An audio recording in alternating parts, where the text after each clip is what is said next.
What's up? What's going on? How are we doing?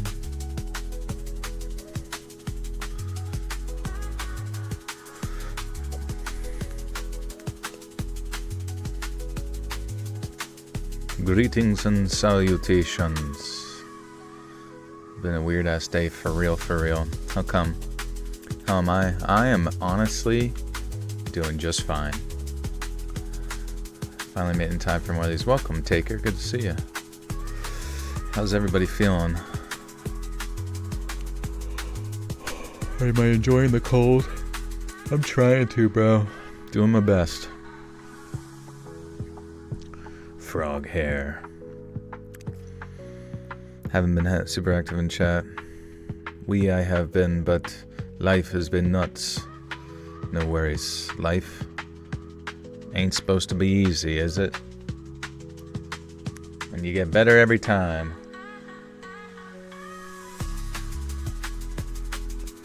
Whoa, boom, boom, boom, boom.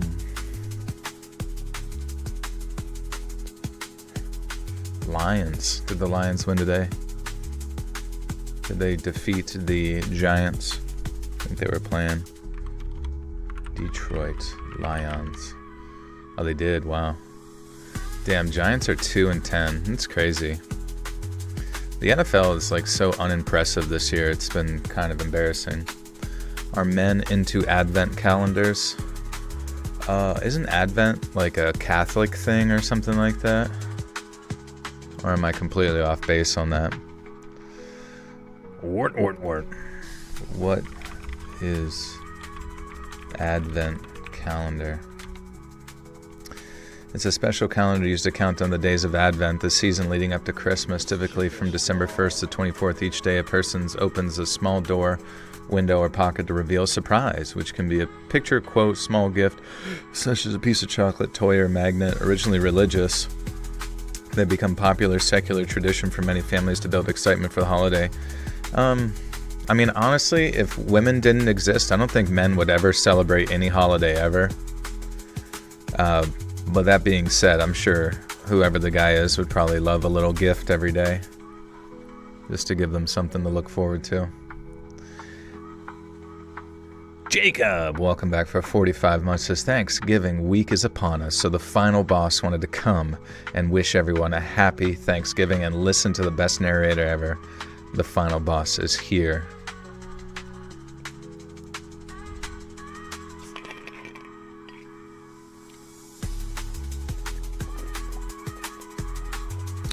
Isn't the Christmas tree a pagan thing? I don't know. What is a pagan? People always say it's pagan, but like, that's just basically like, every time someone says pagan holiday, I'm like, was it just some sort of like random wood folk who lived in the woods or something and sucked on maple syrup? Is the Christmas tree a pagan thing? We'll see what the official thing says. Catholicism took a lot of pagan holidays. Yeah, but what is pagan, though? We're going to ask it. Long before Christianity, many Northern Europe pagan groups used evergreen trees, wreaths, and bows as symbols of life during winter, protection against evil spirits, the promise of spring, solstice celebrations, or Yule. Cultures involved Germanic tribes, Norse Scandinavian pagans, Celts, Romans. During Saturnalia, they used greenery. Evergreens were thought to have magical properties because they stayed green when everything else died. How it became Christianized. When Christianity spread through Europe, missionaries often absorbed and rebranded existing traditions rather than banning them, which didn't work. By the 1500s, Christians in Germany began decorating entire trees for Christmas. It symbolized the paradise tree from the Adam and Eve story, used in religious plays. By the 1600s to 1800s, it became a household tradition spread by German Christians. Oh, okay, so it's a German Christian pagan. It goes back to their like Norse, Scandinavian, Germanic tribe stuff. Interesting. The church wasn't always happy about it at first. Some clergy even called it pagan, but it eventually became fully accepted. The modern Christmas tree. The version we know today, a decorated indoor tree, comes from Germany, popularized in England by Queen Victoria and Prince Albert. Spread by Jeffrey Epstein via blackmail. Just kidding. Spread to the U.S. by German immigrants. At this point, it basically is cultural tradition with lightly Christian symbolism.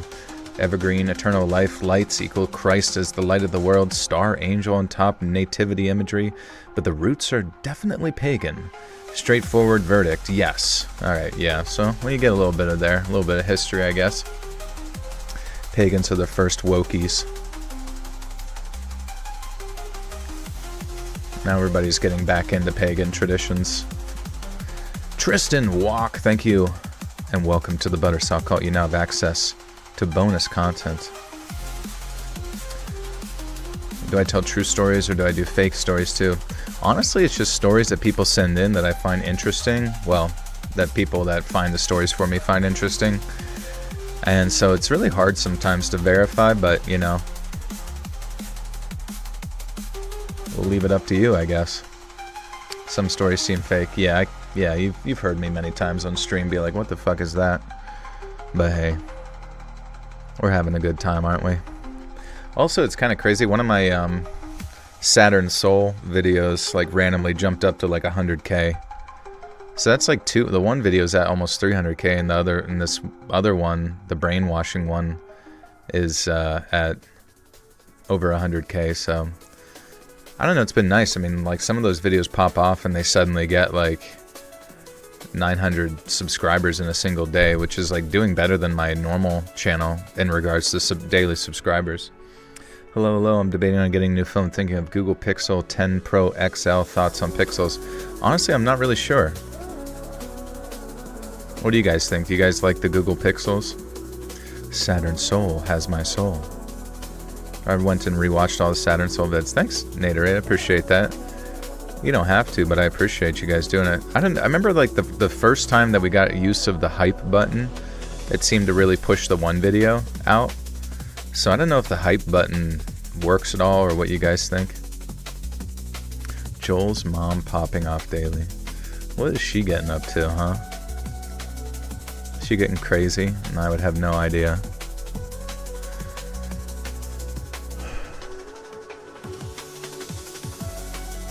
It's kind of hilarious. Like my one buddy's dad is like such a fucking shyster. And like, he like had these, do you ever see those like old German sort of mugs that like you press the top and it kind of opens up the top, but they're like very, very decorative mugs for beer or whatever the hell. Yeah, the Steins, yes. You know, I've only ever seen them in passing, but he was like, I found these in New York. He's up in New York. I found them up in New York, bro. You gotta get them. And then like he sent the pictures of them. And literally the bottom of it like had etched into it $5. So he must have got it for like $5 fucking dollars. Right? And then immediately is like sending me pictures of the originals that they could be, which like basically for these like 3 Steins he wants fucking like $380. And I'm just like, you know what's so cool? Having friends' parents try to fucking scam you out of money. That is such a neat thing to have in your life. Somebody else's human being that you're supposed to look up to, trying to fucking like literally guilt you into fucking handing them over dollary dues. Because then I like put it into AI to be like, hey, what do you think about these? And they were like, yeah, those definitely aren't originals, which would be made in like the 1800s. Those are like ceramic, like novelty gifts or whatever. Is he being sarcastic? No, he has a history of just like being a fucking scammer. Pisses me off though. I'm just so fucking sick of people asking me for money. Shit just annoys the fuck out of me. The new Bizarre Bub is creepy as fuck. Dude, I love Bizarre Bub, bro. We need more wholesome coming-of-age films, Joel. What do you think? That's what we need. Too many remakes. I mean, we need some original IPs. I'm sick of seeing the same shit all the fucking time. You know what was nice? It's like all of the indie games nowadays are like basically up-and-coming studios, and video games do really well, right? But it's like with movies, I don't know, it just seems like it's really hard for like indie movies to like pop off to the point of massive overnight success. Just because it seems like the point of entry for indie movies is you have to be in the theaters, you have to be on streaming services, which is probably very difficult, right? To break that threshold. And I guess you could get some sick ass shit on YouTube, obviously, but I mean, I don't know. I haven't heard anybody ever be like, dude, have you seen this 1.5 hour long horror original on fucking YouTube, free to everybody, you know? And they're not going to make money that way. At least with indie games like and that are on like Steam and shit, you can throw them $15 and feel like you're helping out something. Instead of being sarcastic, I like to say, is he taking the piss? No, he is taking none of my urine from me at all. He's taking my shit, because that's what he's going to get from me. Jack shit. He's taking my fuck all. Just kidding. I mean, I don't know. He's just a fucking douchebag. Alright, anyways. Indie movies have to pop up at the Indie Film Fest first. And they get picked up by the streaming services. Okay, yeah. Yeah, I don't know. I just feel like we haven't, like, gotten any... or maybe I just haven't felt that, like, degree of explosion of popularity from the film world. I will sell you 1 carat for 500k. 1 carat gold. 1 diamond carat. Thoughts on Emesis Blue? I don't think I've heard of that. Is that a band? Emesis Blue. Is it just like blue vomit? Oh, is it Emesis Blue? 2023, Australian adult animated independent psychological horror film directed by Chad Payne based on the multiplayer shooter. Okay, from... what the hell is that called? TF2 fan-made movie. That's cool. See, I appreciate that kind of stuff. Will I go out of my way to watch it? I mean, if somebody puts it in front of me, maybe. My new work schedule has made it hard for me to listen in queue. No worries, no worries. Glad you can be here. Oh yeah, do you guys want to say cheese? We can put it on social media.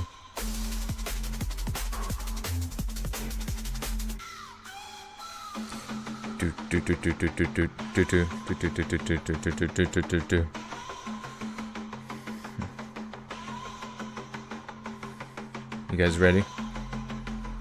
Say geez. Jesus Christ. Jesus crust.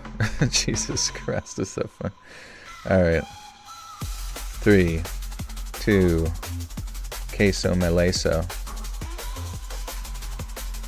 Here it goes. Follow my Instagram, letsread.official. Live. Love now. Live. Jesus Christ. Tell me why the fuck autocorrect is actually the most painful thing on planet Earth to try to use. Like, I don't think it, you would think in all of its AI glory, it would just, like, know what you're gonna type just based on thought at this point. When I swear to God, it's, like, created specifically to piss you off.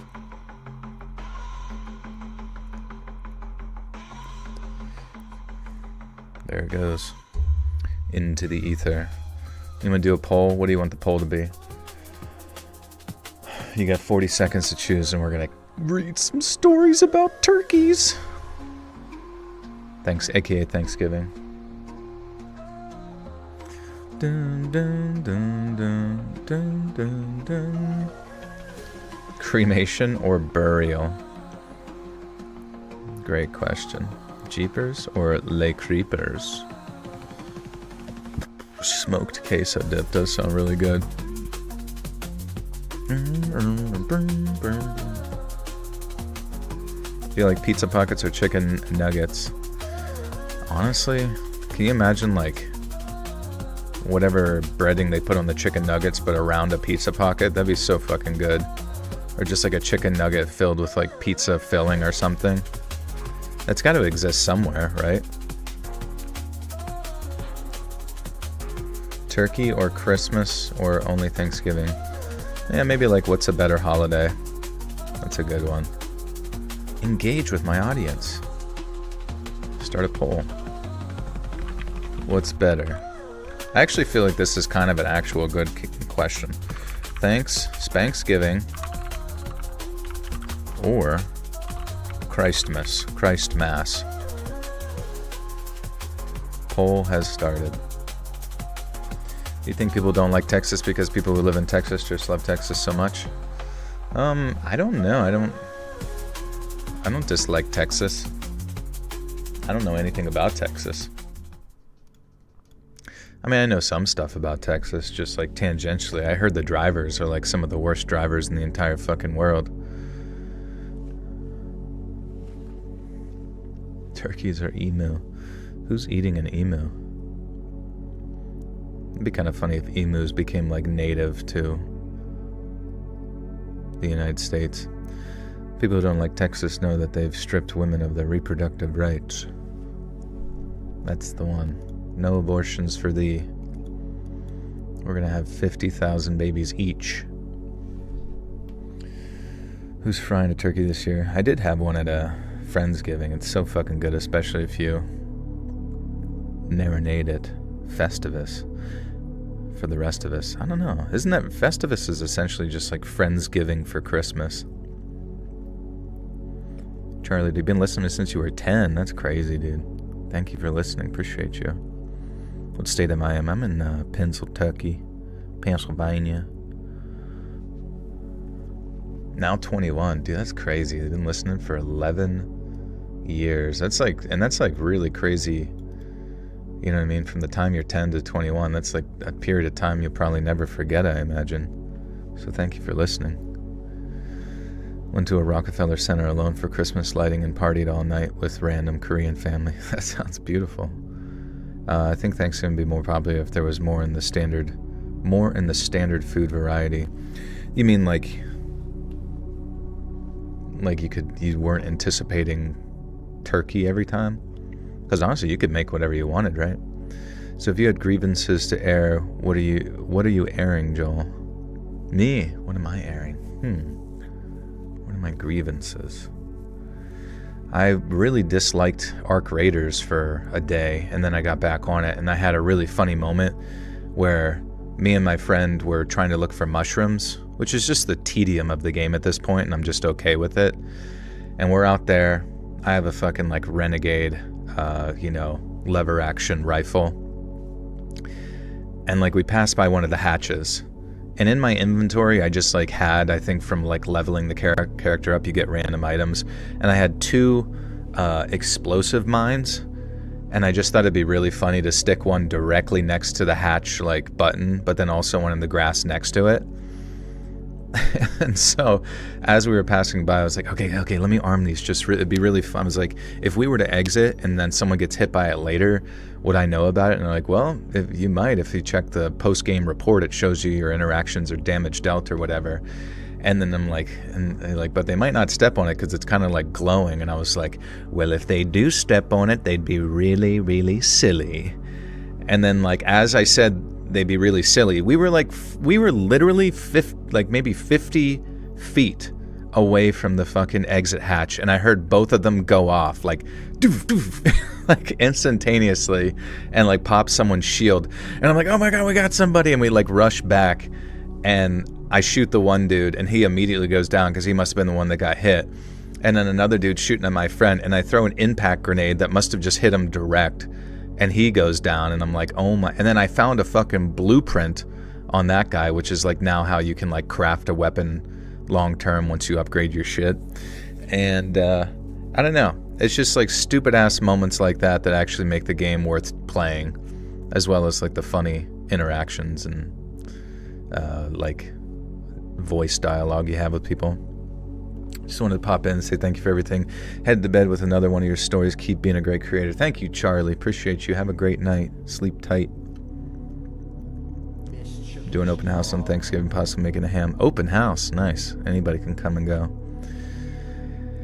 And Heather, welcome back for 47 months. Almost 4 years. You helped me survive COVID back when it first appeared. That's crazy. Thank you, Heather. You are still alive. And Holly Havens, welcome to the Buttersaw Cult. You now have access to bonus content. Thank you. On a Hispanic Thanksgiving, we have tamales, pazul, menudo, pandoches, and some coffee or that chocolate drink. Sounds beautiful. I will be making enchiladas for Thanksgiving. It's going to be ground turkey, though, inside. So hopefully, if you guys have any suggestions for what else to put in the enchiladas, ground turkey, and I don't know, anything else that might make it feel more Thanksgiving-esque, you know. Do I watch The Office? Best show ever, man. I love The Office. Turkey, beans, rice. Hey, yeah, you really can't go wrong there.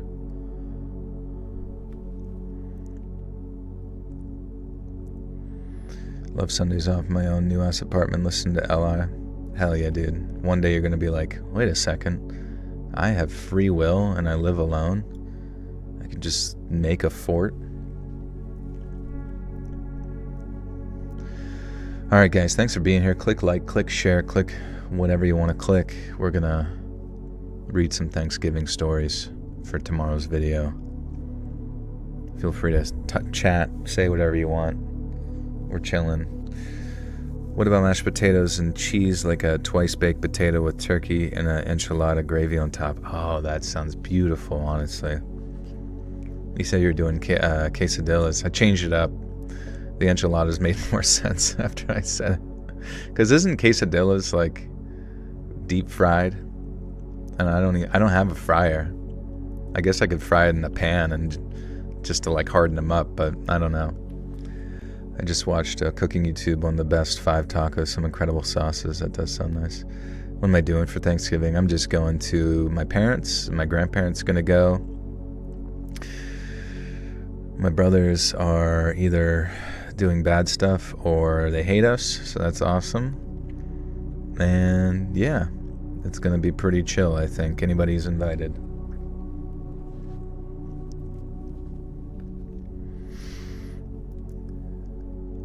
So, funny story, my name is also Joel, weirdly enough, and this story didn't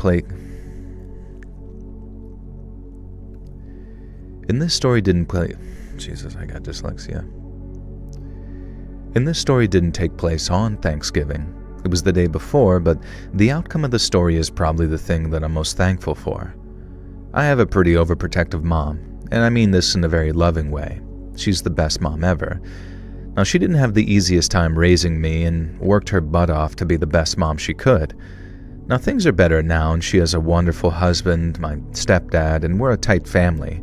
But she worries about me, and in particular, a couple of years ago, she read an article about how the night before Thanksgiving has the highest rate of DUIs out of any night in the year. Now, I'm not sure if that's just Michigan, the state that I'm from, or everywhere, but apparently it's a fact. And so the year this happened, a couple of years ago, I was due to work the night shift at Kroger that Wednesday night. Now, Mom got really, really worried about this DUI thing, and she found out that it was so prevalent that it had been nicknamed Drinksgiving. Now, she wasn't worried about me drinking and driving, of course, but she was worried about me driving to and from work late at night and some drunk idiot crashing into me on the roads. She got so worked up about it, in fact, that eventually I promised her that I just walked to work and back that evening, even though it was a 40-minute trek either way. And this seemed to placate her massively, and I thought, you know... Oh, what's up, Blackout? How we doing?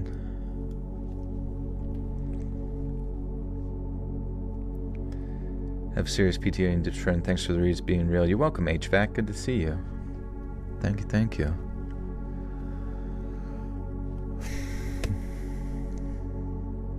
Not another Joel, I know. I thought they were gonna start killing him eventually. Oh, I remember Conspiracy Queen. Does Conspiracy Queen still come in here? I had a conspiracy question. What did I do this weekend? What did I do? Friday. What the hell? Worked out.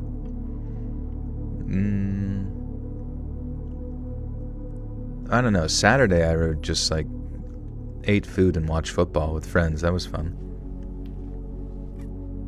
Yeah, I feel like walking would definitely be a worse off scenario than driving. It's all about the weekend, always. Weekend warrior. You can help with conspiracies. Yeah, what do you guys know about the Jesuits?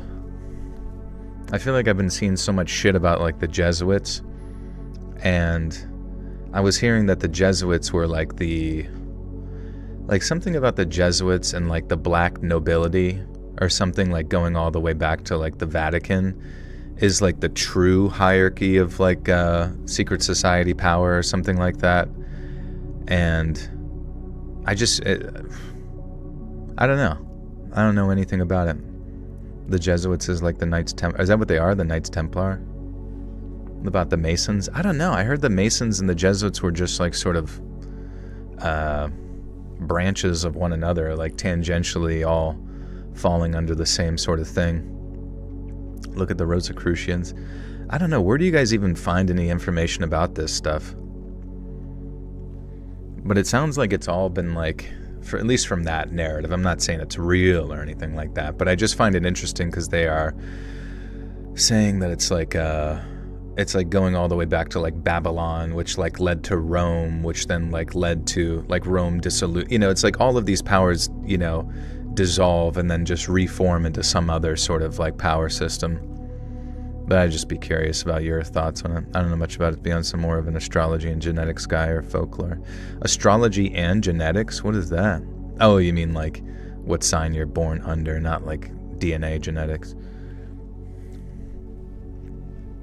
Chupacabra stories? I think I do actually have a Chupacabra video from back when. About the Druids.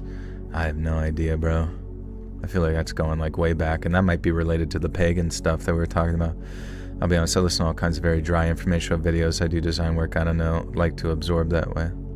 Yeah, same. Yeah, but I like whenever people get to the point of like their information that they're trying to get across, even if it is some pretty like whacked out, way out there stuff. I almost prefer listening to that than like music or fictional things. Do you think something such as chupacabras is real? I don't know. I don't know what a chupacabra necessarily is. I guess it's just like it's some sort of canine that sucks blood or whatever, which I don't know, could be some type of creature. It could, honestly, if anything, it could, because don't some like canine creatures like go for the jugular of like lambs and whatever? Hence, it's almost like they're trying to like bleed out the creature. So like some animals do that, and then if the animal had some type of skin disease, right? And then it was just completely bald, I could imagine it would probably look like that. But I've also heard like with the chupacabra, it also like completely sucks things dry. The Templars existed first, so that's the Jesuits then formed. Okay. I don't know. I was just curious how it all like connects to the power structures we see nowadays or anything, or if there's something loosely related to like to modernity through those groups or whatever. Yo, Joe, my dad was in a coma. I just got back to my apartment taking care of him. Wish me blessings, please. Absolutely, friend. Many blessings upon thee. I'm sorry about having to deal with that, but I hope things recover well. You don't know how to feel right now. You're numb.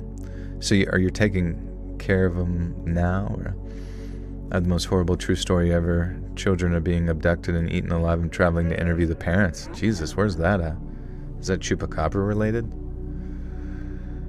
Numa Diary with the 10 says, Joy, of the most horrible true events. Children are being abducted and eaten alive and traveling to interview the parents and film a documentary. Would you consider narrating? I mean, I definitely probably would if you sent a story in. And definitely, include the documentary with it too. I'm just curious, what is this group that you're talking about? Do we have any more context there? Is it like some sort of satanic thing? The Goat Sucker, by the way. I found a Taco Bell food designer on YouTube and told them again, please make the chupacabra a reality. Oh my god, yeah, that dude, honestly, for Taco Bell, they should include the chupacabra as their marketing thing during the Halloween season. That would have been smart. Because sometimes you just need something like so stupid that people like just a meme. All you need for marketing sometimes is just like something that's like ironic, post-ironic, type stuff that like young people can just replicate for you, right? And then that becomes, then people just like subconsciously get used to your branding and eventually will want to go shovel fucking Taco Bell under their gullet.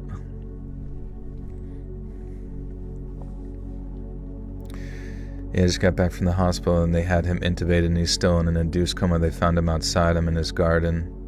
I'm guardian. I have too much pressure on me to make further decisions. I'm really sorry to hear that. I spent the last 2 nights in the hospital, and it's terrifying. Was it just sort of like some sort of cardiac event or something? Or is there an easy way I can reach out to you with details? I mean, you can email me, letsreadsubmissions@gmail.com. Send me something on Instagram, wherever. Definitely take a peek at it. I don't want to make promises until we get more of a fuller picture there, but it's definitely might, be open to it. It's actual human genetics. Astrology is just fun, but I do love Greek mythology and folklore is what I meant. Okay, yeah, it's a wide, eclectic, range of topics to be interested in. I had the best voice. Thanks, Molly. Thank you.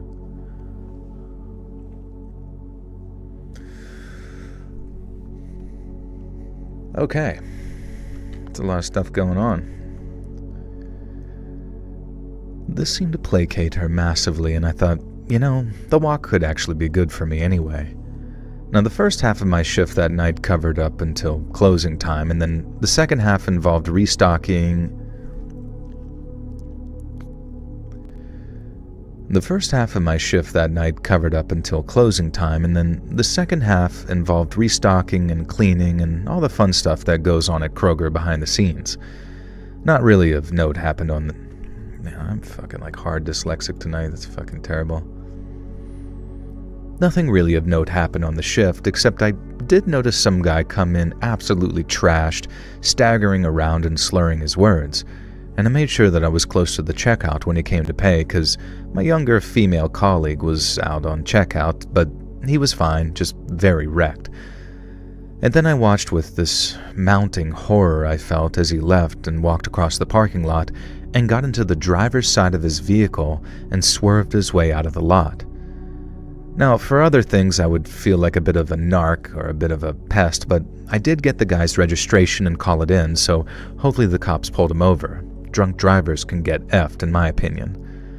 And so my shift was done, and I started the long, cold walk home. I was about halfway back, listening to some tunes on my iPhone, and I admit, it was Taylor Swift. I am actually secretly a big fan, just sort of gazing at the sidewalk to avoid any puddles or ice or anything like that. And that's when I hear the sound of squealing tires and erratic driving, and I immediately look up. There was a car swerving back and forth across the road, and I had almost no time to react. The vehicle erratically spun towards me and with a burst of speed, mounted the sidewalk and crashed straight into me. Now, it felt like I had moved in slow motion, like some kind of action movie. I saw this muscle car barreling towards me, and I dove backwards into the doorway of some store. The car slammed into the bricks, and I heard the sound of crumpling metal and cracking concrete. But I felt very little pain, and I was sure as sure could be that I was either about to die, or maybe my spinal cord had been severed and I was paralyzed from the waist down. Now, it took me a moment to realize that the car had stopped literally an inch from me, thanks to the depth of the door.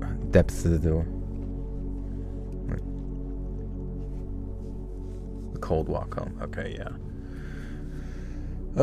Taco Bell should add lengua tacos. What's lengua?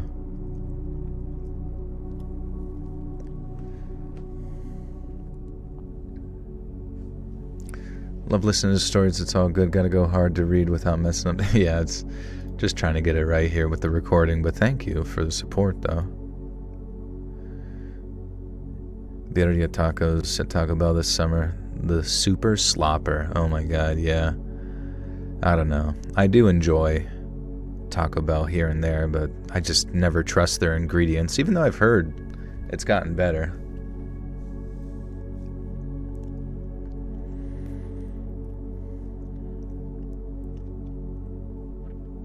Cow tongue is fire? Damn. I wonder what's even composed in the tongue. Is it just straight muscle, or is there a lot of fat in there as well? Man. Hey, Thirst Child, welcome. It took me a moment to realize that the car had stopped literally an inch from me, thanks to the depth of the doorway and the strength of the brick. And I was shanking... Oh my god.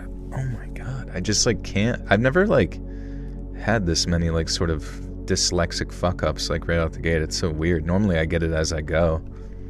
Maybe my brain is already just fucking...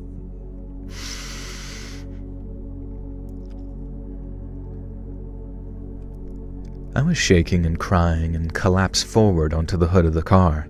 I barely registered when the guy leaps out of the vehicle and was yelling and crying to himself, asking if I was okay, if I was hurt, if I could feel my legs, etc. Now, eventually I managed to calm down and began talking to the very calm, very clearly sober driver of the vehicle. It turned out that he hit a patch of black ice, lost control of his car, and in trying to correct it, had ended up spinning towards me instead.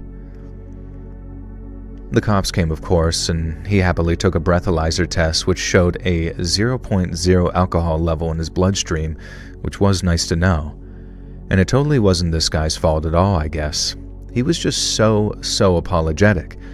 And he kept insisting that I go to the hospital to get checked out, but I knew I was fine, except for a few cuts and grazes from the cracking bricks. And so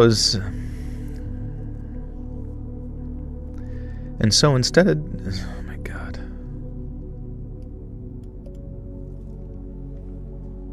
Do a poll of menudo or pozole. I don't know if as many people would know about that. I don't even know about what those is. I once went to Taco Bell and got lectured by the employee that the Baja Blast was poison. Like, what the fuck? I don't go to Taco Bell because it's healthy. What did they say was in the Baja Blast? Somehow that was poison. Am I mean in real life? No, am I mean right now? Did I say something that was mean? But no, I'm not mean in real life, honestly. I think people consider me probably one of the nicer people they know.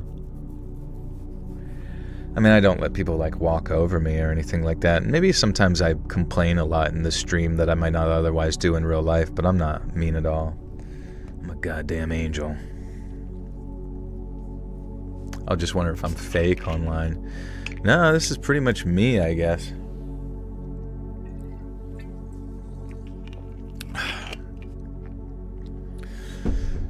Just a big fucking alcoholic. No, I'm just kidding. No, he's mean. No, I've interacted with him. He's a mean piece of shit. Angel with horns. Big meanie pants. If I see anybody in real life, I take my cricket bat and I just bend them over and start spanking. So instead, he paid for an Uber to get me home. Dude, I don't know what's wrong with my mouth.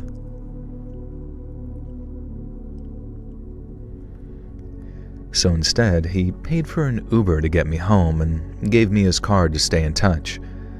My mom sent him an email about a week or so later, thanking him for being so kind and telling him that she hoped that he didn't hold any guilt, and I sent him something similar.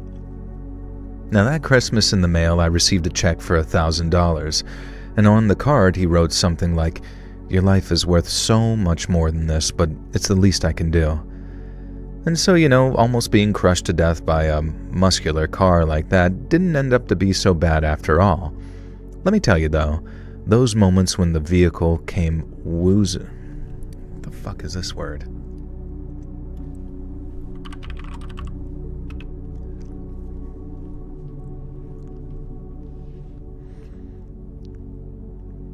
Whizzing. Woozing.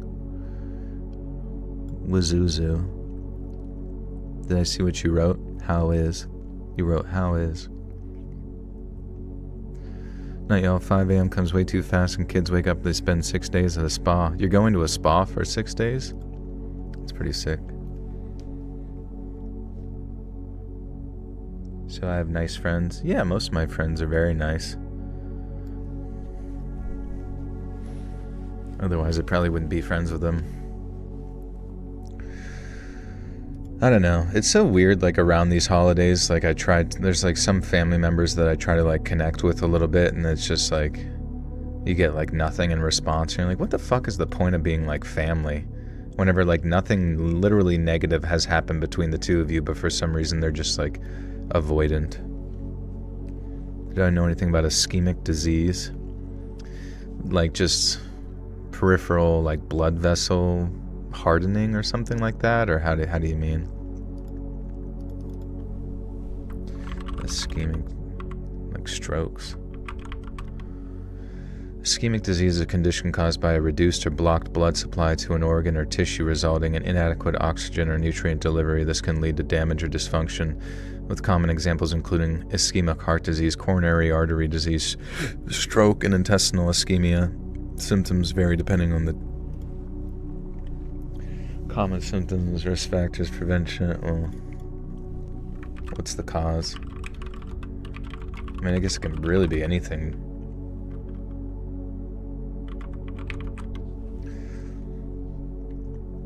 Underlying cause, atherosclerosis, primarily causing the buildup of plaque, substance made of cholesterol, fat, and other materials in the inner walls of the arteries. This narrows the blood vessels.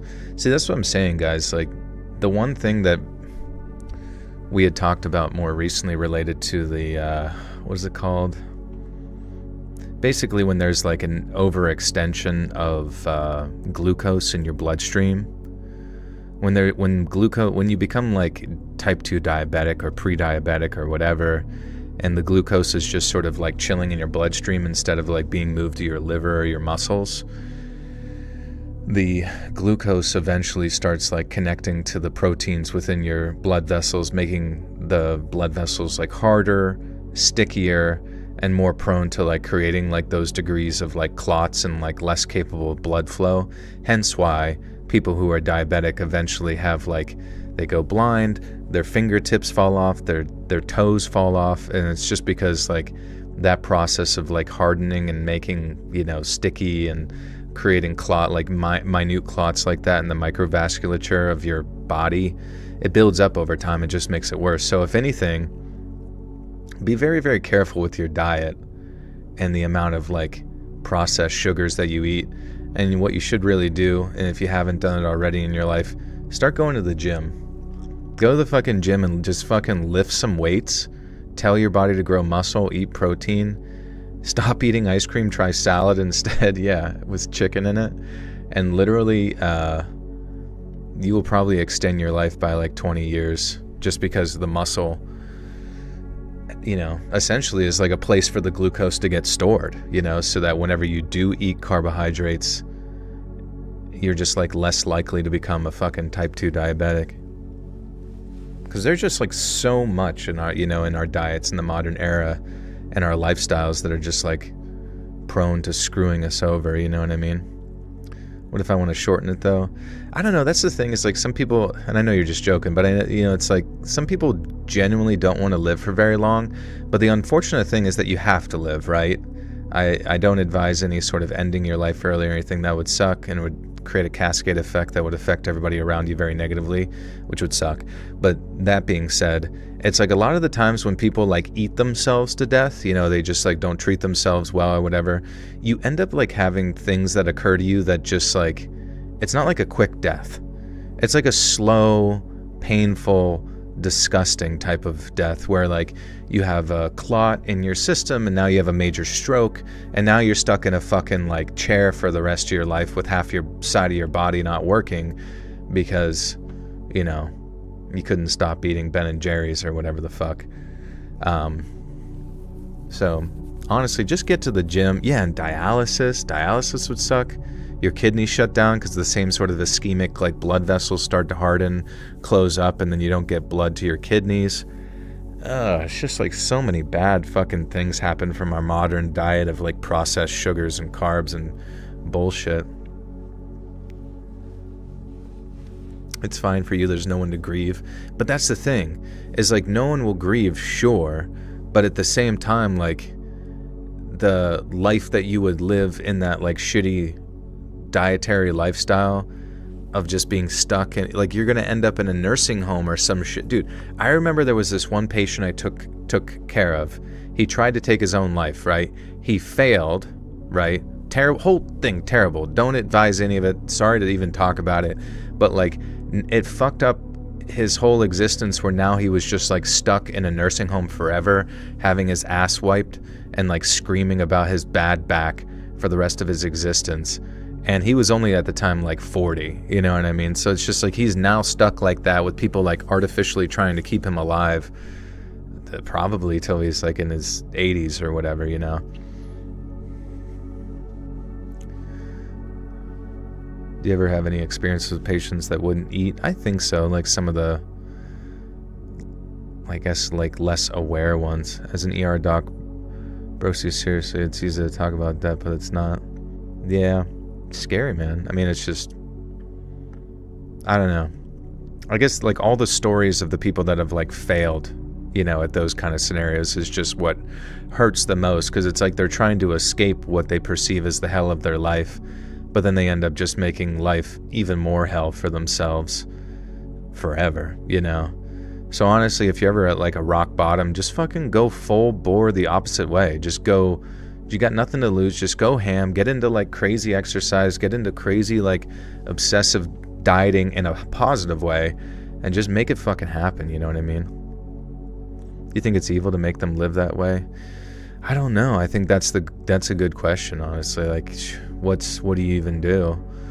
And yeah, I mean, objectively, it's like the way the society would be at that point is to just like keep taking care of them, but I don't fucking know, man.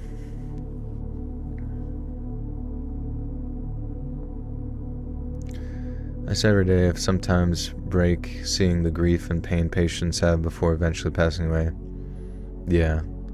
And sometimes it takes like years and years to just like, for someone to finally be free of, you know.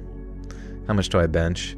The most I ever benched was 3 plates, and that was the past couple years, but I also used like the blue slingshot to protect my shoulders or whatever, because sometimes I have some of the labrum issues and shit, you know what I mean? Every time you feel really bad, literally get up and start walking, like march in place. If you get outside, just walk for 10 minutes and you already feel better and differently. Yeah, I don't know if you guys ever do this, but you ever just like chug a shit ton of water? Like take like a liter or 2 of water and just like chug, you know? Sometimes I feel like this almost like dopaminergic excitement, you know what I mean? Like you get a boost of feel-good chemicals from like just chugging like 2 liters of water. It's kind of wild. If I had a chef working for me around the clock, I'd be so much easier to lose weight. Also, that doctor from 600 Pound Life telling me about my eating habits every time I ate.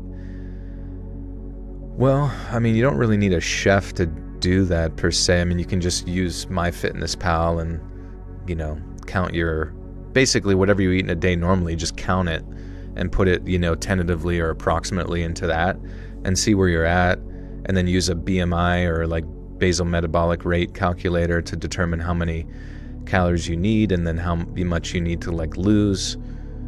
You know, it's really like you can do that shit for free on like the absolute low. You don't need some like personal chef to make your shit. Don't chug the whole thing. Water poison is bad. I mean, I think you'll be fine with a liter of water. You're not going to have like a brain swelling scenario. What's up, Frost?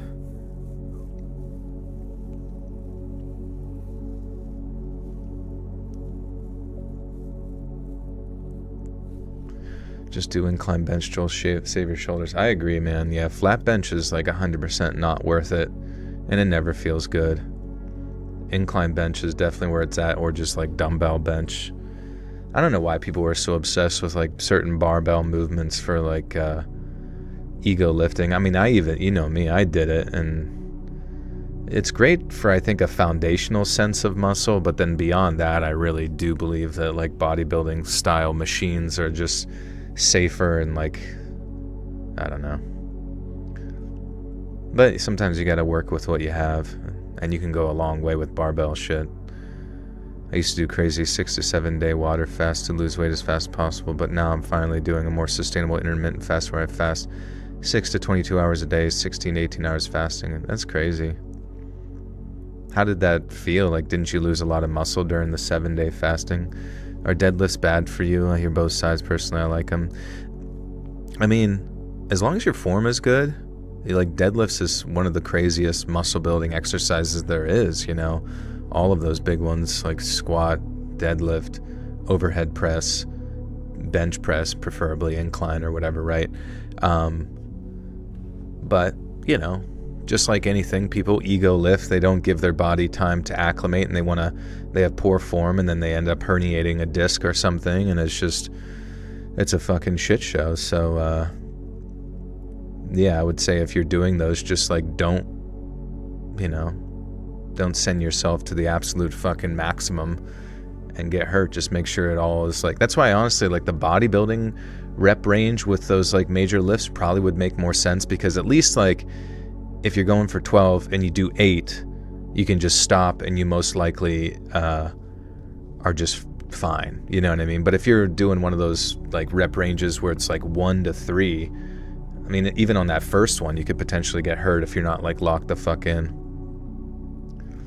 Joe, did you see anything I wrote? It's the truth, seriously. It was about your dad, right? Your dad had an alcohol incident and is now in the hospital. I'm really sorry.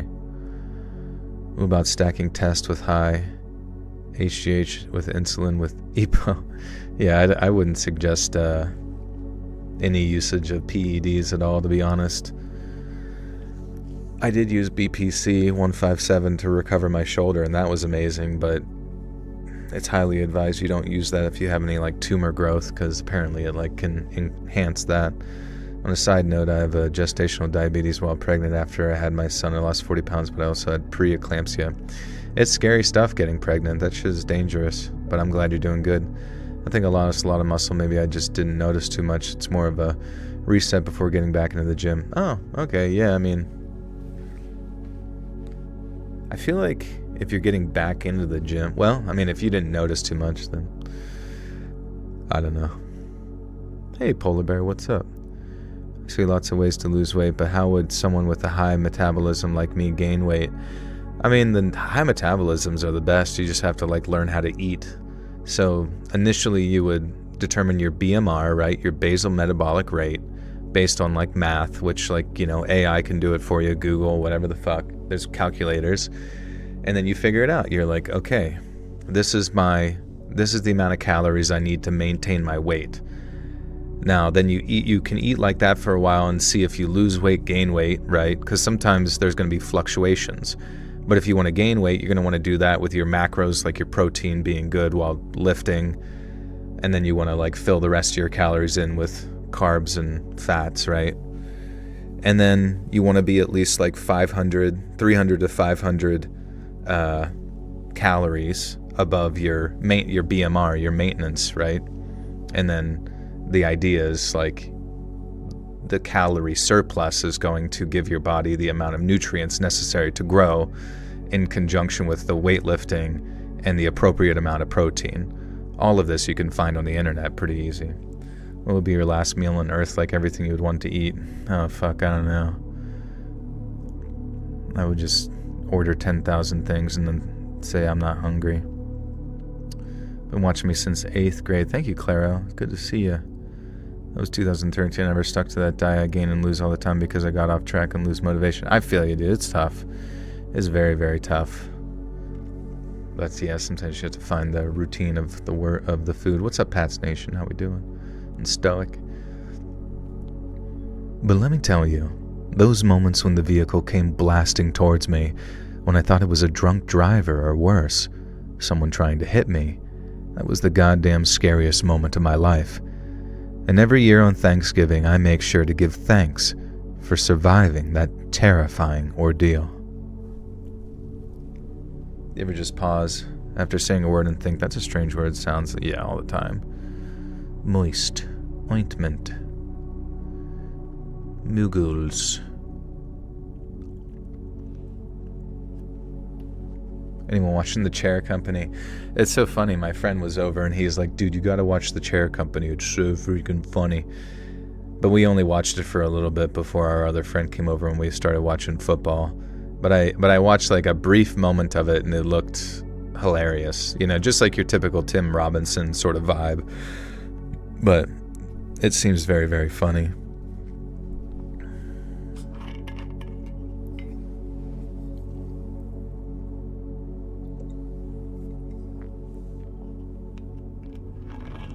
What's The Chair Company? It's like an HBO Max show with Tim Robinson from I Think You Should Leave, if you've seen that comedy show. And I guess it's just like a whole series of like that.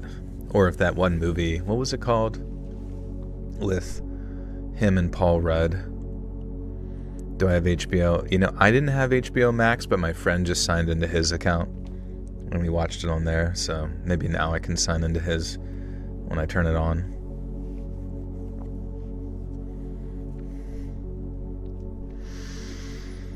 Okay. So to start off, my family's generally conservative. We're not like super big on politics or make it our identity or whatever, but if you had to ask, yeah, we kind of sway that way. And the only member of our family who takes it a lot further is my uncle, who's my mom's sister's husband, and he was a card-carrying red hot nickel ball. Red hot MAGA ball.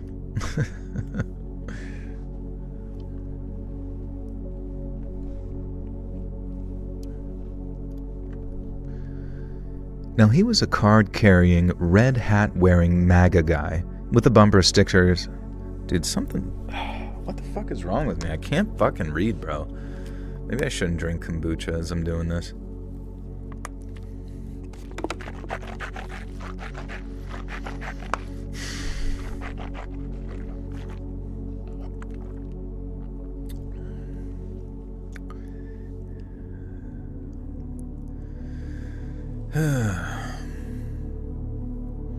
Just came to say I listened to you since I was a teen and now I'm married and expecting my second baby. Your videos are the only thing that helped me distract me from the nausea and pain. I got you, Izzy. Congrats on the second baby. That's insane. Time flies. No, I switched over to water. Maybe it's, honestly, I think kombucha kind of makes things like too stringent and then my mouth can't like transition between these fucking tongue twister ass sentences you guys write me. No, I'm just kidding, but... He was a card-carrying, red hat-wearing MAGA guy with the bumper stickers and everything. He's pulled away from this a bit now after all this stuff with the list, but we're not going to get into that. Now, the point is, my uncle is a card-carrying devout Republican and most importantly, a member of the NRA and an absolutely huge gun nut. And I say that respectfully. Now, family Thanksgiving... I can't fucking read, bro. Now, family Thanksgiving is normally fairly chill. My uncle might be one of the most zealous of us all, but he's also a very super respectful dude, and we're not the type of family who get into political arguments. Even with my sister, who is a lot more left-leaning, we have our differences, but we're a loving family, and I generally think that we, including my uncle, are all good people. And I could tell that there was going to be trouble at Thanksgiving in 2023 when my sister showed up with her new boyfriend. Now, for starters, you could see that he had a sort of effect on her. She'd done that whole blue and pink hair thing, which even she had always gently mocked. But I know my sister pretty well, and she kept shooting me these sort of looks like, I'm sorry about this, and had a kind of... God fucking damn it.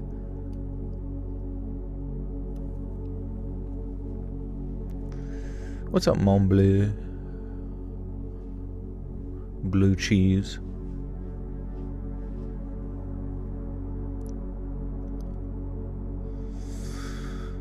What the flurp?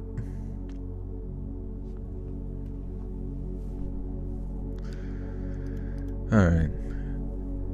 But I know my sister well, and she kept shooting me these looks of like, I'm sorry about this, and had a kind of nervous disposition.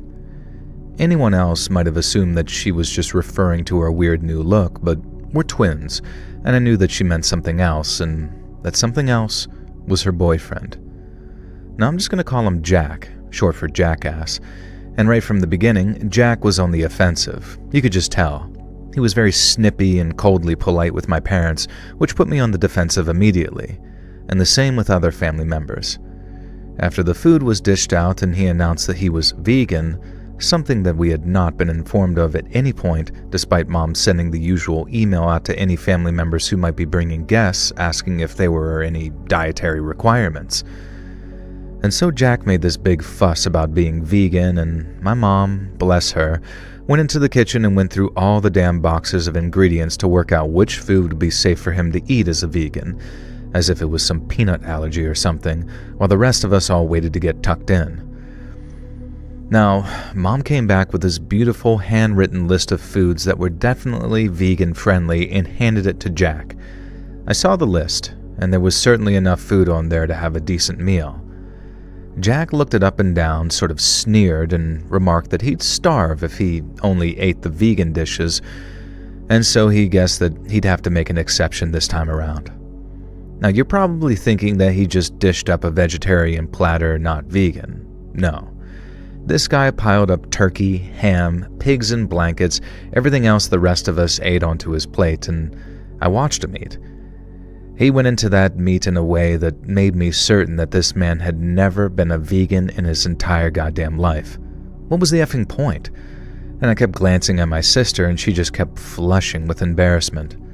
And so we're about 2/3 through the main course, and it's been going surprisingly well, mostly thanks to Jack stuffing his face with turkey so he didn't have room to speak. And we'd just been talking about regular things. I think everyone at the table, especially Uncle Ron, knew to avoid any kind of political discussions.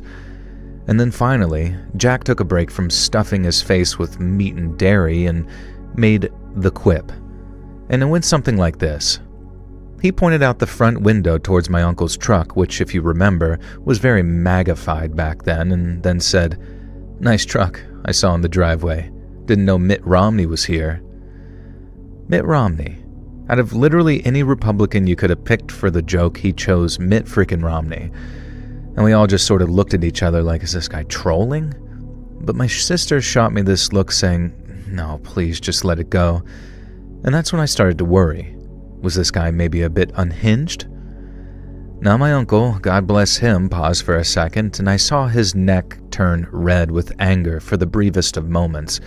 And then he just laughed and said something like, Mitt Romney. Come on, son.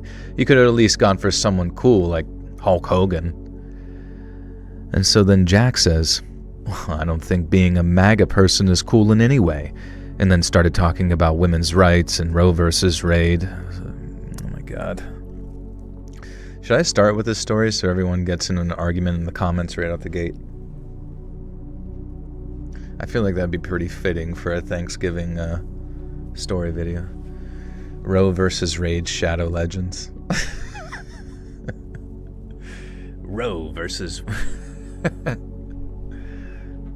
Women's rights are being stomped on, but with Roe versus Wade Shadow Legends, you can forget about your abortions. And come game with us with 30 free coins. Woe unto Raid.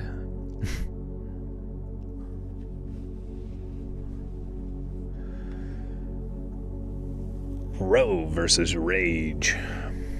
Oh, Joel, I missed your streams. It's been a bad few months for me. I've been missing your streams. No worries, Summer. Good to see you. Sorry about the past few months.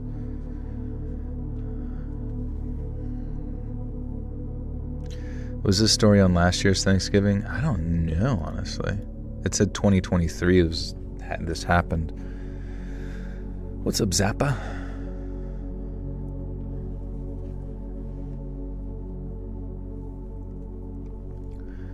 So then Jack says, well, I don't think being a MAGA is very cool in any way, and then started talking about women's rights and Roe versus Wade, something which I would note most of my family did not support being repealed, and my sister put her hand on Jack's arm and just asked him to drop it, and he shrugs it off, a bit too violently for my taste, and my sister, who's normally very bubbly and chattily, just sort of falls silent. Now, I've got it in my head that this chunder... What the fuck? Chuckle. In my head. Now, I've got it in my head that this absolute chuckle frick is maybe an abusive partner, and so I give my uncle the look, and he knows the one. It's the look I give him when I'm saying, hey, Uncle Ron, me and you are going to screw this guy. Screw with this guy. Me and you are going to screw this guy. Hey, Uncle Ron, we're going to fuck this guy, right? Chuckle yuck. Chuckle yuck? Hey, Uncle Ron, we're going to fuck this guy, right? I need you to calm down, Timmy. Wait, they said they're twins, though, aren't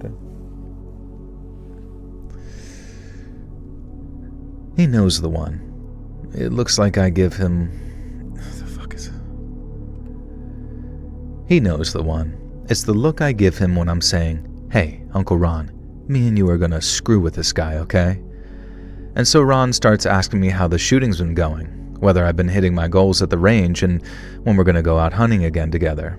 You know, completely innocuous things that would only rile someone up who's gonna have a problem with guns. And of course, Jack immediately leaps on this. He starts ranting about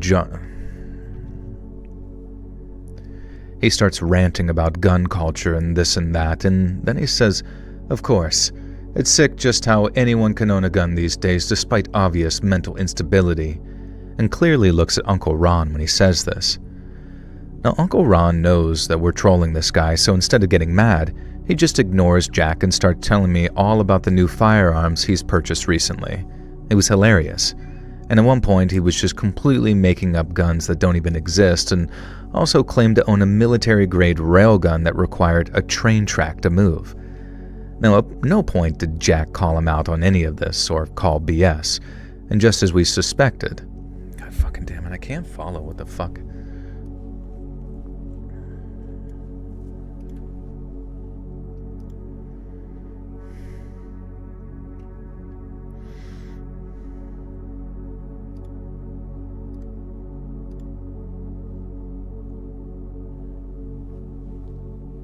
Great narrator. Thanks, Deb. Oh. What's up, Joey? Chug-a-lug-a-lug. I've been eating Thanksgiving food for 2 weeks. I'm sick of it. Really? You have like how many Friendsgivings?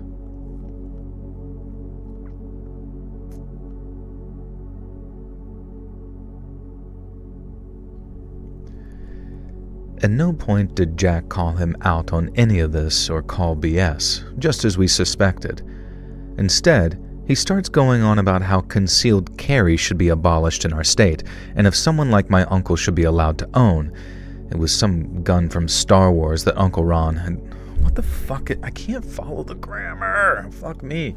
Instead, he starts going on about how concealed carry should be abolished in our state, comma, and if someone like my uncle should be allowed to own a gun, dash. It was some gun from Star Wars. This is a side note. Forget the name. Then God fucking damn it. It's like reading the Bible.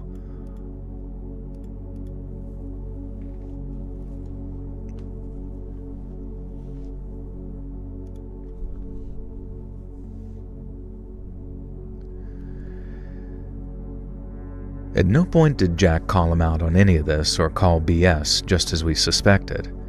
Instead, he starts going on about how concealed carry should be abolished in our state, and if someone like Uncle Ron should be allowed to own, and it was some gun from Star Wars that Uncle Ron had claimed to own, I forget the name, and that he should at least be forced to let everyone know that he was carrying.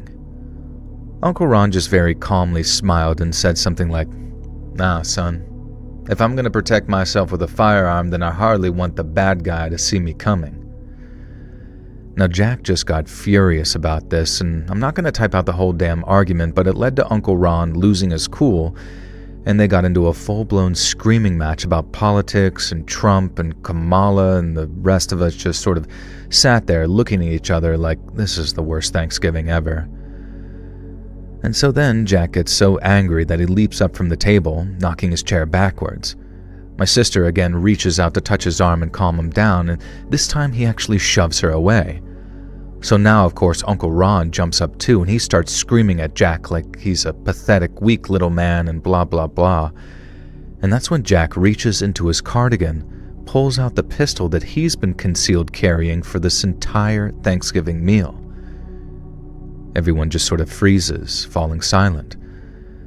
Uncle Ron stares back at Jack, and a look of peace and calm falls over his face. Because despite being the biggest gun nut I know, Uncle Ron is clearly not carrying at a family Thanksgiving dinner. And so here he is, face down with a supposed anti-gun vegan meat-eater who's now pointing a gun at him. And Ron just says, "You don't want to do this, son. You don't want to throw your life away over some old man's political opinions. This isn't you, etc., etc." And he really started trying to convince Jack that he was a good person, that he was better than this, time to prove it, etc. And Jack absolutely had the gall to say that okay, Jesus, fuck. Mom wants me to visit the holidays, but I can't. She lives in another state, but I haven't told her I lost my job. But I haven't told her I lost my job back in August. Oh, I'm sorry to hear that. That would be tough conversation to broach.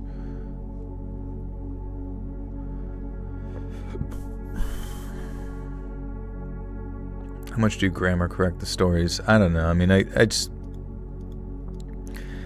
It's to the extent, I mean, it kind of has to be fast, so it's the extent in which, like, editors that I have kind of dig into it, but sometimes it's mainly just me trying to, like, keep up with what is trying to be conveyed in sort of, like, long, somewhat run-on sentences. Or, like, sentences that have a lot of, like, asides. Do you know what I mean? Like, whenever someone, like right here, when someone is trying to say... I don't even know what the fuck they were trying to say about, like, the Star Wars gun. Like, it's clearly, like, a side note. And whenever someone has, like, a lot of side notes, it's, like, trying to phonetically transfer that on, like, the first go is just kind of impossible, because you don't really see it coming. You don't really know that there's going to be a side note about, like, a Star Wars gun. So even though the grammar is technically not bad at all, it's just awkward. Or sometimes people will write those, like, side notes that they do as entire separate sentences, and it gets really confusing, like, how, I don't know, how they want it to be conveyed.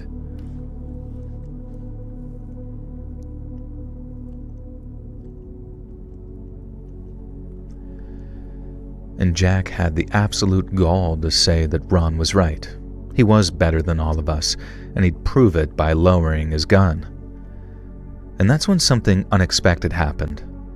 From behind Jack, a huge vase came flying towards his head and exploded as it smashed against his skull.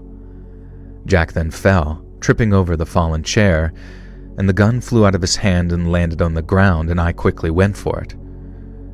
Now looking up, I saw my sister standing there, breathing hard, and this absolute look of fury on her face. Now, as I looked at the gun in my hand, I realized what she'd clearly noticed, which she went on to explain. Jack, the idiot that he was, hadn't taken the safety off his pistol.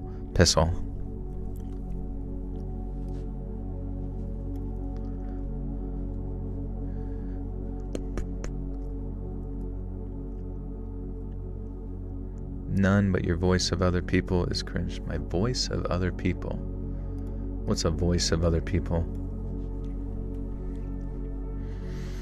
Like when I do voices for the random people? What are you even talking about? How does one apply to be on this team of editors? Teehee. I don't know, I'm pretty good right now. Am I insecure, or do I hate insecure people? I mean, I have my own insecurities for sure. I mean, everybody does. I don't knock anybody else for having insecurities either. It just sort of is what it is.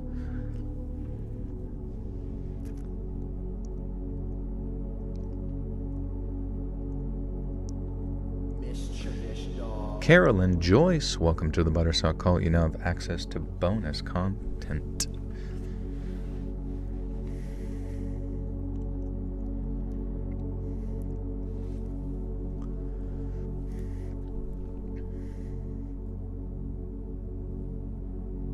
He only hates fatties. I don't hate fat people. At all. In fact, I cheer for them. I want them to succeed. Just don't go anywhere near my ham sandwich. Like calling Grammy Grandpappy, just making other people's other voices weird. Calling Grandmommy Grandpappy. I mean, in that scenario where you would say Grandpappy, that would be the person writing it saying it. I don't really know how it would be like a voice per se. Could I defeat you in a 40-yard dash? Probably not, honestly. I'm not really fast. I'm very like middle of the road for like speed.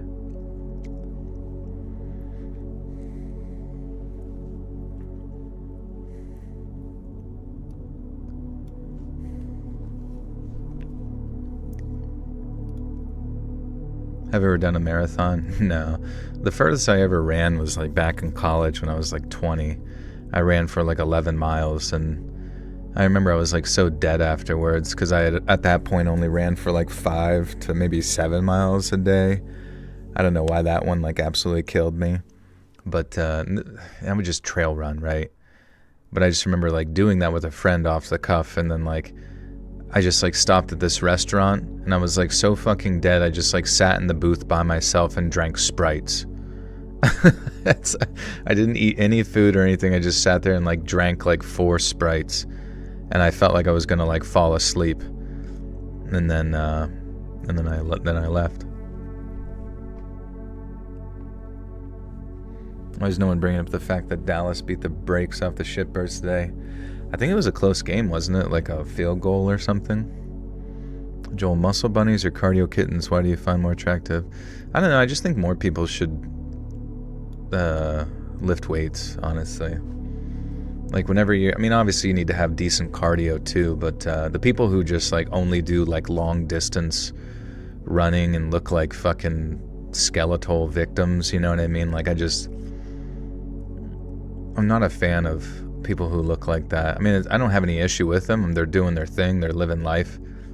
But I don't know. To be just like absolutely fucking like 110 pounds, you can like see your fucking knee bones. Well, you know what I mean.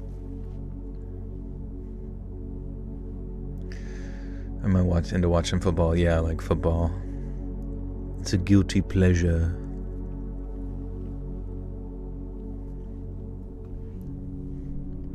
I have the body of one of the Men in Black worms. That's funny. Yo, Letcher, I've been subbed for a while and I've probably watched every video, but why have none of your new vids been recommended to me for the past few months? I don't know, man. I feel like YouTube fucking hates me, bro. Like, it doesn't make any fucking sense, like, how YouTube goes about, okay, this is the stupidest thing. Like, when a video does well, you can go look at the data and you can see like why a video does well, right? Like there's a rating system. It's like 1 out of 10 is the best, a 10 out of 10 is the worst. And dude, whenever a video gets a 10 out of 10, the thumbnail click-through rating will be just the same, if not better than like other videos, right?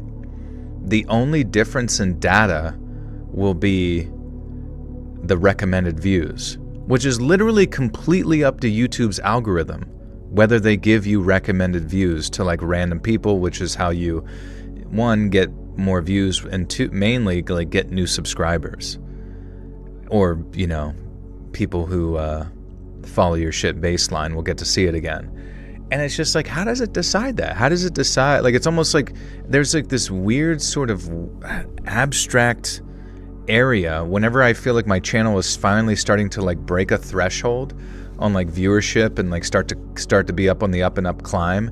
It'll suddenly just like the YouTube algorithm will like pull back on the amount of like recommended views it gives and just kind of keep me at this like very specific amount of views every month. And it's like, you know, I'm thankful for those views. It's just strange how like that's like the one pattern that I notice every time is like anytime there's some sort of progression, it just gets reeled back a little bit and you kind of get just kept where you're at. And I don't really get that.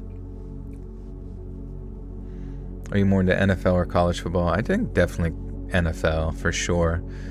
But ever since like these sort of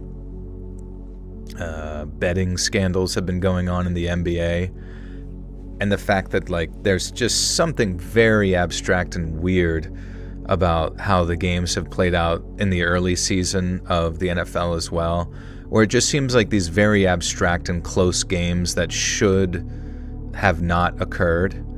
And like, I don't know, especially whenever they're trying to get a team caught up to the other team as far as closeness goes, it almost seems like most of the defense just like doesn't try or like makes really shitty arm tackles.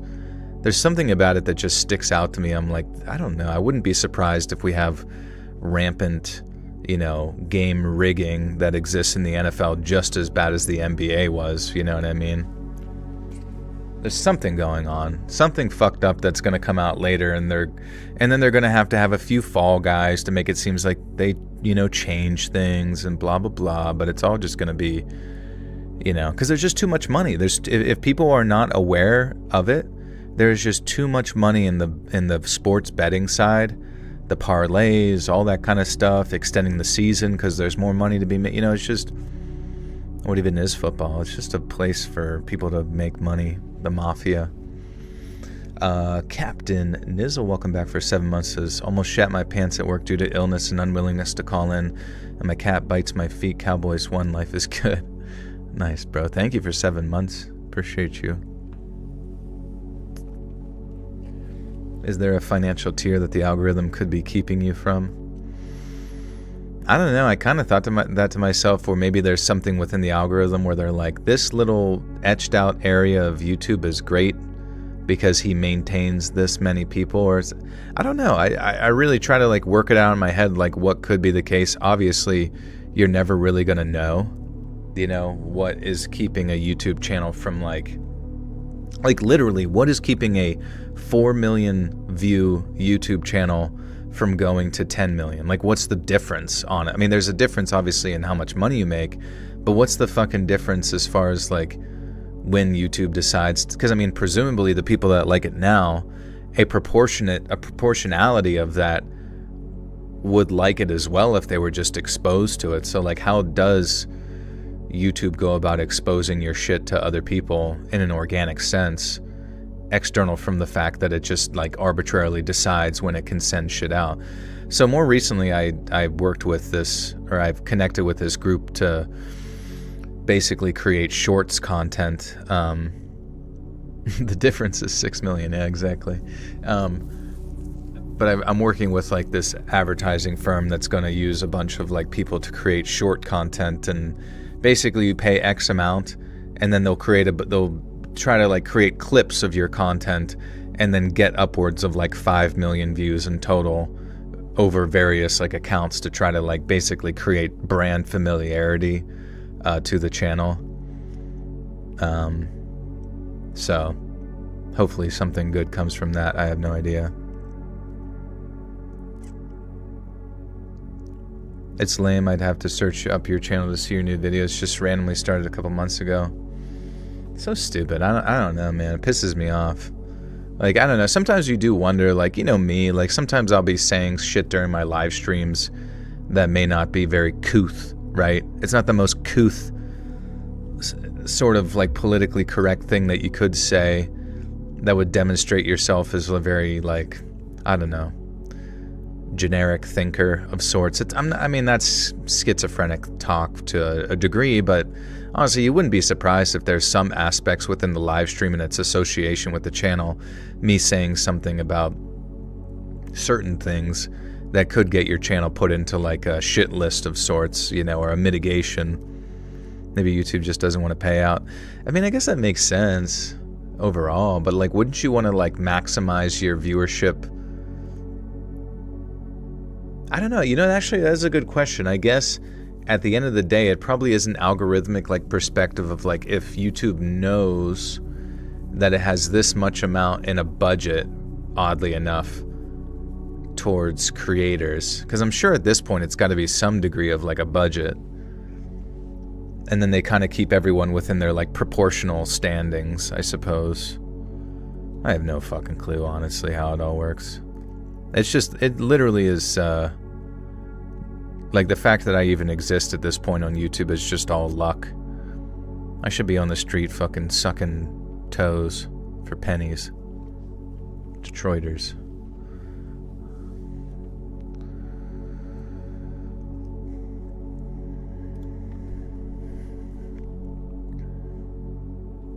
I've been to the Appalachian Mountains.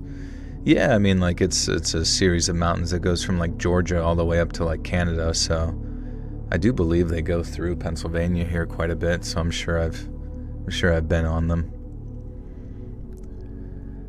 Jack, the idiot that he was, hadn't taken the safety off his pistol.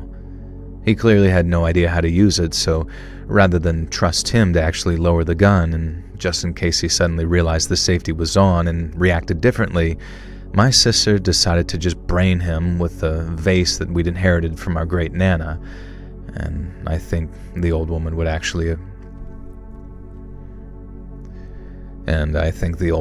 have approved. Now anyway, my sister quite understandably broke up with Jack and, yes, eventually lost the blue hair. And as a responsible gun owner, Uncle Ron reported Jack's misuse of a firearm to the cops, and now he's banned from owning a gun, I do believe. Now my sister also managed to successfully take a restraining order out against him and reported him for some other stuff because, as it turns out, like I suspected, he had been an abusive partner. And so we look back on that story and tell it with a bit of a comedic angle, usually Uncle Ron doing the telling, but I'll tell you what, finding out afterwards, Jesus, how do I do that? Like you see the word and you just say like something completely fucking wrong. What do we think of J.J. McCarthy? I don't even know who that is. J.J. McCarthy. He is the LSU quarterback, or Vikings quarterback, sorry. I'll be honest with you, like I have not been observing the Vikings at all. He looks like a little boy, which I guess he is compared to myself. But yeah, I don't know anything about him, honestly. What do you think about him? Is he good? Is he your starter? Did you decide what to take on Thursday? Yeah, I think I'm going to do enchiladas that are Thanksgiving themed, and then some grape salad.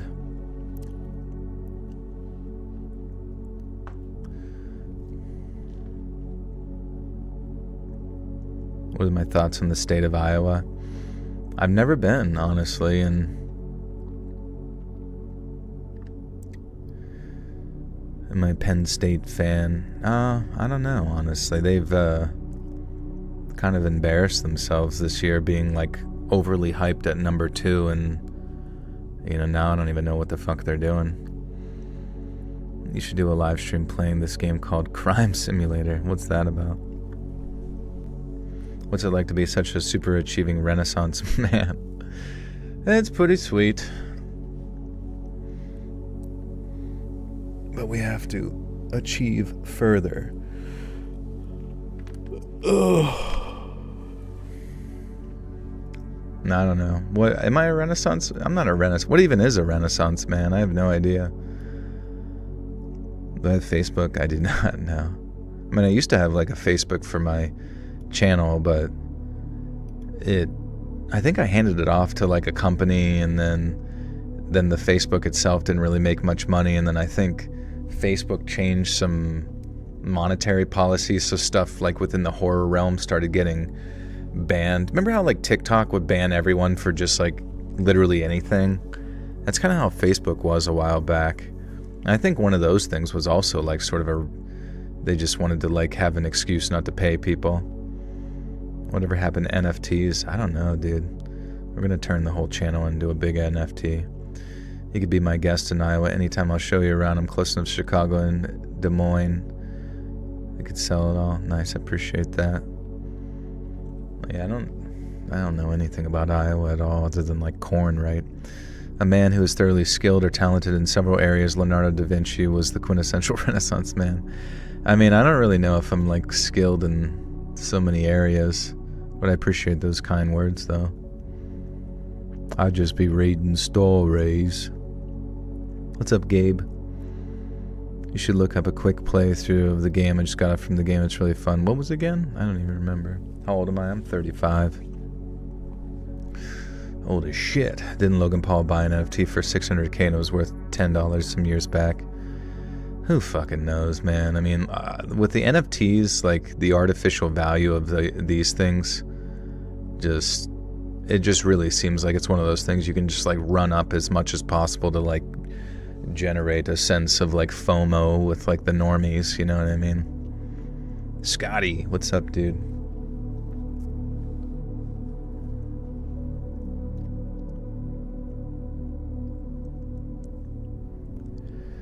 So we look back at that story and tell it with a comedy angle, usually Uncle Ron doing the telling, but I'll tell you what, finding out afterwards the type of things he put my sister through, psychological torture in particular, it made me wish that we were the kind of gun-toting, rootin'-tootin' Republican trigger-happy family that Jack clearly accused us of being. I'm not a violent person. I'm not a violent person. But I do feel like at the very least he deserved to feel the fear of having 7 or 8 guns pointed at him to calm him down. Even Uncle Ron's Star Wars laser gun that I think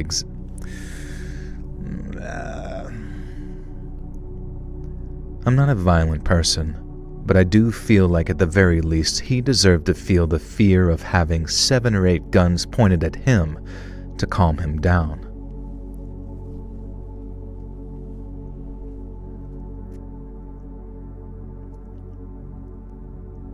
What's up, Sonomi? How goeth it?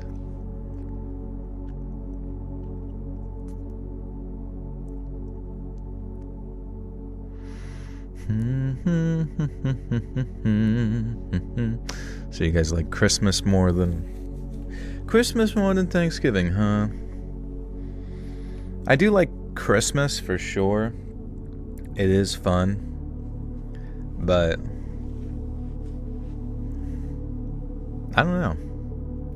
I do not know. It's weird with like Thanksgiving, you do a family thing, and then sometimes it feels like Christmas is just immediately there in your face right after, and then it's like the pain. Instead of just like thinking about like what good food am I going to make, you have to think about like getting every fucking person that you even cross paths with, even remotely, including like your mailman, a goddamn gift. And it's just, I mean, gifts are cool, but to have to constantly like, oh shit, I gotta get that, I gotta get that, I gotta get that, I gotta this. Actually, that is kind of fun if you do have the funds available, but it's also kind of a huge pain in the arse.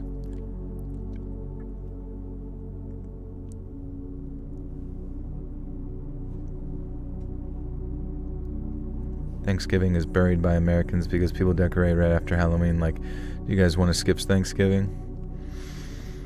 I know, what the flick? It really does seem like it. Did you just do the thing from The Grinch with the mail? I don't know, honestly. Maybe I subconsciously stole that line. I don't remember him saying that. Gotta get my mail, man. Or did he say something like that? We don't have Thanksgiving where I am, so Christmas was the only option for me. Oh, no, that's fair. That's totes fair. Totes my goats fair. Does being wealthy put pressure on you during Christmas? Yeah, I guess so. If you don't get someone, they're like, what the fuck, you cheap bastard. You bastard. Because I remember one year, my friend, like, he has, like, so many kids. He has, like, 7 kids. And, like, and they're all so funny. They're, like, all so smart. They're all, like, sarcastic like him and stuff. And the one year I got them, like, a Switch. That was my big present to them. But then the next year, I just, like, casually didn't think about it. So I ended up getting them and this was not even a joke. This was a Grinch comedic like rug. And it was like one of those rugs that you put down maybe at like in front of your sink or in your bathroom or something. And like the way that it was like kind of set up was it was almost like an illusion of the eyes where it looks like you're falling into a hole, but it's got the Grinch on it for some reason. And I just remember them like, oh, like they made like such a big deal about me getting them a fucking rug. They're like, oh my god, thank you for the fucking rug. And then they were like, all of them gathered on top of it and just started like jumping up and down like they were so excited. I'm just like, fuck you. Like, you're welcome. You're welcome for anything, you ungrateful heathens. And then they like took a picture of them like standing there like, whoa, we're gonna fall down a hole. I don't know, I thought it was a cool rug. It's probably gonna be worth something someday. Elizabeth, thank you for the 27 months as my mom gives our garbage men and our mailmen peanut butter balls and $10 in Christmas cards. She's so cute. Oh, that sounds really nice. Do I have kids? No, I don't have kids. Maybe one day.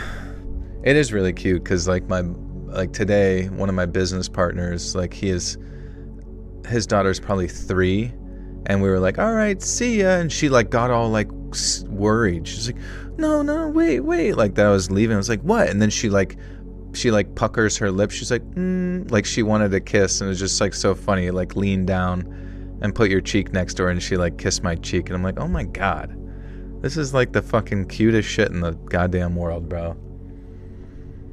I have an OnlyHands account. Yeah, you gotta find it. Do I get to be the Funkle? Pretty much, yeah. I mean, I get to show up and just be happy and make jokes and buy them stuff and for all my friends' kids, and don't have to worry about any of the discipline at all. Riddle, who gets smaller every time it takes a bath? What gets smaller? A bath. Every time it takes a bath, it gets smaller.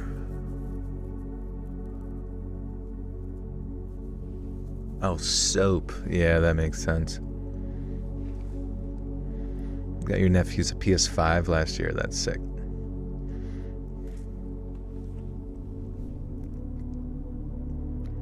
Just wait till you have kids of my own. Yeah, I mean, I don't know. It's I think I mentioned it last time, but it was a friend of a friend. He was saying about how, he's like, do I regret having kids? No, but I probably would have did it different. He says he would have done it differently, or I don't know. It always seems like everyone I talk to who has kids, they always have something that they want to say where they're it's a long sort of do I dislike my kids? No, but, and then there's always a but of some sort that's in there. Do I have bath or a shower? I prefer a shower.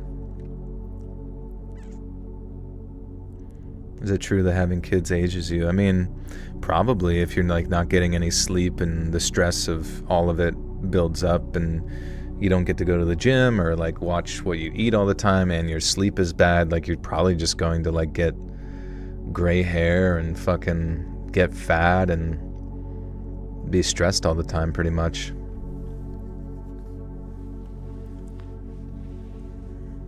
Kids don't like me for some reason, I'm friendly and kind to them, but they run away from me like I'm the creature from Frankenstein. Maybe, yeah, I don't know. Maybe it's just the spit. I remember it was dude, every kid likes me all the time. It's always fun, But then my one buddy, his daughter, she's probably only 2 or something, but she genuinely is just not social with me at all. Every time she sees me, she it's weird. It's she starts to say something, but then immediately runs away. So maybe she's just baseline shy, but it does make you feel bad when you're what the fuck? Am I some type of creature? What's wrong with me? What's wrong with me?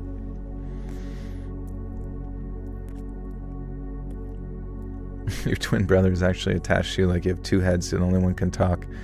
It's true. There's just some sort of parasitic growth coming off of me. How old am I? I'm 35. Time flies, right? Maybe she thinks I'm Sasquatch. Probably, honestly. It's the stench. It's the stench that gets her.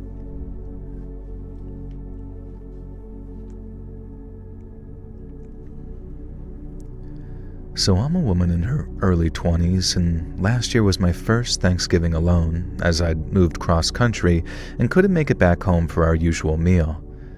Now, I was pretty sad and depressed about all of this, even though Dad and my stepmom made a big effort to have a Zoom call with me and have a little party that day before Thanksgiving.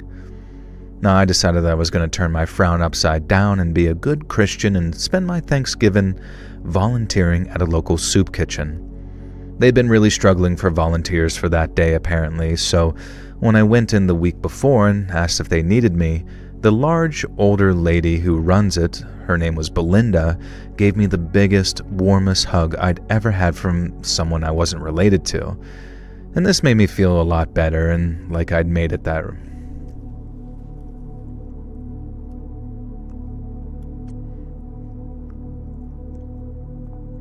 You know what's crazy?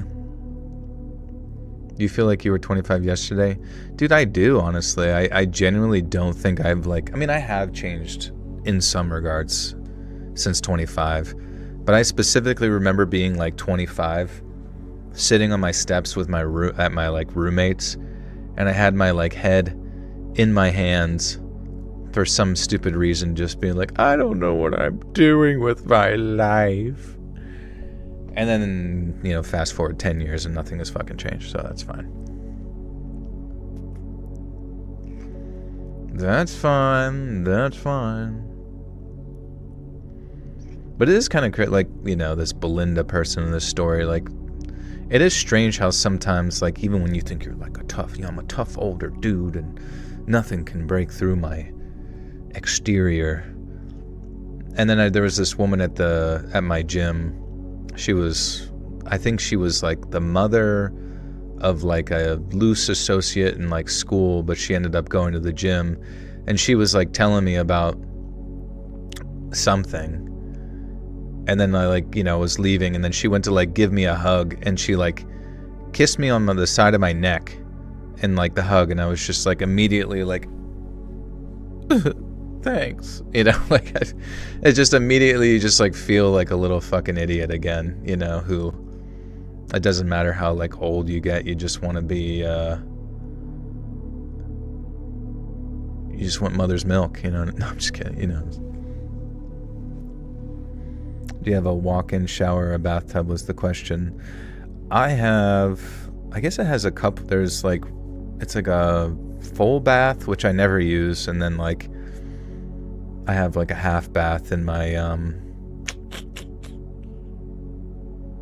bedroom, which is just like a shower. You wish I knew how much you changed people's lives. Yeah, I had you guys all join the army. I had you guys all sign up and go fight in Iraq. That's a big question, actually. If I asked all of you guys to join up with the Marines tomorrow and go fight in the big war, would you do it? For me.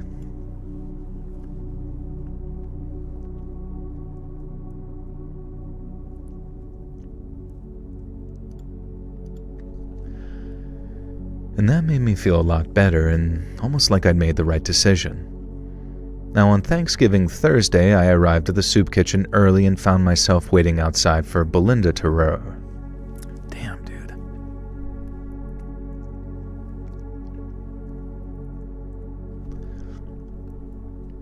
Now, on Thanksgiving Thursday, I arrived at the soup kitchen early and found myself waiting outside for Belinda to arrive. There were already a few folks hanging around, even though it would be another hour or so before we actually started serving food. Belinda arrived and was greeted by some of the folks who were waiting for the food, and clearly some of them were regulars, and Belinda greeted them warmly and they responded in kind. Now, she introduced me as a new helper who was with us for Thanksgiving, and I quickly added, and hopefully more than that if Belinda will have me, because I'd already decided that I wanted to volunteer at this place regularly. And just seeing the way that these people's faces lit up at Belinda's arrival, knowing that they'd get a hot meal. Wait, is this... I can't tell... Is this like a sentence? Sometimes I see sentences and they're like new sentences, but it's almost like... I quickly added, I wanted to volunteer this place... I wanted to... because I'd already decided I wanted to volunteer at this place regularly. Period. Just seeing the way that these people's faces lit up at Belinda's arrival, knowing they'd get a hot meal inside them. There's supposed to be more to that sentence, right? Like almost like just seeing it, inside hot meal inside them, makes me want to, you know, like, isn't there more to the sentence, or I don't know. It's fucking confusing. What's my favorite genre of music and group or artist? I like liquid drum and bass. That's my shit. No, I love everything, honestly. Why did bodybuilders buy breast milk? Asking genuinely. I don't know, maybe it's because it's fucking delicious. No, I'm just kidding. I don't think I know a single fucking bodybuilder who ever has done that ever. Quail eggs, on the other hand. I always feel old when I see my younger cousin. She's a teen and now. I remember being 10 years old when her mom was pregnant. Well, that's just life, you know what I mean? Like, at the end of the day, you kind of just have to, like, do shit that makes you not really care about age or whatever. Like, honestly, you should just do things that make her or them jealous that you're, like, so far ahead, you know what I mean? Because you have so much freedom. The Devoured Eagle, thank you for the 5 gifters to He's Electric, Gundam Meave, Kaylee Smith, Shelly Doxy, and Shane Elias. Welcome, friends. You now have access to bonus content.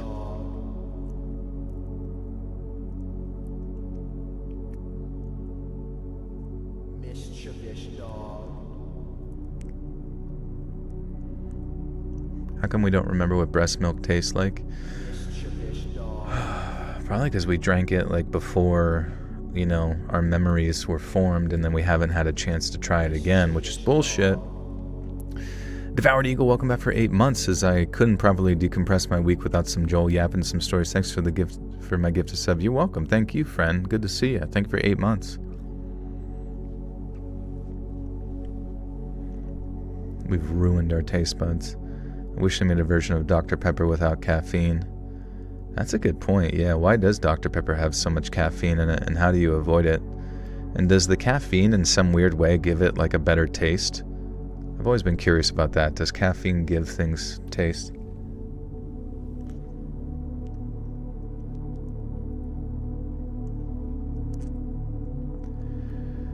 Just seeing the way that these people's faces lit up at Belinda's arrival, knowing that they'd get a hot meal inside them. And so Belinda opened up.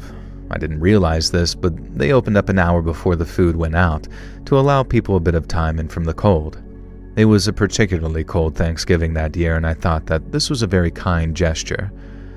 I don't know what it's like at other soup kitchens, but there was a lot more than soup on the menu that day. We couldn't afford to put a whole Thanksgiving spread, of course, but a number of local businesses had contributed dishes which just needed heating up, including 3 incredibly prepared turkeys and 2 glazed hams from a local butcher.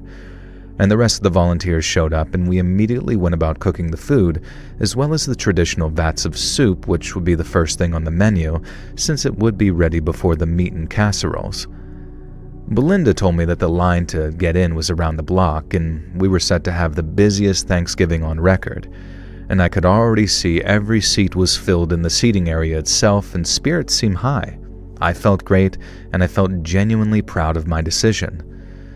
And so the soup was ready, and I was putting on serving.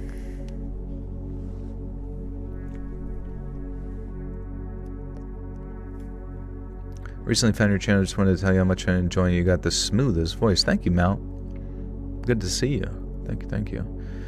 Taste differs depending on what you eat, spicy or sugary. I try to stay away from citrus so baby doesn't get rash.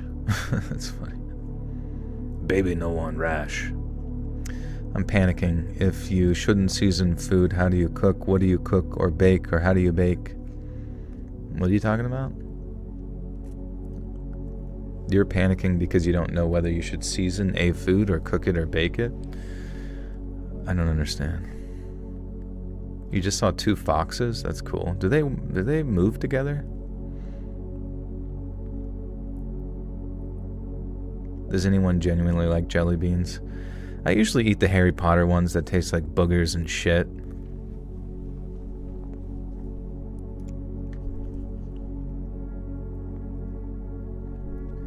So the soup was ready, and I was put on serving duties, filling up cups of the pumpkin and pump. Joel, why do you say it weird? Why do you say it weird, Joel? Pump, it's pump. So the soup was ready, and I was put on serving duties, filling up cups of the pumpkin and chestnut soup specifically.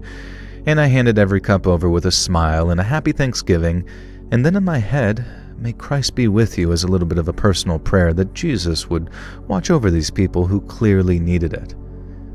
Gimme soup, bitch. And the demand caused me to look up, almost expecting to see someone I knew or some kind of joke. And the guy who stood there looked about 80 and had a hard-lived 80 at that.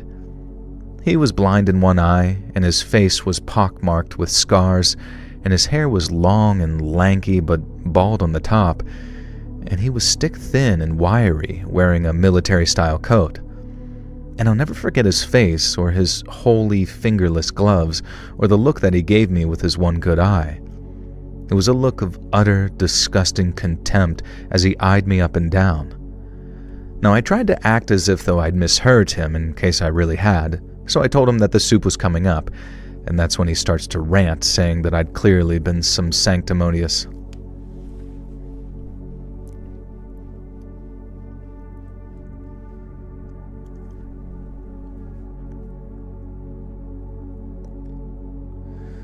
Nana, thank you for the 10. that was pretty hilarious. Like that setup, like that was actually great writing. Whoever wrote that. May Christ be with you. Give me some soup, bitch. Is food supposed to be just food, or is it supposed to be like good food? Well, if you're doing bodybuilding, some people just kind of eat it without like seasoning so as not to like mess up any of their other, I don't know, shit that they consume or whatever. But you know, to me, I think food should taste fucking awesome. You do love putting peanut M&Ms in your popcorn. That sounds awesome, bro. Honestly, that sounds amazing. Just take like a bag of popcorn and a bag of peanut M&Ms and just mix that shit the fuck up. I mean, granted, I guess it would all migrate towards the bottom, but maybe it wouldn't. Maybe if you put it in like an air-sealed plastic bag of sorts. Who knows? Gosh. Are you guys gonna work out for Thanksgiving? Are you guys gonna fast before Thanksgiving and then the day of is gonna taste so fucking good? But a Ziploc baggie.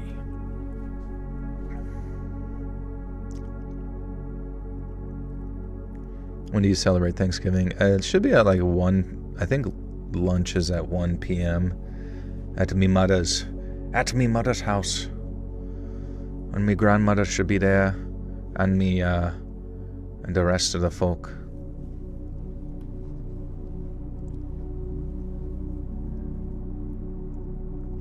Gonna get your steps in, do your kettlebells. There you go. You should be good. Thanksgiving already happened? Fuck.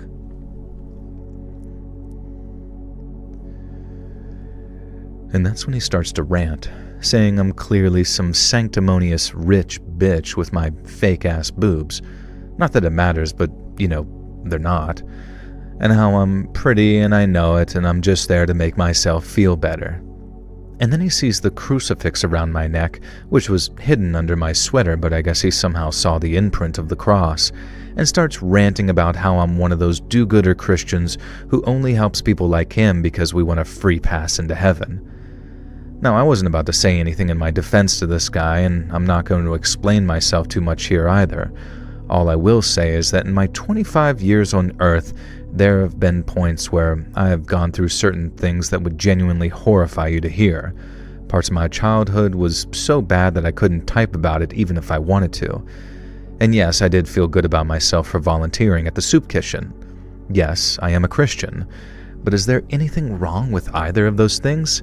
This freaking guy didn't know me, and he didn't have any right to judge me. And I'm sure he'd suffered too. Probably terribly from the looks of him, but to assume that I was some privileged B-word who had it easy just because in his opinion I was attractive. How dare he? How absolutely dare he? And so I did what I've always learned to do in these situations. I responded as cheerfully and politely as possible, pretending that I hadn't heard a word he said, because in a minute that he'd gone, I would have thrown hot, boiling soup in his face till his skin fell off.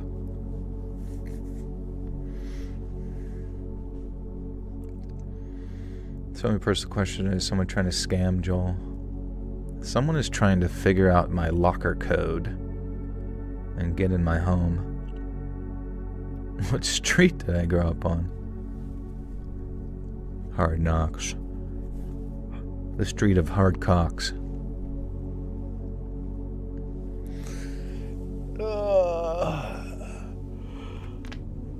Maybe I should, you know what? Maybe instead of quesadillas, or what the fuck was I saying? Enchiladas. Maybe I should just make fucking... Maybe I could just make a fucking soup.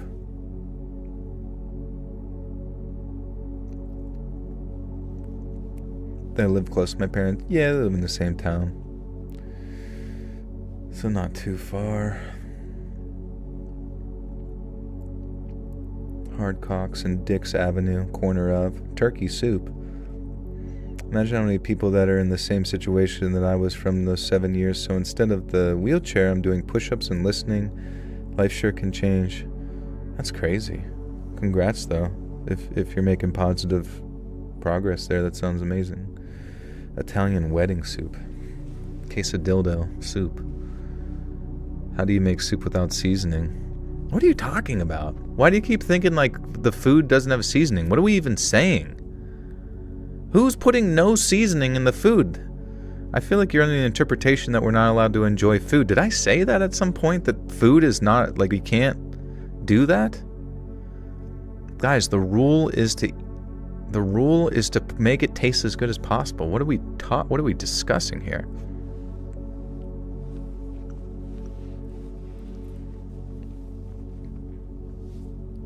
I don't even know at what point during my conversation about food did I ever say the food was just without flavor. Like, what the fuck are we talking about? Usually I have someone else chew my food for me too, and they spit it into my mouth like a baby bird, in case I didn't clarify. And that adds the seasoning, that adds the flavor, that makes it nice and moist.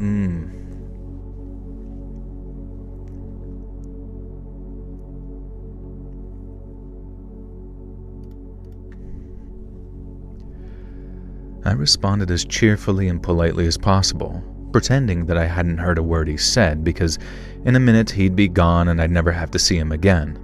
I'd take my break, and by the time I was done, he'd probably have left. And so I poured him his cup of soup and handed it over to him with a big smile, telling him that I hope he enjoyed it and had an absolutely wonderful Thanksgiving.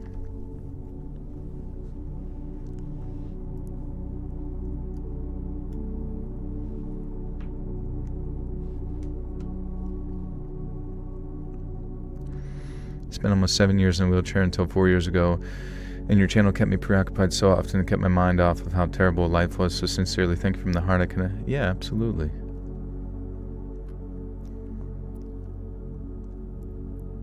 And remember, don't add any seasoning at all. Don't even think about adding flavor to that enchilada.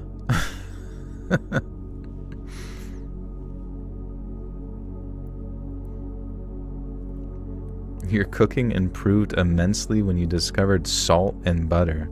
How were you cooking anything without those things prior?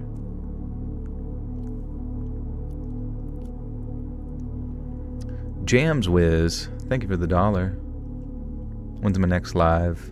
It is, so today's Sunday, so the next live will be Wednesday night. It's the nights before uploads, and normal uploads are Monday and Thursday. Do I watch football on Thanksgiving? I do, yeah. I fill my belly to the brim, and then I have someone clean my belly, and then I lay on a sofa and fart and fall asleep.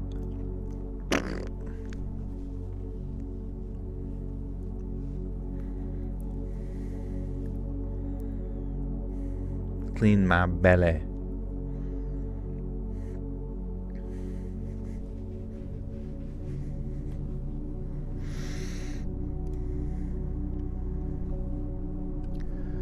So I poured him his cup of soup and handed it over to him with a big smile, telling him that I hope he enjoyed it and had an absolutely wonderful Thanksgiving. Now, normally this makes people sort of run away feeling stupid, but not him. Oh no. This enraged this guy more than I could possibly have imagined.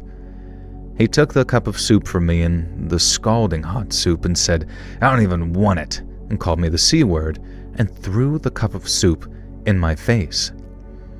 Everyone around him reacted in horror, but I was just frozen, like I'd passed out on my feet. I vaguely remember him running and leaving the building and my face feeling weirdly cold. And the next thing I remember is actually waking up in the hospital. I have a skin condition that, among other things, makes my skin extremely sensitive to high temperatures. The soup had been hot enough to burn away part of my cheek and sent me into shock, which had caused me to pass out and stay unconscious for a few hours. The scalding soup permanently scarred my cheek, and it wasn't bad enough to warrant a skin graft, but there is a red mark there forever that gradually kind of looks like a birthmark. And I also required an operation on my eye, which thankfully was successful, and I retained my sight, but a small section of my right eye is now permanently bloodshot. Belinda had been at the hospital with me. I don't remember this, but apparently all I kept doing was worrying whether they'd close the soup kitchen and that people had been able to get their meals, and she just kept assuring me that no, it was still running. Unfortunately, they were not able to catch the man who assaulted and permanently scarred me. He'd come bursting out that front door and nobody really had known why, and the whole thing had just been so sudden and bizarre. And the chances are, if it had happened to someone who didn't have a sensitive and unpleasant skin condition like mine, it would have just hurt like a mother lover, and that would have been that. Unfortunately, though,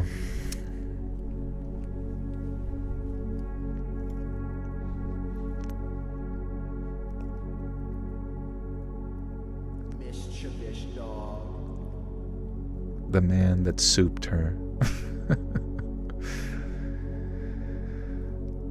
Hey, Mega, welcome back for 46 months. So, Red Hot Soup head trauma is a funny story to read directly after you said, maybe I should make soup.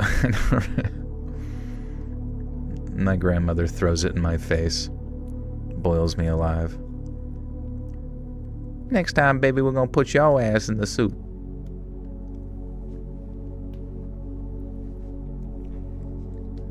Stink ham. Stink ham. My favorite side. Some Thanksgiving stink ham. What's in the stink ham? It's just ham cooked in shit.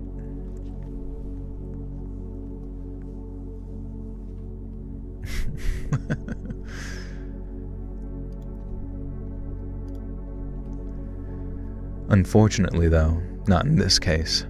I spent a few days in the hospital, and the thing that I kept telling myself was, this was just one guy. There are terrible people in every group, and the lesson that I've been taught here, I believe, is that forgiveness isn't necessarily what's important, but rather the lack of placing blame. So I still volunteer at that soup kitchen. I've become friends with some of the regulars, and I wish I could do more to help them. Belinda couldn't believe it, but it just felt right. Now, I'm not some kind of saint, though. There's a part of me, a very dark part hidden deep in the back of my mind, who continues volunteering at that soup kitchen in case that guy returns. And if he does, maybe I'll throw some soup in his face. Or maybe I'll pretend not to recognize him and then follow him where he leaves. And fucking cut his fingers off and eat them. Do I have a favorite comedian? Yeah, I think, I was thinking about this the other day, and I really do think it's just Louis C.K. Like, Louis C.K. was amazing.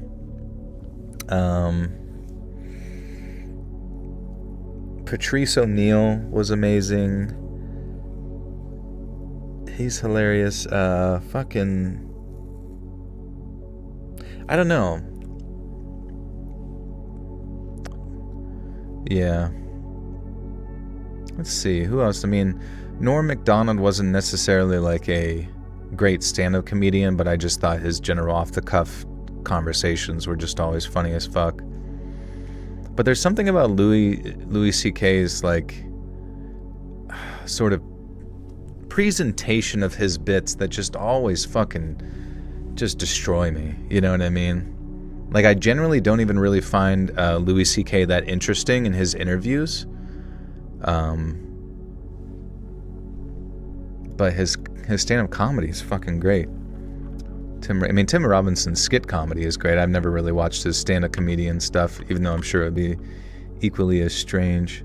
Russell Peters. Yeah, who's Russell Peters? I've seen this guy. He's been around a long-ass time. I'm sure he is funny. I swear I saw him in like a movie Do you remember the movie with Jake Gyllenhaal where they kept repeating the same day over and over again, and he was just like he died in it was a sci-fi movie where he died in a, what's it called, like a train bomb. It wasn't Donnie Darko, but it was like Jake Gyllenhaal died in a train car or whatever, and then his body was used to like try to find the terrorist who blew up the train or whatever. No, yeah, not October Sky, though that was good. Source Code, yes, thank you. Yeah, I believe this guy Russell Peters was like an extra in Source Code. I just randomly remember that from like a long ass time ago, and he seemed very funny. Yeah, George Carlin, obviously a staple. I haven't really watched much Gabriel Iglesias, but I remember like he had like some huge mansion and like had a fucking he had like a whole gym that he built for himself. I'm like, Jesus Christ, you're not even gonna use it? But I guess it must be weird where like part of your whole shtick within your professional career is just like being large, you know what I mean? Chris Rock, Kevin Hart. You know, I don't really like Kevin Hart that much, and some of the old shit with Chris Rock, there was a lot of like stand-up comedy that was like a lot funnier back in the 90s, early 2000s. Even Dave Chappelle, in my opinion, is like way, way, way funnier in his early days. Nowadays, it just seems like he always has like some fucking speech he's got to give people. You know what I mean? Like he's got to fucking teach you something. It's like, I don't give a fuck about like some church lesson, bro. Like I don't give a fuck about any morality you have to sell me on up on that stage. I just want to fucking laugh. I just want to fucking laugh from some like made up silly scenarios that you talk about. I don't care. Just just rub my belly. Clean my belly. Clean my belly. Hey peeps that give speeches.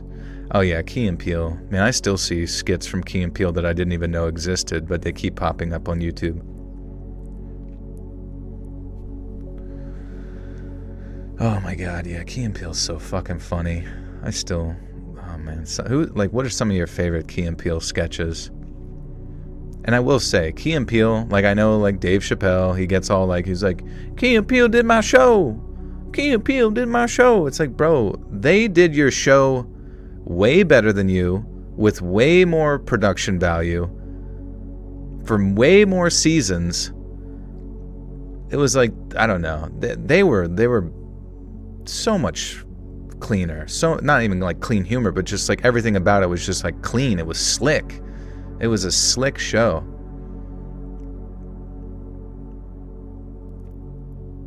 Steve Brule. Dr. Steve Brule. Jaqueline. Aaron. That's what we call Aaron in here. Aaron from that shit. Slap ass. Slap ass.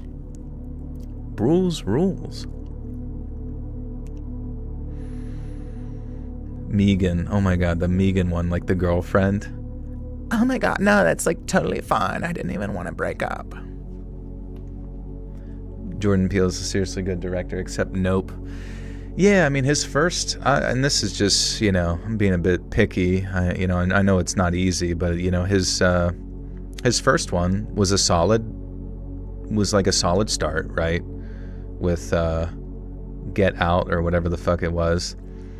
And then after that, I just didn't really like any of them. There was Us. I thought Us was pretty bad, and it made no sense. And then Nope was bad and made no sense. I don't know. How many stories tonight? I'm not sure, honestly. I'm just rambling about nothing. Nothing MacGuffin. Which one is Us again? Is it the Tunnels one? Yeah, the Tunnels shit didn't make any sense. It's like, was there a clone? Like, they all have clones of each other? And they live under the ground, right? And there's and it's just like a bunch of like high school hallways underground for some reason. And there's just a bunch of fucking white rabbits that like hop around in there. And once again, it was that was the thing with like Jordan Peele's like writing, is that like you can have deep layers of meaning to your work, but it can't make zero fucking sense as to how it happens. It has to have like multiple layers to it, where there's like the literal thing where like, yes, these are all like strange, you know, government operations underneath the ground everywhere on Earth apparently, or America I guess, where everybody was cloned, and that's what the white rabbits are like clone rabbits, and they feed off of the, you know, there has to be like stuff that when you have questions it makes fucking sense. But then like the secondary meaning needs to come later. You can't just like have the secondary meaning be the only meaning or the only thing. I don't know, it just doesn't, none of it made any fucking sense. Jordan Peele about as bad as Tyler Perry, who was absolutely awful. That's funny. I mean, well, especially since now he like produces films, and I don't know, I couldn't really give a fuck less about half of his like produced films. Like what the fuck are we watching there? I don't even know what we're watching. Like that football one, I didn't really hear any good stuff about that football movie at all. And that was just like, I mean, I know it wasn't him. Was Lovecraft Country good? I forgot about it. I don't know, dude. Might as well just go watch some M. Night Shyamalama Ding Dong movies. It was nuanced. It was a bit nuanced.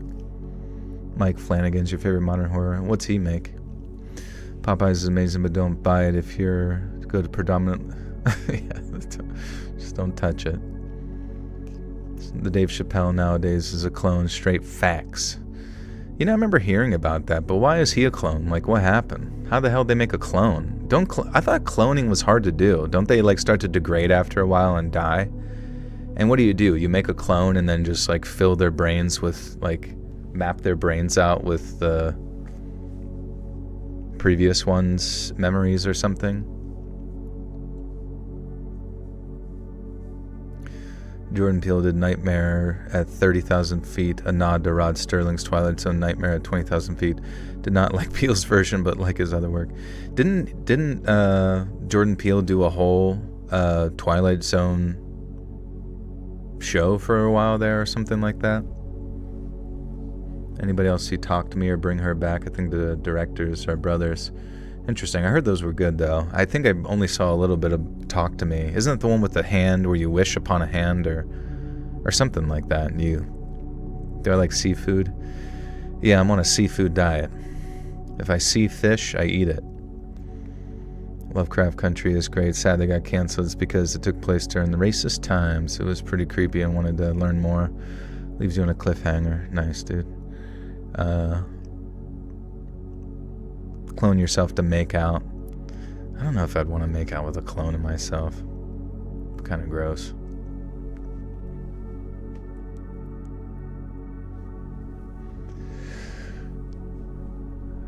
Most families have Thanksgiving traditions. Some of them are wholesome, some of them are silly, and some of them are just plain bizarre.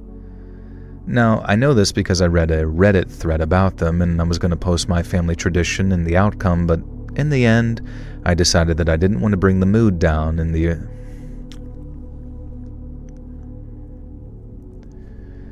I know this because I read a Reddit thread about them, and I was going to post my own family tradition and the outcome, but in the end, I decided that I didn't want to bring the mood down into the Earth's core. So I thought, hey, why not send it into Let's Read instead? Now look, I'm not going to pretend that my dad isn't the R word we're not allowed to say anymore. He is. An absolute dumb... The R word. What's an R word?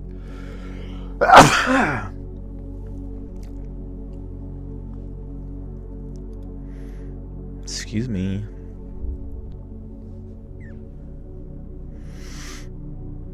Blessings upon thee. He's not retro. My dad's not very retro.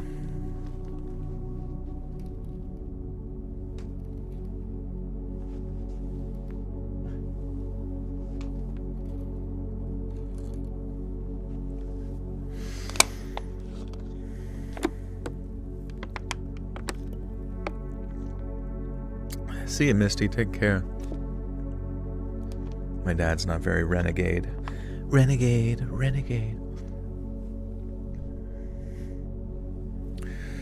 Okay. What's up, Rook? Rook X?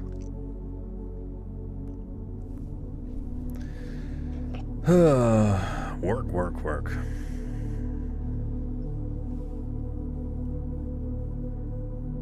Can I do the Pennywise impression?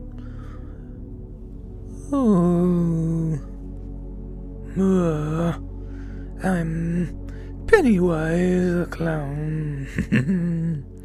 Does Pennywise ever laugh? Who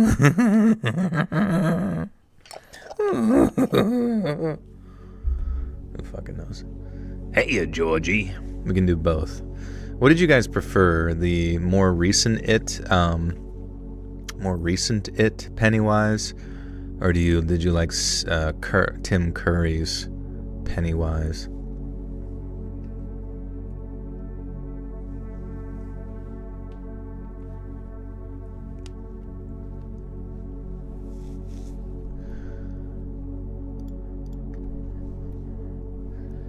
Look, I'm not going to pretend that my dad isn't the...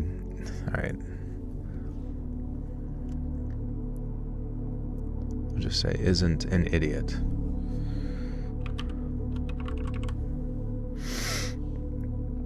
Old It was scarier. OG Pennywise low-key scarier. It really was, even though it was kind of like lower budget, right? There was something about it that was like so iconic. You know what I mean? Like... the fact that his character was so animated, the newer Pennywise just felt like it didn't really stick with you, if that makes sense. Like the newer Pennywise just kind of like felt like it just, I don't know, it felt almost like too young. You know, the old Pennywise felt like an old fucking pervert clown to whip his fucking cock out and show it to you. You're like, okay, that's creepy. But like this new one, it's kind of a girl, or it's kind of a boy. Who knows? You know, it's just fucking stupid. Just like me, for real. I know. It's like, you're not going to remember it. Though I do love the one scene where like it's zooming in and he's like in hell and he's doing like the Russian sort of like kick the legs out to the side dance, like dun, dun, dun, dun, dun, dun, dun, dun. I use that as like a reaction GIF file quite a bit. If someone's upset at me, I just send that. I'm Pennywise, the dancing clown. Look, I'm not going to pretend that my dad isn't an idiot. He is. An absolute goofball, and I love him for it. But he'd be the first to admit it. But sometimes his dumb flippery gets him into a bit of hot water. Things like managing to offend a waitress at Waitress. Jif. They changed it. It's Jif now. Jiffy Lube. Outer Limits I haven't seen though.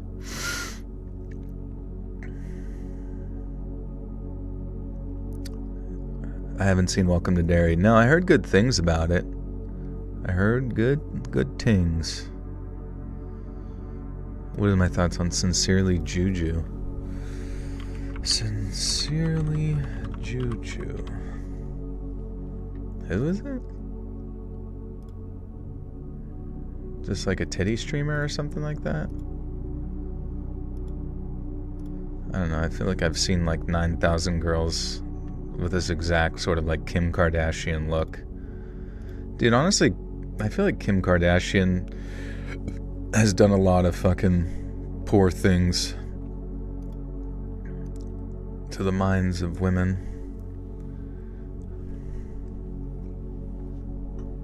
Have you seen The Substance? I did see The Substance.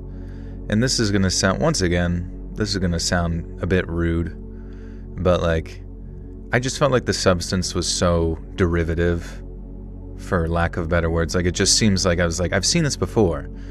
Like, oh, Hollywood only wants you when you're hot and fuckable. It's like, yeah, no fucking duh. Nobody needs to, like, hear that lesson anymore for the 10,000th time that we, like, value, you know, the new hot rod over old wisdom. Like, we all fucking know that that's like a trope within like storytelling at this point, and I just didn't really feel like to me it felt like just like sort of a Netflix original. It didn't really feel like a movie, like, or an episode of Black Mirror. It didn't feel like it constituted an entire fucking movie, and certainly not a movie that was everybody's circle jerk around for a while. You think it wasn't meant for me? I wasn't supposed to see it. I was supposed to close my eyes during all of it.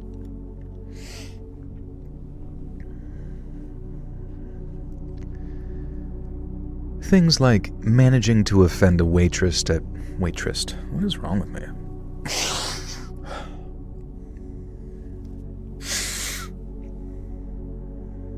God.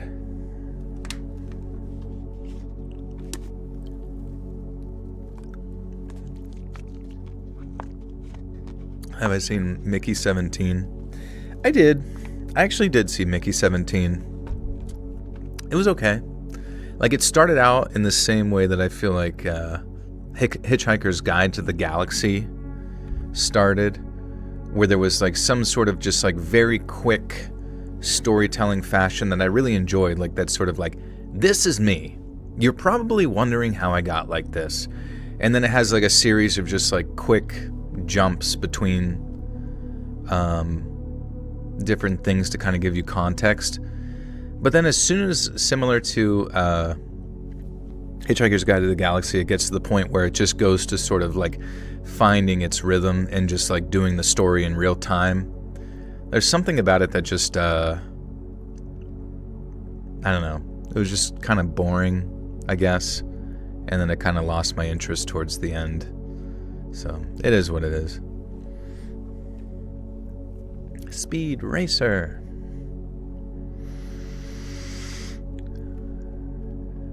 Things like managing to offend a waitress at Red Lobster somehow, or nearly losing a major contract at work for sending a boomer Minions meme to the company that they were courting.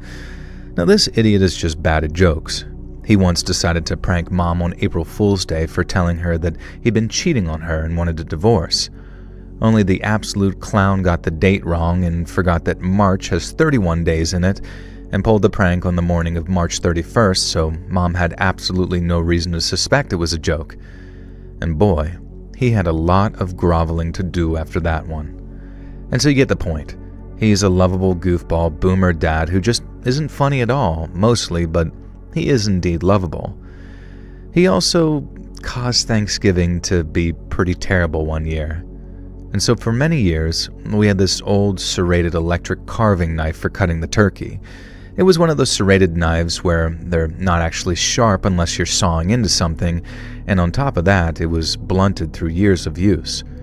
And so every year, to entertain the kids, before cutting the turkey, he'd take this damn knife and pretend to cut his hand off with it.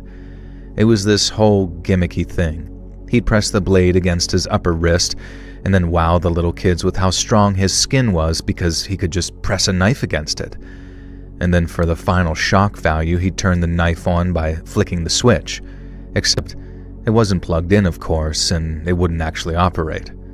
And of course, the rest of the family had to then explain to the little kids that they shouldn't do this, and the knife was blunt, yada yada yada. And it was just some stupid thing Dad always did. And so this one year, the carving knife had finally died, and Mom replaced it with a new one. And she told Dad,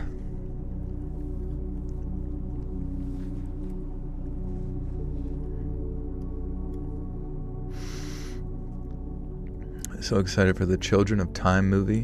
What's Children of Time about? Why do we have to work? Do you have to go to bed? Damn. Graveyard of Fireflies. That's the one with the insects, right? Or are you saying Mickey 17 took that idea?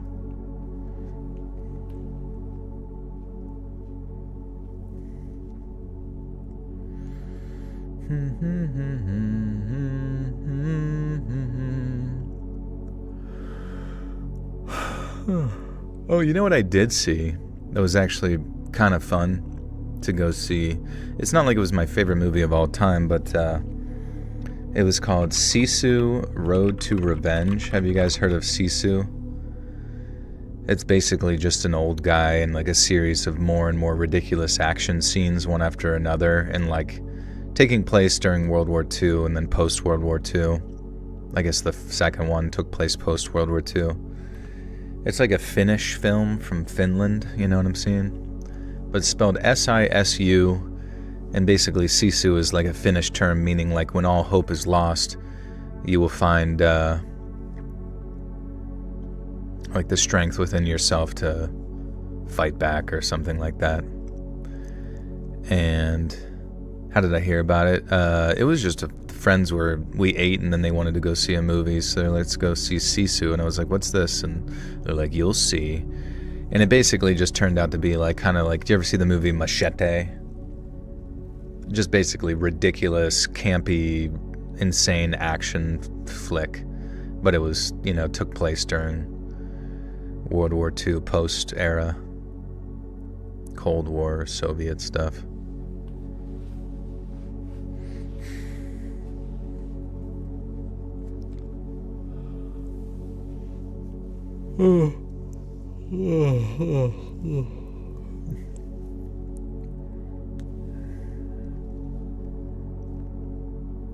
It says ridiculous as Iron Sky. I don't know if I've seen Iron Sky.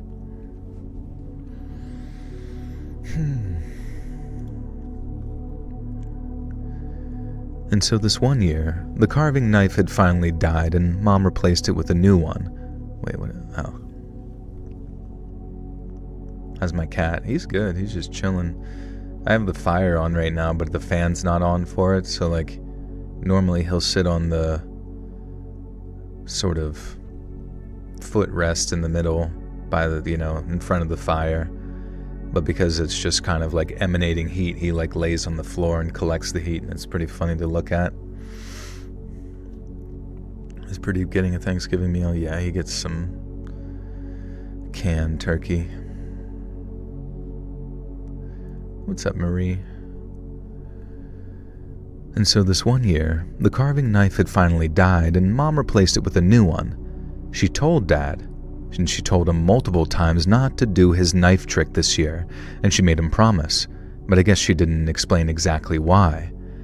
Now here's the problem. Serrated blades can be crazy sharp if they're of a certain design. Electric carving knives these days are famous for being way, way more sharp than people realize. But Dad, in his arrogant wisdom, was still convinced that this wouldn't matter. Besides, it wasn't plugged in. He'd just be careful and make sure that he didn't press it into his skin too much. Of course, this was his explanation after the fact. At the time, none of us knew that he was going to do it. So, picture the scene. There's about 15 family members crowded around the table and they're... Hey Justin, you heading off? How's Yappin? Do you still have the sound curtains up? I do, yeah. Surrounded. Absolutely surrounded. I'd probably never take them down, honestly. They're pretty sweet.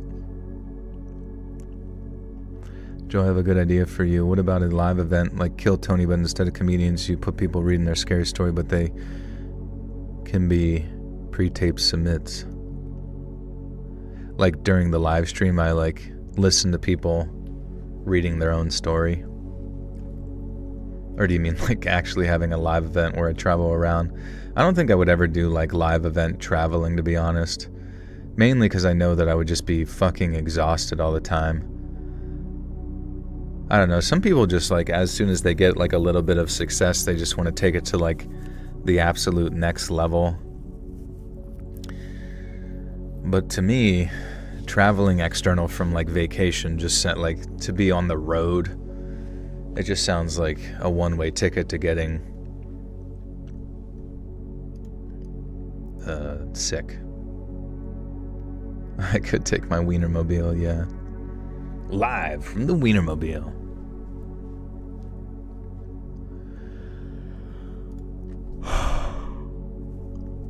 So picture the scene.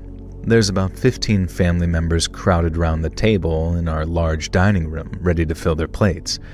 Dad's about to do the opening ceremony and cut the turkey. And he does it, and he does the trick. He presses the blade against his wrist.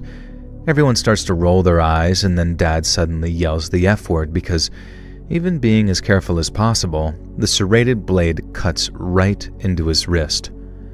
And then the pain causes his other hand to spasm, but it's okay, right, because the carving knife isn't plugged in. Well, no, it's not plugged in because it was a rechargeable knife. So his finger slips, he presses the switch, and we all watch in horror as his brand new, incredibly sharp electric carving knife slices through his wrist like butter. Everyone's screaming, except for Dad, who's just sort of staring down at his severed hand at the blood spraying from it. He's woozy, dizzy with shock, and sort of lifts his arm up, leaving the severed hand behind. And of course, blood sprays everywhere, all over the Thanksgiving dinner spread, all over the family, all over the screaming, crying family members. And I'm the one who springs into action. The knife's still running, embedded into the table now, and I reach through the blood and gore and shut it off. And then I grab my own father's hand and rush him to the kitchen to put it in a bag of ice. Meanwhile, other members of the family are trying to snap my dad out of the shock that he's clearly in. We're calling 911. Others are yelling for the ambulance. Others are yelling that the ambulance... Oh, I see. That the ambulance.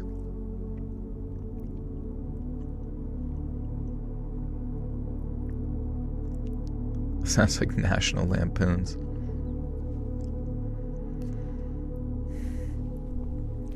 Stop reading my girl's messages. What are you talking about? Guys, whose man is that? We've deeply offended them. Pissing them off. What's my one biggest regret? Not reading more of your girl's messages, probably.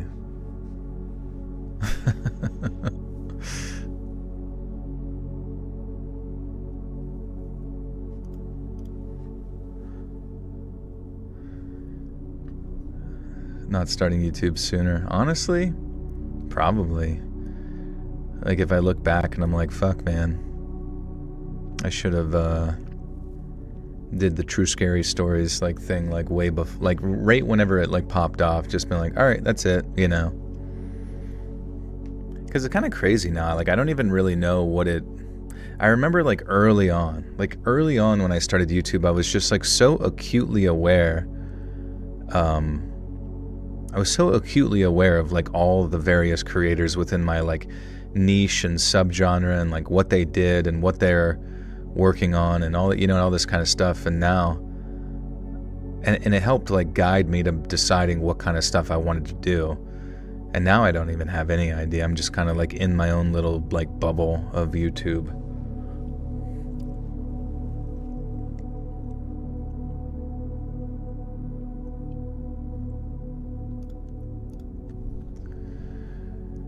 Others are yelling that the ambulance will take too long, etc. In the end, I drag Dad to my car, throw him into the back seat, place his ice bag hand in the passenger seat, and just hightail it to the emergency room. And I'll never forget it. Dad was unable to say much of anything on the drive there, but he did let out one thing. Thanks for giving me a hand, baby girl. God. If he hadn't been in the back seat with a severely bloody stump of a wrist, I probably would have punched him in the jaw in that moment. Unfortunately, they couldn't save his hand, as there was too much nerve damage that had been caused by the cut, and when my mom arrived at the hospital, she insisted on making up a slightly less embarrassing story of how he severed his hand. I forget the exact details, but I'm sure they didn't buy it. And so Dad only had one hand now. Thankfully, it was his left, and he's right-handed. And that's the thing that he always says each year.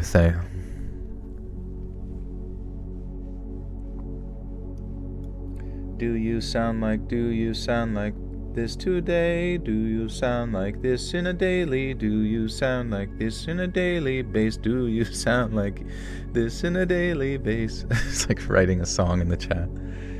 I guess so. This is my voice. This is me. This is what I sound like.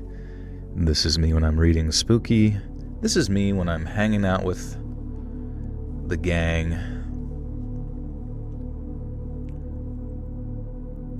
Did I ever watch Lost? Yeah, I made it to I watched through season 2. And then even when I was in like 9th grade, because I would watch it like every Wednesday with my fucking parents. I would watch Lost with my parents. I was always so excited. I'm like, it's fucking Wednesday, bitch. And I hated the fact that it was Wednesday when it would come out because I knew I had like homework to do and shit. But it would come out at like 8 p.m. And then, yeah, it was like, they introduced like it's a fucking polar bear. There's a fucking polar bear on the island, dude. What's the deal with the polar bear? And it's just like, I realized very early that they just kept adding more and more and more questions to this show, like never explaining anything, just adding more and more curiosities. And then I just stopped. I was like, I don't even fucking care. But then it turned out that, I don't know what happened at the end of the show. They just like kind of like made up some shit to wrap it all up, and that was it. I had to wait for the next week and see what it means. I know, right? It honestly made it all like pretty exciting. What's my favorite number? What is my favorite number?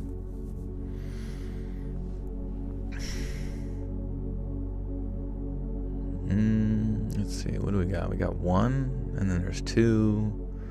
What's after 2? 3, and then there's 4. We got 5. Five's all right. 6, 7.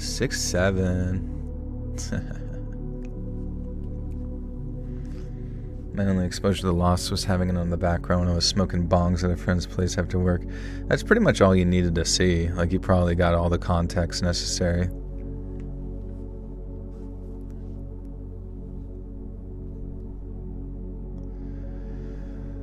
Okay.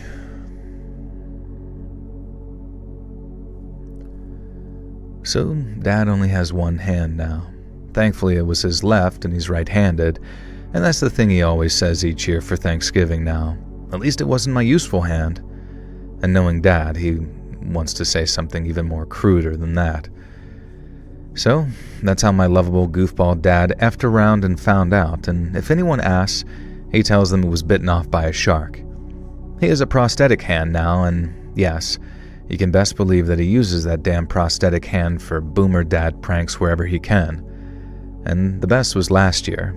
My daughter brought her new boyfriend over for Thanksgiving, and they're high school seniors, and her boyfriend is a sweetheart, and Dad introduces himself by walking up behind him, placing his prosthetic hand on the poor kid's lap and saying, "This is what happens to the last guy who got handsy with my granddaughter." Thankfully, me and my daughter had warmed up. Thankfully, me and my daughter had warned him in advance, and the smart-ass kid took the prosthetic hand, turned to face my father, and shook it with a very "pleased to meet you." I think he's a keeper.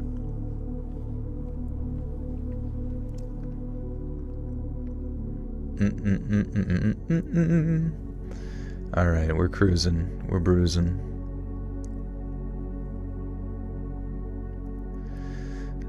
Do do do do do.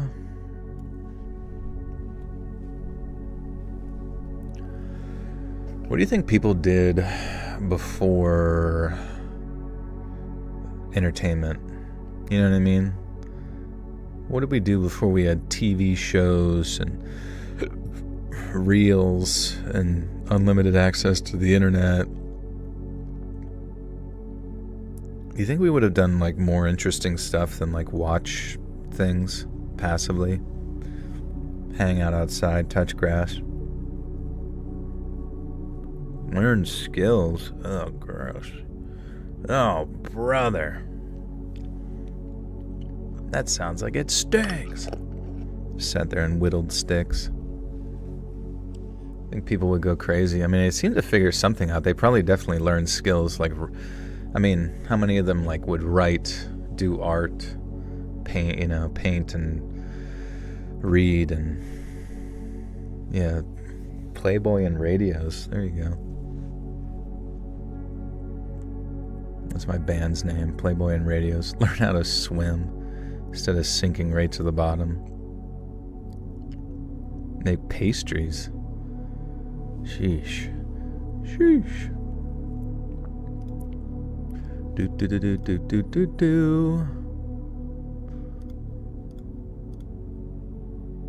What would I do? They probably played Overwatch, yeah. Back in the 1800s. What would I do? I probably would write. I'd probably just sit and write thoughts and stuff on paper. In some other form. I'd probably just jerk off with my wooden girlfriend that I whittled myself.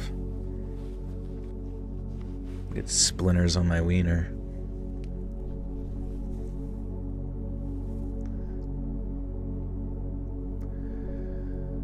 So this happened in the late 2000s. My little cousins were unholy terrors, to say the least. 2 boys, 8 and 9, the sons of my paternal uncle. They were born 2 months apart, have 2 different moms, neither of whom are my uncle's wife, and they spend other weekends with their dad, and I guess you can't blame them for being a little messed up and out of control when their family background is just so convoluted. Now, this explanation makes my uncle sound like some kind of womanizer who went around inseminating a variety of different women, and, well, I guess that's true, but not for nefarious reasons. First girlfriend actually died in a car accident a month after giving birth to Monkey, the oldest son, and my uncle had a sort of friends with benefits consolation hookup with one of his best friends in the contraceptive talk.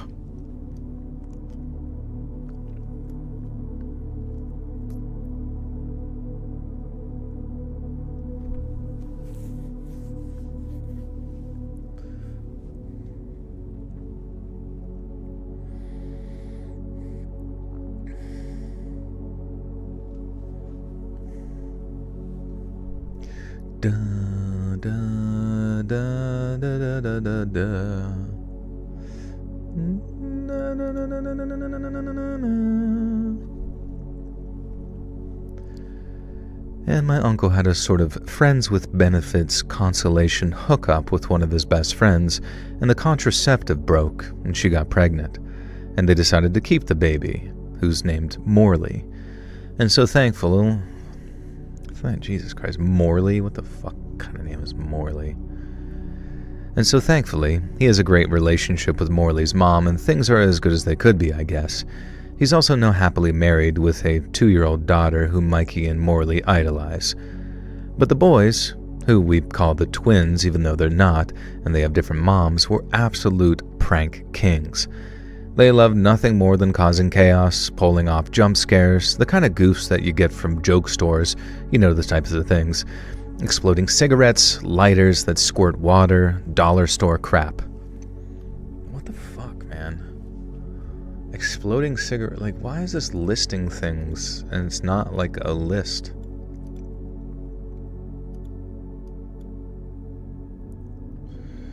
John Pork's Prank Emporium. John Pork's Halal Pork Emporium.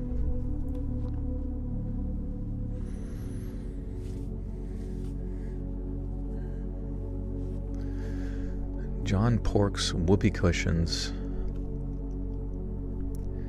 They loved nothing more than causing chaos, pulling off jump scares, the kind of goofs that you get from joke stores, you know the types of things. Exploding cigarettes, lighters that squirt water, dollar store crap. It was always in good fun, but it was constant. You knew that any family gathering was going to be about the twins, and they made darn sure that we were darn sure of it. Now, it makes me so sad looking back. I miss the days when these dumb little kids were the pride and joy of the family. I miss the days when the family was a thing. Now, fair warning, this is not a happy story. It doesn't have a happy ending.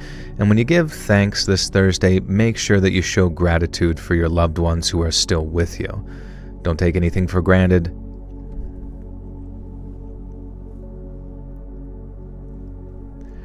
Now, fair warning, this is not a happy story. It doesn't have a happy ending, and when you give thanks this Thanksgiving, make sure that you show gratitude for your loved ones who are still with you.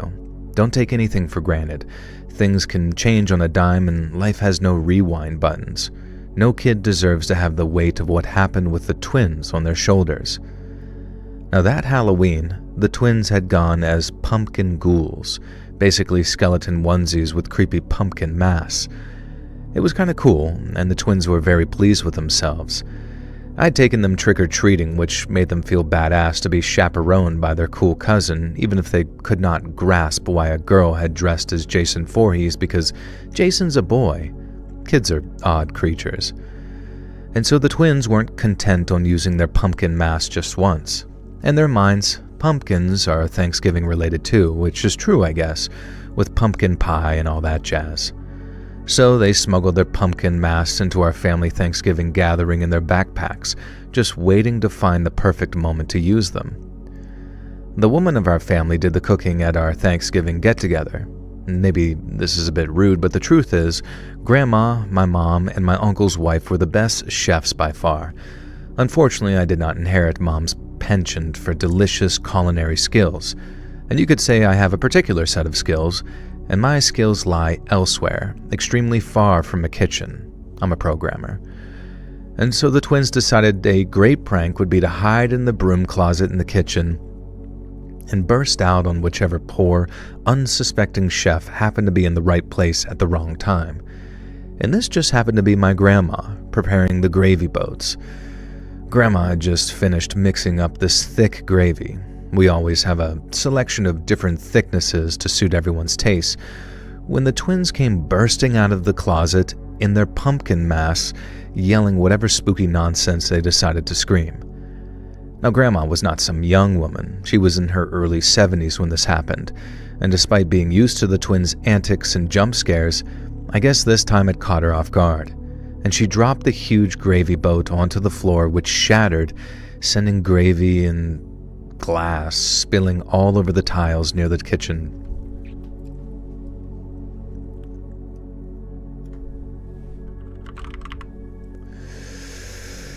Lumpy gravy.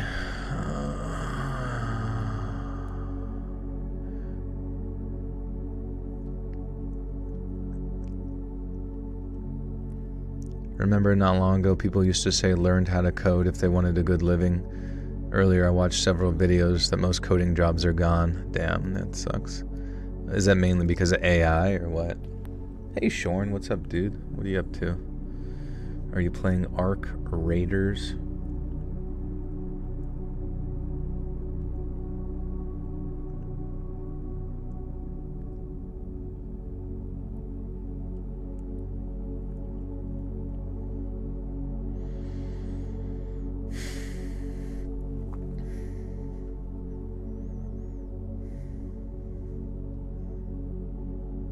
What is the lip makeup you use? The lip makeup I use? I don't use any lip makeup, but I do use lip balm. It's called Goop, or All Good. All Good Goop. Very goopy. AI is a ball sack. Coding jobs never still around. What's your take on 10-step skincare routines? Well, I mean, it sounds like a lot if you do it every day. I mean, it kind of sounds like overwhelming. 10 steps. What would it be? Like wet face, cleanse? I mean, who knows? I guess it depends on how long it takes you. I just use my crushed beetles. AI can get you like 80% of the way there, but ultimately it still needs a human touch. A human gooch.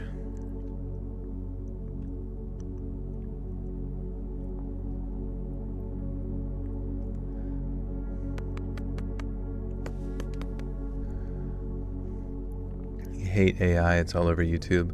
I thought that like YouTube kind of reeled back on like showing a lot of AI content. It seems like it's gotten a little bit better, but I don't know. I guess you just kind of have to tell them to not show it to you. AI is great for tedious stuff. Humans were wasting time on the details and design. Humans are needed. UX, humans are needed. Marketing, humans are needed. I guess we'll see. I mean, there was like some sort of thing going on recently where like OpenAI was buying stock in, what was it? They were buying stock in like Nvidia, but they were also buying like certain amount of stock in AMD. I don't know. It was almost like it was planning in some way for like a planned sort of collapse of the AI bubble, so that eventually it's like the AI bubble collapses and then there's like further regulation and then there's further consolidation of like all the AI companies into basically just like three companies in total or something. I don't know. What about Coinbase? I mean, I saw Coinbase was taking, or not Coinbase, what the fuck am I saying?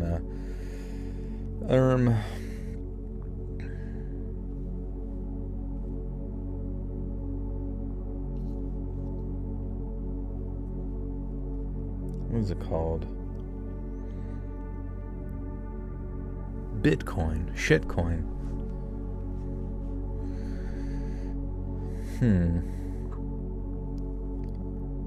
Let's see. Where's shitcoin at now?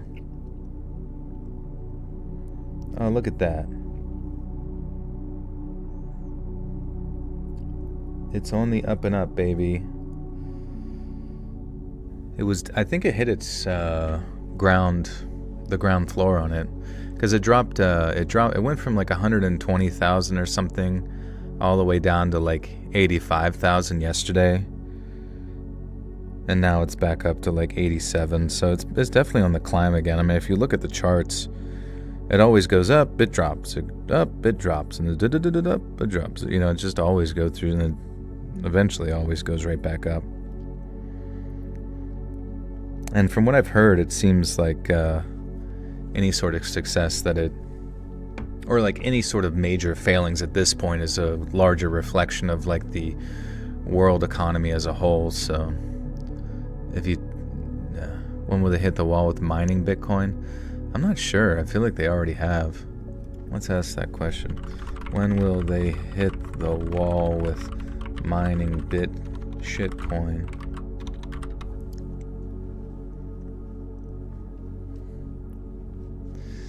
If I hit the wall, you mean the point where all Bitcoin is mined and no more block rewards exist. That is already known with near mathematical certainty and is not based on speculation or current market data. When Bitcoin mining hits the final wall, Bitcoin has a hard cap of 21 million coins. That limit gets approached slowly because the block reward keeps halving every approximately 4 years. Final Bitcoin will be mined around the year 2140. That's when the block reward becomes zero and miners only earn transaction fees. This isn't a guess, it's baked into the protocol. The reward wall, most important short term, this happens before 2140. The next halving, 2128, block reward goes from 3.125 to 1.5625 Bitcoin. Blah, blah, blah, blah, blah. Final answer, short-term wall profitability around 2032. Functional supply wall, 99% mined around 2035. Absolute final wall, no more new Bitcoin, 2140. What the fuck? I don't even know what that means.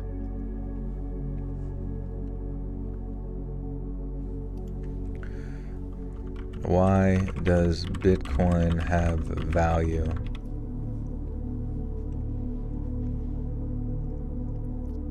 Scarcity. Bitcoin has a hard cap of 21 million coins enforced by math and code. No government can print more. Scarcity alone creates value. Same principle as gold, land, or rare art.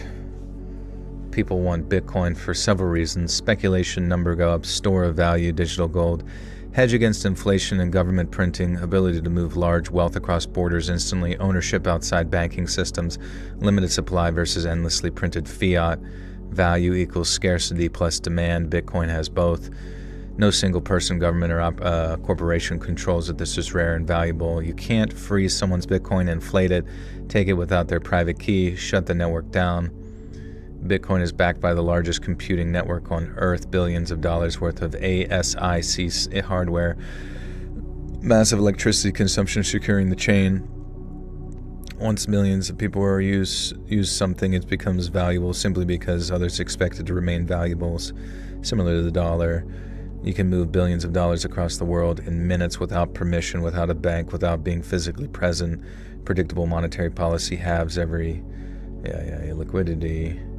belief, yes, this matters. Billionaires own it, hedge funds own it, countries own it, massive institutions, BlackRock, Fidelity own it, ETFs, expanded adoption, bank custody, corporations. Right. So now you know. Is there any way we can create a product that has this sense of scarcity?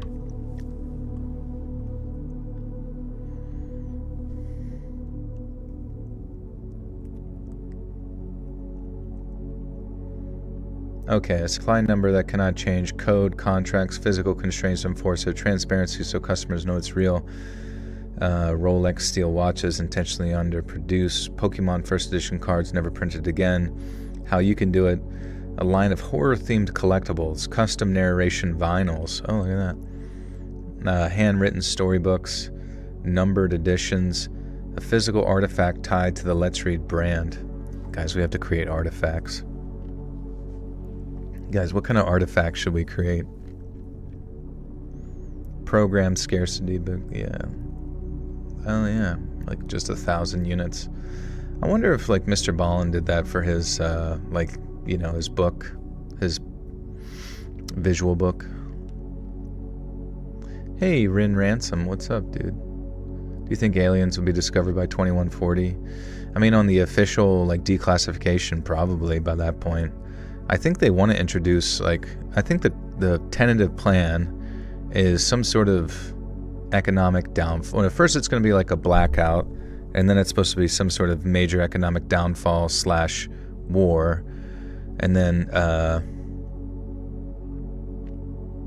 once things all get restructured from like endless war, then after all of that, we can introduce the aliens or whatever.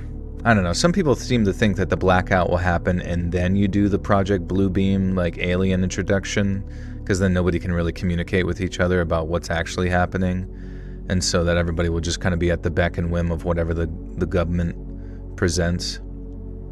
I don't know. What do you guys think? Starting a new physical currency, girls only, invisible to the naked man's eye, and clothed men too. I was going to say I'm not. I'm wearing clothes. I know another YouTuber, sorry I'm cheating, who has books. Seems to do okay. Yeah, I don't know. I guess I just don't really care that much to like promote and sell products unless like the product is actually cool. I still want to make sandbox games someday, Joel, wherever Web3 is okay to touch. I don't know. Yeah, what kind of sandbox game would you make? Is Mr. Ballin the reason you're considering the visual novel? Did I consider a visual novel? I don't even know. No, I don't. It wasn't. I don't really know anything about it, honestly. I naively predict a postmodern enlightenment and use technology wisely. Yeah, but I just don't really think that's the case. Like, at the end of the day, people, like, a lot of the times you sit here and you think about the future of humanity determined as, like, a we, right? Me, you, nations, making decisions for the direction of humanity. It's not me and you. Me and you do not make decisions for the direction of humanity at all. Like, we are just like passive observers in whatever the fuck happens next. The actual things that occur are like made from a small select group of individuals who make from a top-down sort of, workflow these major decisions on like what humanity will be doing and what they believe and when they believe it. It's how it works. It's how it's always worked. Whether it's fucking war or technology or information, whatever the fuck it is, it doesn't come from some collective progression. It comes from a permitted process of trickling out those like little bits of information. Have I eaten yet? Yeah, I think I did have some food. Jocelyn, thank you for, and welcome to the Buttersock Cult.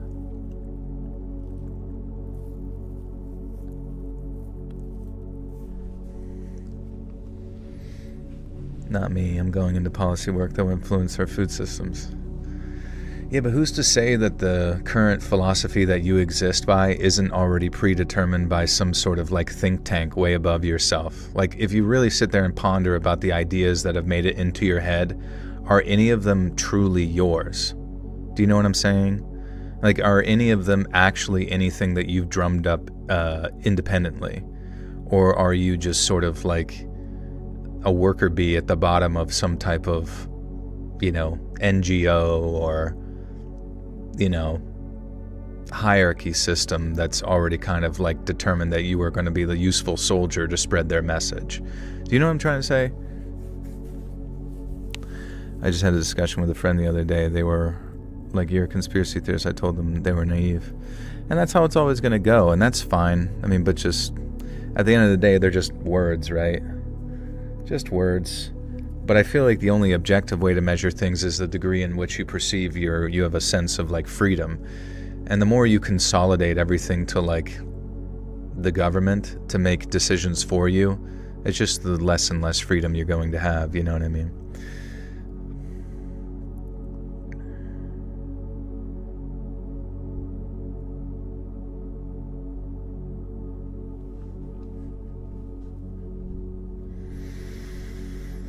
When hard workers would benefit the most from socialism. Yeah, how does that work? If there's only ever, like, what would be your definition in that case, and where would the hard worker exist? Don't give me existential crisis. It's 6706. Good morning. Morning. No, I'm not trying to be negative. I'm saying all this applies to myself as well. I mean, have you ever honestly sat there and wondered the things that you think, the things that you believe, the things you ponder on, the things you even work on, the things that you put your heart and soul into, are they not just sort of like carefully disseminated to you through like algorithmic systems, hierarchical systems of education and information? Like is it ever like a original thought, I don't say that to be mean. I'm just saying, like, do we ever really ask ourselves those same questions, or do we all just sort of always assume we're just innately correct based on,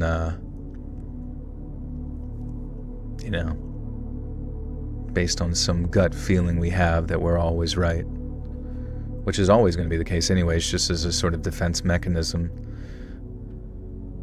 You dare me to wake up at 6:07 in the morning? Man, I'd get no sleep.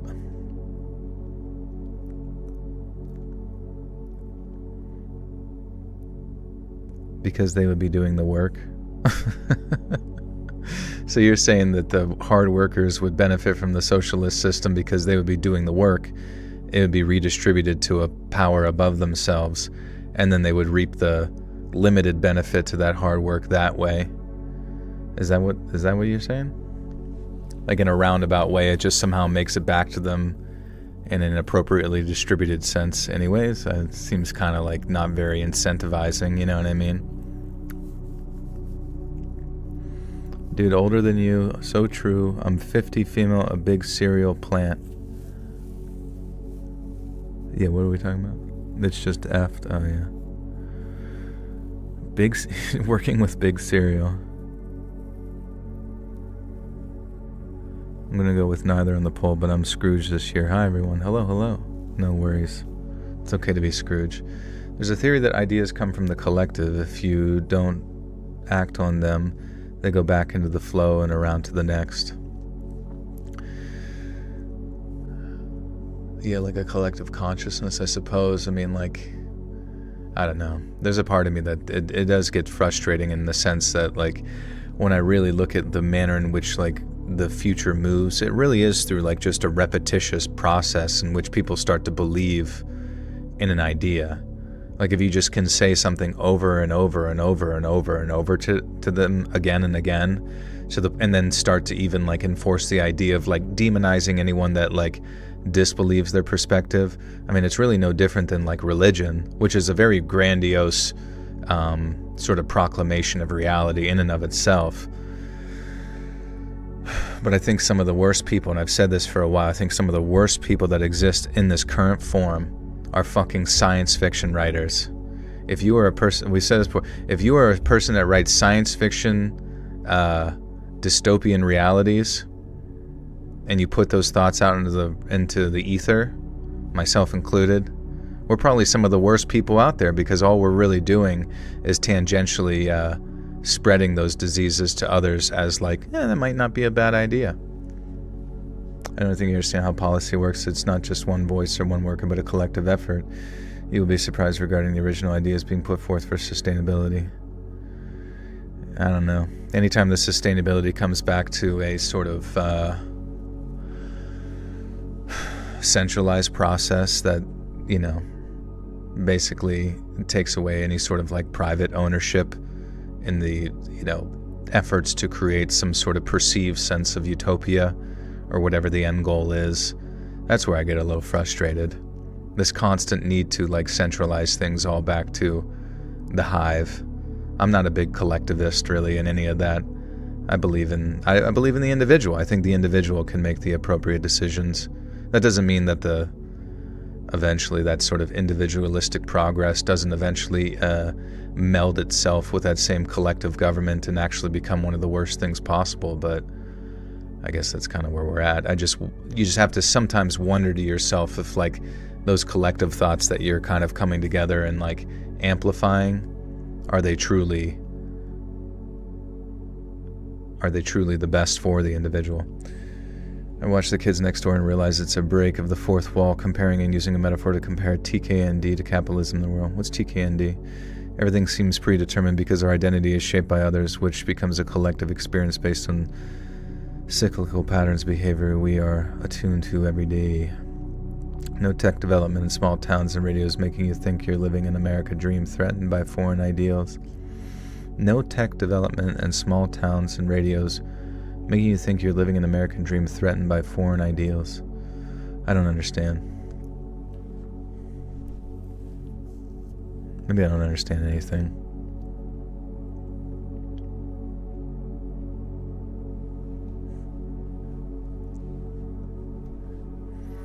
I can't conceive of myself not having free will. I am way too hard-headed. Who knows, man? Maybe the process in which to convince you of your perspectives is not some sort of like sense of choice, but like some type of phenomenon that you are incapable of perceiving due to how incredibly insidiously slow it's been presented to you time and time and time and time and time again, until it's sort of just like, it's basically taking like sedimentary rock and slowly trickling one grain of sand into your skull over and over again until eventually that sedimentary rock becomes so hard, taking up the majority of the foundation of your thought processes, that you have no idea that it's like occupying most of your brain space.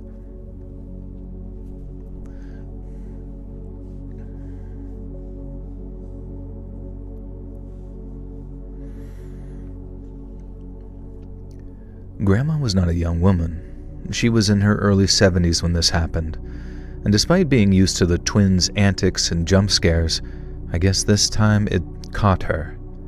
She dropped the huge gravy boat onto the floor, which shattered, sending gravy and glass spilling all over the tiles near the kitchen door.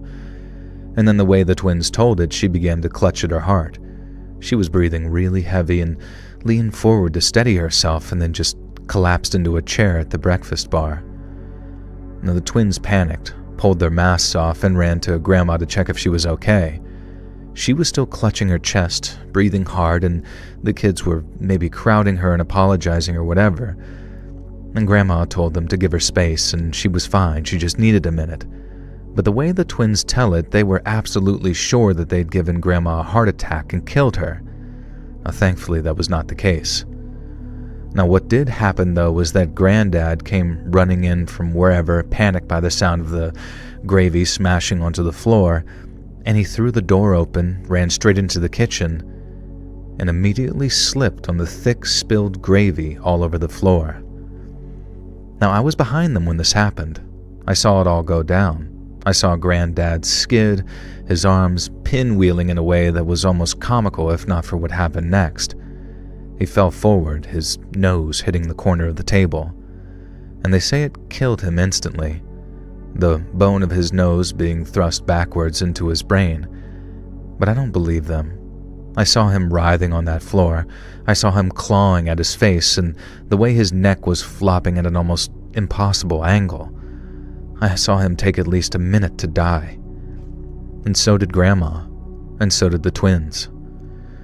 We all watched as our beloved granddad died in a pool of gravy and glass in front of his wife and grandsons, all of whom would later blame themselves for his death. Grandma blamed herself for overreacting and dropping that gravy, and the twins blamed themselves for pretty much everything. And you can understand why they did, even at that age. Grandma didn't even make it to Granddad's funeral, as she passed away a few days later of what I like to say is a broken heart. Her heart just gave out, and of course the twins blamed themselves for that too. They insisted that they weakened her heart by what they did, and no matter what we said to them, no matter how much we tried to convince them that they were just kids having fun, doing kid things, they wouldn't listen. Mikey made it to about 18, Morley's still around, but he's in and out of rehab, and the whole family does everything we can try to convince him to forgive himself, but he just won't. None of us blame Mikey and Morley. I just wish Morley wouldn't blame himself. So, this Thanksgiving, be grateful for the ones you love and what you share with them, because you never know when the most ridiculous, unexpected, and unseen event might just change your whole family's lives forever. He died in a pool of gravy. Guys, that's not funny. Don't laugh. Don't laugh. Don't even dare to put a laughing emoji into the chat. If you do, you will be absorbed into the collective. And definitely don't laugh at that kid's name, Morley.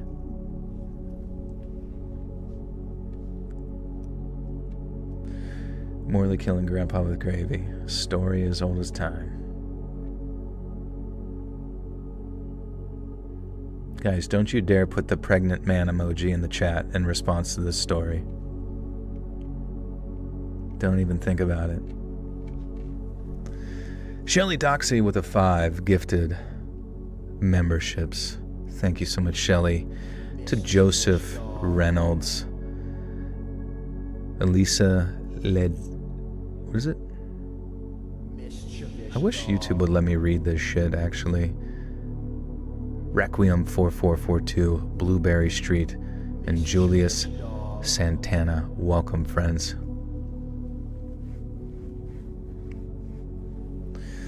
Joel, is there a large Hispanic population where you live in Pennsylvania? There is, yeah. Pretty big. Do I believe in God? I do, yeah.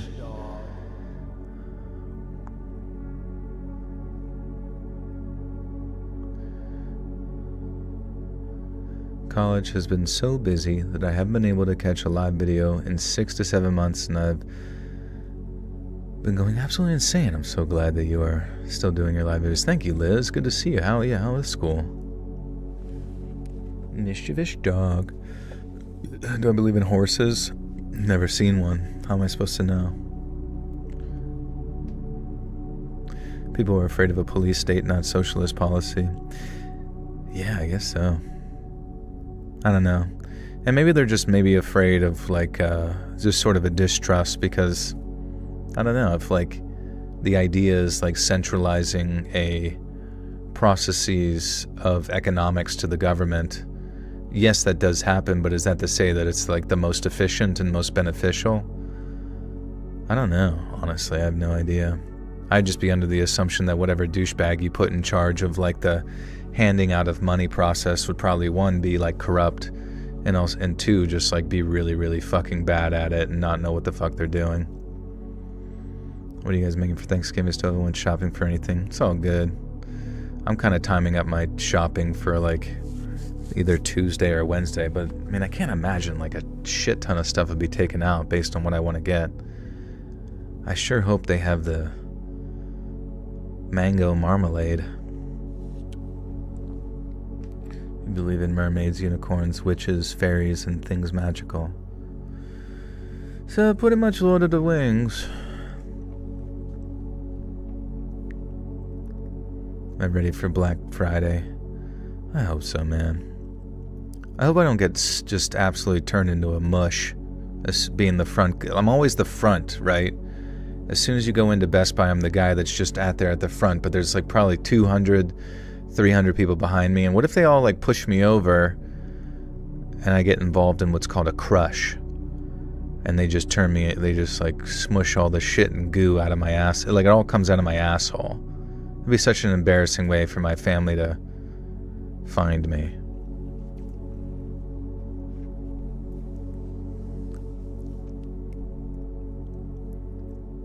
You don't want to cook, but there's no way around it. Gotta have the gravy. You gotta have it. If you don't have gravy, you will be removed from this Thanksgiving festival, even if you are hosting it.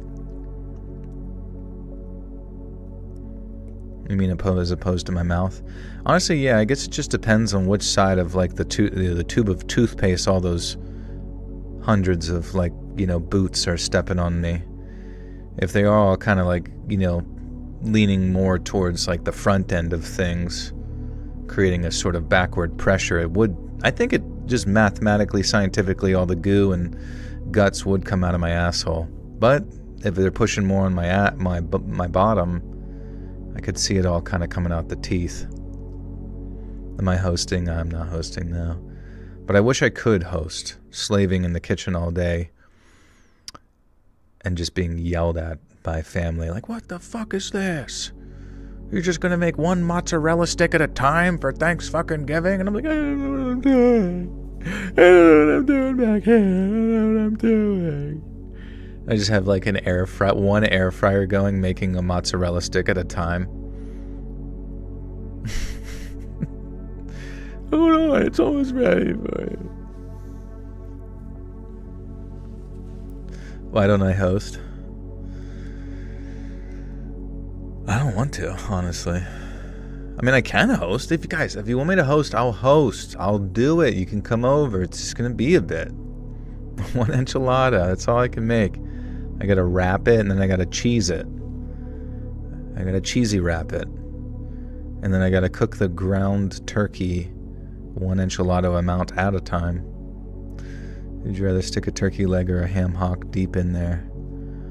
Whew, good question.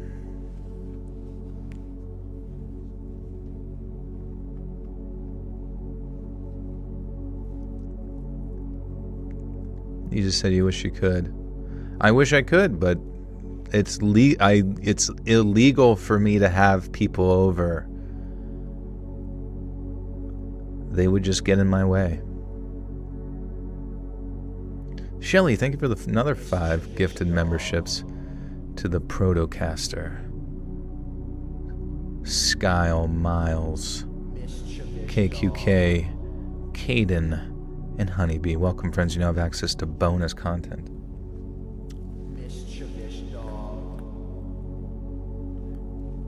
It's illegal for you to go to my Thanksgiving dinner. What are you doing here? You will get one air-fried mozzarella stick. If you complain, you're racist. When someone doesn't like what I'm doing, I call them racist. It's that frickin' simple. Have I personally experienced anything inexplicable? Just like whenever I would like pray over butterflies and then they would come back to life, that was always kind of strange. Joel, are you having us over for Turkey Day dinner? Just you, Sam. It's just you, me, and the family.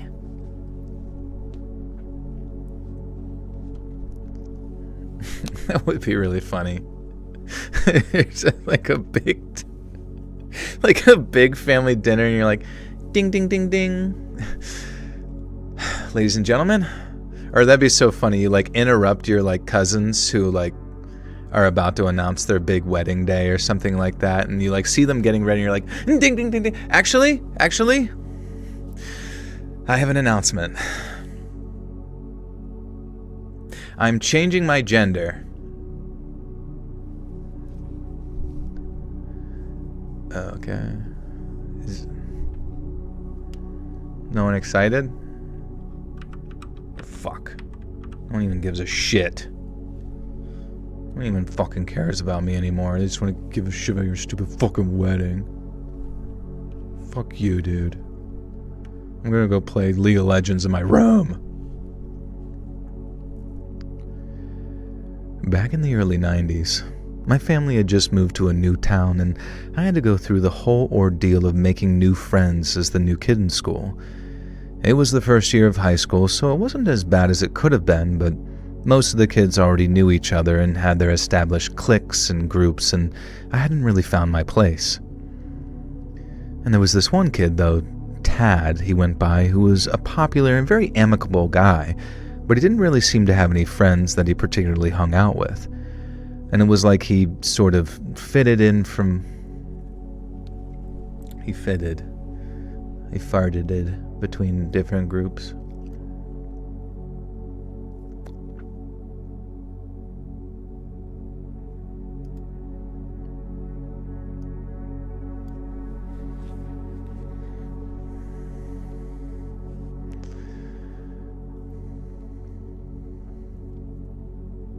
Hey, be clear, you want to or you don't want to?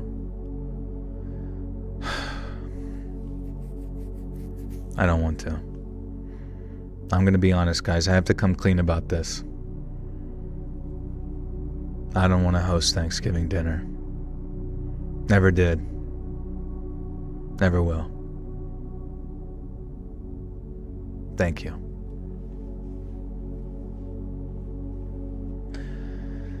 I will eat it, though. I will show up and consume all of it like fucking Kirby.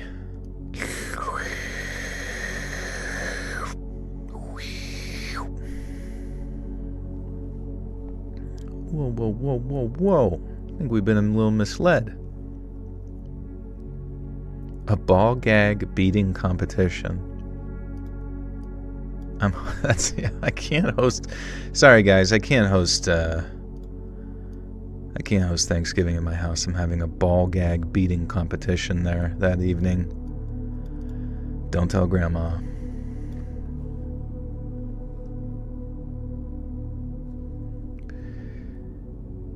It was like he sort of jumped from one group to the next, being pals with everyone, but not really having any people of his own. Now, after a few days, I guess he decided that I was his people, and was rapidly becoming fast friends. Now, he was super chill, very laid back, a bit of a class clown, but incredibly smart and actually funny, unlike just about every other high school kid who thinks they're a comedian. Now, that November, he handed me an envelope. Inside it was a very formal, very nicely printed invitation to spending Thanksgiving dinner at the Smith's house, not their real name. Now, Tad was kind of cagey about it, almost as if he didn't actually want me to say yes, but I think I only picked up on that in retrospect. At the time, I was unsure because I always enjoyed spending Thanksgiving with my family. We'd usually go to my uncle and aunt's house and have a big extended family gathering. Now, I talked to my parents about it, and they were insistent that I accept the invitation. There would be plenty of family Thanksgivings, and they wanted me to make friends and have a finally good time.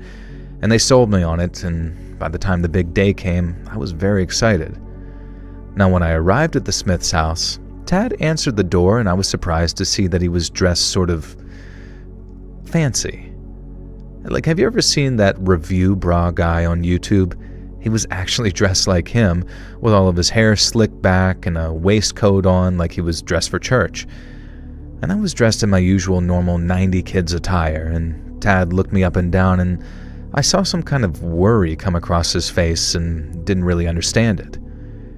Now, he led me into the living room where his mom and young sister were, and they introduced themselves, and they seemed great, although kind of strange and maybe malnourished, perhaps, like a bit skinny. And Tad's mom, Jennifer, gently told me that typically the family dressed very smart for Thanksgiving, but hopefully Mr. Smith would understand this. Mr. Smith. Mr. Smith.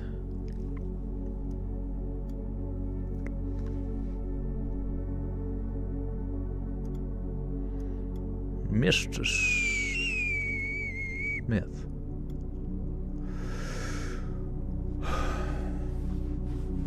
This humiliation ship isn't working. I think we should break up. What I should be doing is throwing a series of cream pies your direction to embarrass you in front of everyone. Look at this guy. He got cream pied. So sad. Then there was... What am I doing? Where the fuck am I? Who the fuck am I? Tad's mom, Jennifer... Wait. No, Tad. What a fucking name. Tad. Now, Tad's mom, Jennifer, gently told me that typically the family dressed smart for Thanksgiving, but hopefully Mr. Smith would understand the miscommunication. Now, this was starting to make me feel a bit nervous. And then there was a little sister who talked to me in such an odd, polite way. The house itself also felt kind of lifeless, like it was almost too clean. It didn't look lived in. There were no family portraits on the walls, no memorabilia, no magazines on coffee tables, nothing.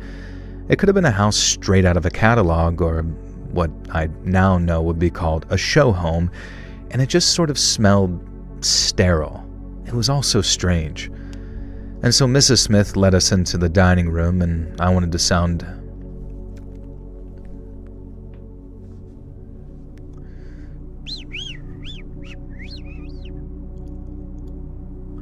Would you ever read any works from Jeffrey Walker from Us Folly Horror? Is that... What do you mean by that? Like for bonus content, or what does he make? What did one Roman soldier look the other and say right after they crucified Jesus? This has to be a stand-up comedy joke. What did he say? Jesus Christ. Yeah, I don't know.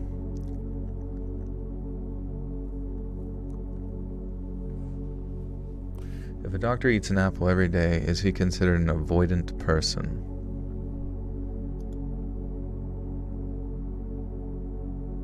Is it... Wouldn't he just be keeping himself away? Or how is yawning contagious when you only hear it? I never really understand why people get upset about yawning. Yawning feels good, and if the contagious nature of the yawn makes you do it, maybe it was needed. Maybe you needed more oxygen to your brain and more CO2 out of your system or something. What's my opinion on the name Todd? I don't really know. I always feel like Todd, like T-O-D-D, like what the fuck's going on with that?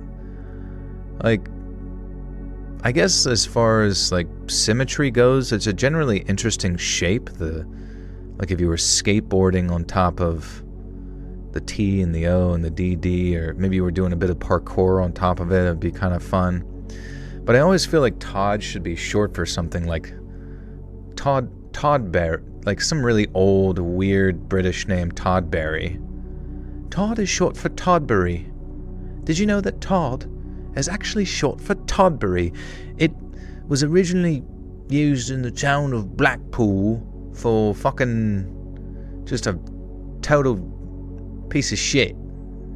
Todberry, I hate that guy. He's yucky. Toddward, yeah. Toddward, Toddifer, Toddrick. Yeah, Toddrick wouldn't be terrible. That seems to make some sense.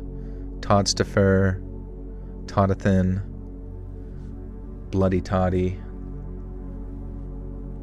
Toddy Tim. I don't know, but just Todd by itself, it's just like someone got fucking lazy in the name department. Nothing against anybody named that, but it's like, I feel like, you're not going to get like an astronaut named Todd.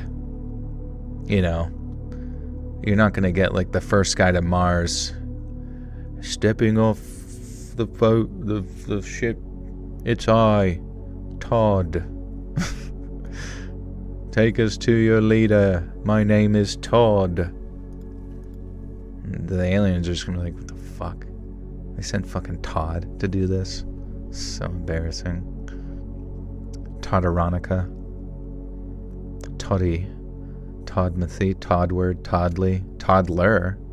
Yeah, maybe they meant, that's what they actually meant. It was like, they couldn't think of a name for a baby. They got to like 2 or 3 in its toddler stages. And they just went with Todd. Todd short for toddler. Toddette. It's the girl toddler. Retod. So Mrs. Smith led us into the dining room. I don't want to sound ungrateful, but my heart just sank. See, I was used to Thanksgiving spreads being kind of awesome, and this was just pathetic. A turkey, about 8 roast potatoes, a tiny pot of mac and cheese, a very limp-looking vegetable, and just really unpleasant of a...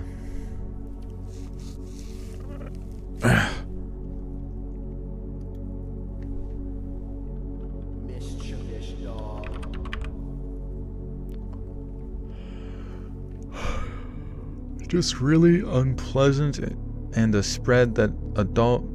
just really unpleasant. Comma, right? Or... Jesus fuck, I don't understand, man. Manny, welcome to the Buttersock Call. You now have access to bonus content. Thank you, friend.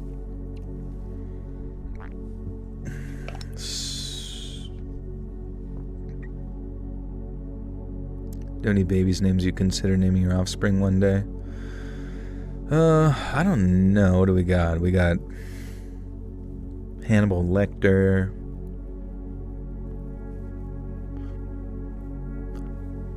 What about girls' names? What was a good girl's name? I used to have like one. I thought Cecilia was like kind of a nice girl's name.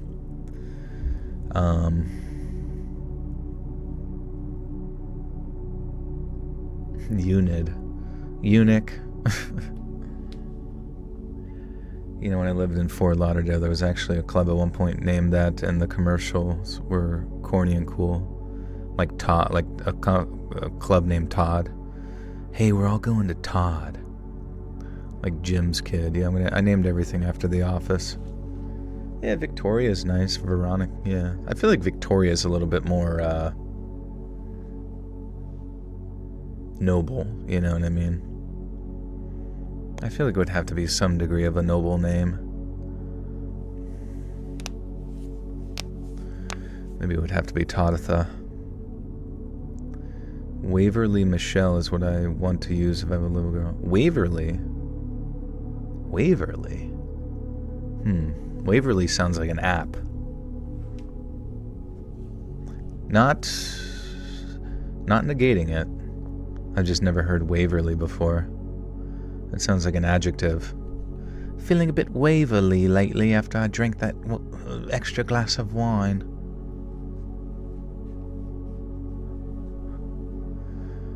The Waverly Insanus. Name it after her because she's so nuts. I don't know what you're talking about, but I named my first boy Zaylin. There you go. A turkey, and 8 roast potatoes, a tiny pot of mac and cheese, some very limp-looking vegetables, just really unpleasant, and a spread that adult me would now be ashamed to present to a guest. Now, Mr. Smith, I never did learn his actual first name, was just standing at the head of the table like some goddamn king. Tad leaned over to me and whispered to make sure that I referred to his dad as Sir and always made eye contact if I spoke to him, and only to speak to him if he spoke to me first. I genuinely felt like this was some type of prank at first, but it was very clear from the atmosphere that this was not. Now, Mr. Smith did not greet me or introduce himself. He gave me a sort of nod and then continued to acknowledge that I was there. Now, I was seated to his left, Tad was opposite me, and then the little sister sat next to Tad, and Mr. Smith sat next to Mrs. Smythe. Chester the molester, Wizards of Waverly Place, Waverly Sanitarium.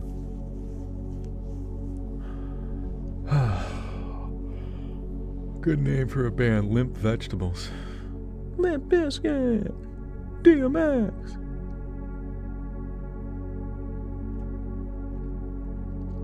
I saw a funny meme the other day where it was like kids in 2070 going to visit their grandparent.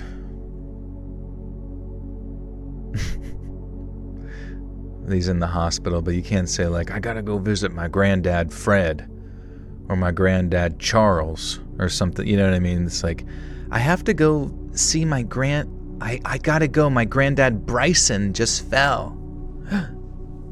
My grandfather Leaf. My granddad Leaf just broke his hip. Leafy. Leafy the YouTuber.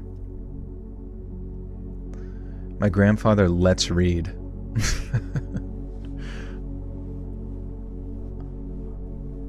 Your uncle's name is Leaf? What the that's Leif Erikson, I guess. I was seated to his left, Tad opposite me, and then the little sister sat next to Tad, and Mrs. Smith sat opposite her. In this position, oh my God, I just fucking can't even read words. Fucking shit. And this positioning is important for later because you need to know that I was in reach of Mr. Smith. And so I followed the lead of the others and stood behind my chair while Mr. Smith spouted a rambling, droning grace that seemed to last forever. And weirdly, too, at no point did he actually mention God or Jesus or anything. It was just about giving thanks and appreciating the things we have. But it wasn't directed at anyone or any particular deity. Now, I didn't really notice this at the time, but looking back, it seemed incredibly odd. Now, anyway, finally we sat down. Mr. Smith cut the turkey, started piling on his plate, and I sort of just reached out for a nice roast beheading. Potato.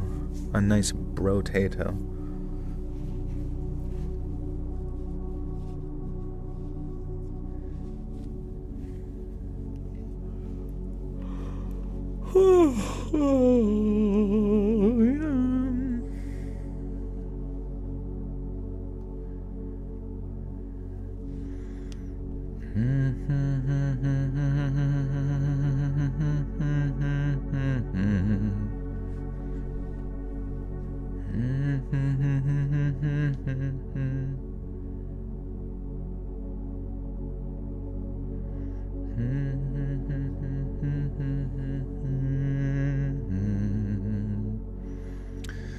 Guys I've dated because they had cute names: Cliff, Finn, Guy, and Romeo.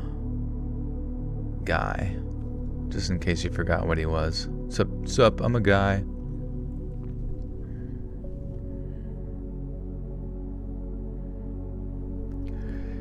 Anyway, we finally sat down, and Mr. Smith cut the turkey and started piling it on his plate, and I sort of loosely reached out for a roast potato. Now, without warning, without a word, Mr. Smith backhand slapped me across the face. I was absolutely speechless. It hadn't been hard enough to really hurt or anything, it was just hard enough and belittling enough to leave my face red, both from the slap and the embarrassment of being pimp-slapped by my friend's parent. Like, holy crap, I had never in my entire life been struck by a friend's parent before, and certainly not when I was old enough to be in high school. Mrs. Smith quickly stepped in and told me in a very trembling voice that it's custom to allow the man of the house to dish out his entire portion before anyone else was allowed to take any food. Mr. Smith then added very sternly that usually the man of the house would eat his entire portion before the rest of the family could eat either, but they were making an exception because they had guests who did not seem to understand respect. I wasn't a particularly angry or petulant child, but I was burning with fury inside. Tad kept giving me these looks like I was supposed to understand what was going on here, but I just didn't. I was too scared to take any food at this point, and I had to be promoted prompt and fucking son of a bitch. Son of a fucking bitch.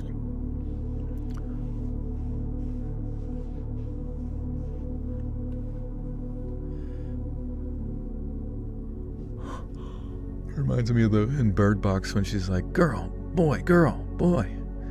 I don't remember that. I just remember that movie was like the most overhyped piece of dog shit of all time.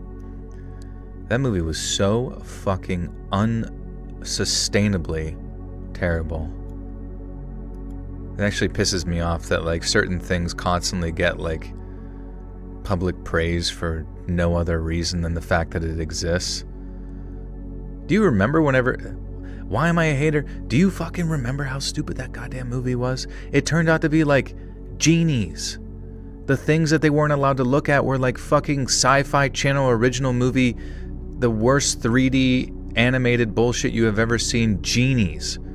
It was like fucking elemental beasts from like the old Skyrim game, but like of that quality of graphics as the bad ones. Oh, it was bad. It was so bad. It was so bad to the extent that, like, I could go back and watch the original Mortal Kombat from, like, 1994 and be like, yeah, this looks pretty good compared to whatever the fuck that Sandra Bullock crap was. How about The Quiet Place? I like Quiet Place. Quiet Place is good. Those monsters looked real, at least, you know? And it had, like, tension and the story made sense. What happened to the guy who used to post all the time, the one living in his car and working for Amazon? I don't remember. Spoiler alert, bro. Don't even waste your time. Don't even fucking waste your time, bro.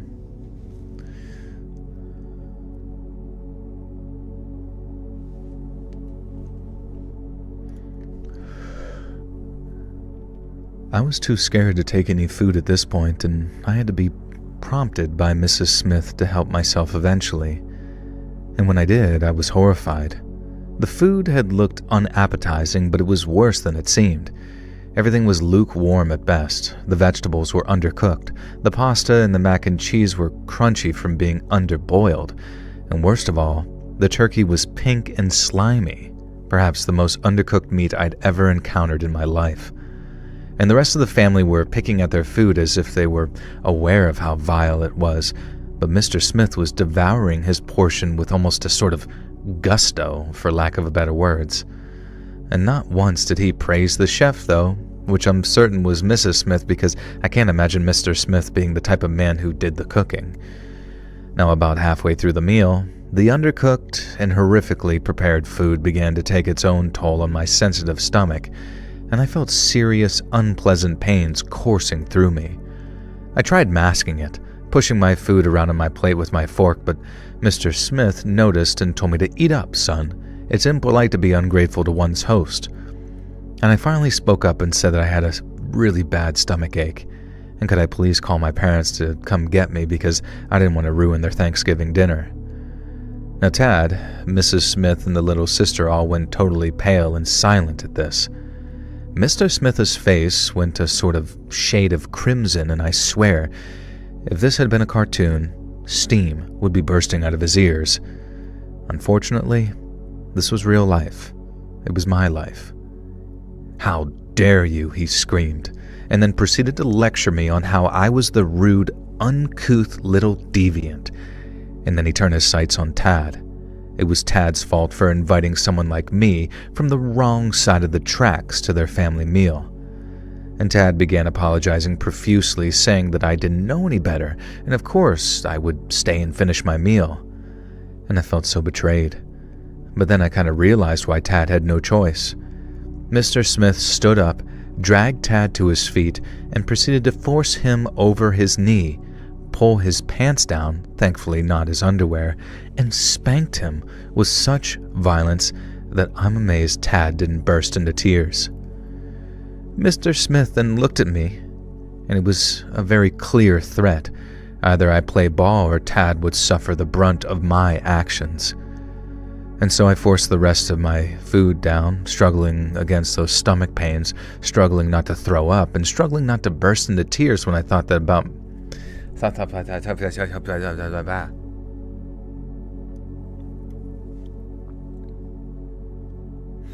Queef Sweat, what's up, dude?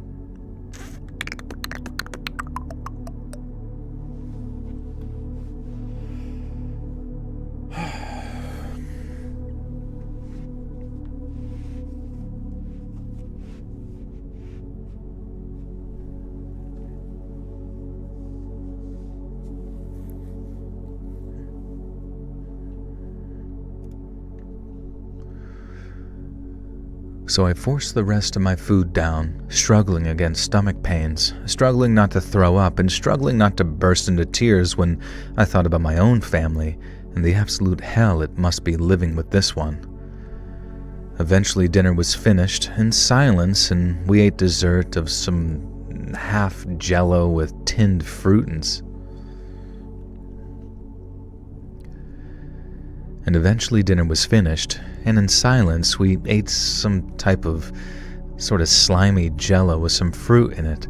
And as soon as dessert was finished, Mr. Smith promptly commanded that I leave, and to think on my actions that night and the shame that I brought on myself and my family. It was an hour's way back to my house, and I opted to just take it rather than dare ask if I could call my parents. Now, when I got home, our own Thanksgiving meal was still underway, and Mom and Dad just cheerfully asked me if I wanted to join in. Now, I kind of snapped at them, burst into tears, and then ran upstairs and threw up. And I spent the next 3 days bedridden with this food poisoning, during which time I explained to my parents as best I could exactly what had happened that night. And when I got to the part about Mr. Smith slapping me, I could see Dad starting to shake with rage. But then my parents surprised me by saying that different families just have different customs and values, and that I shouldn't hold it against Tad, and I should continue to be his friend. I just shouldn't visit his house anymore. Now, I'd expect something else, I guess, some kind of confrontation where my dad, my hero, had gone around to the Smiths and given Mr. Smith a beatdown. Instead, it felt a bit like an anticlimax. And then 6 months later, Mr. Smith... Okay.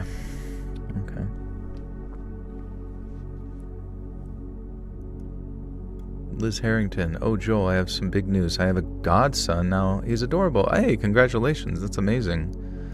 So a godson, is that like a friend's child? They had a child and then you named you the godparent?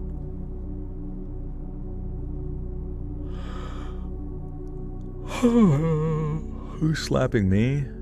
What? Guys, come on now. This should be the first story. The short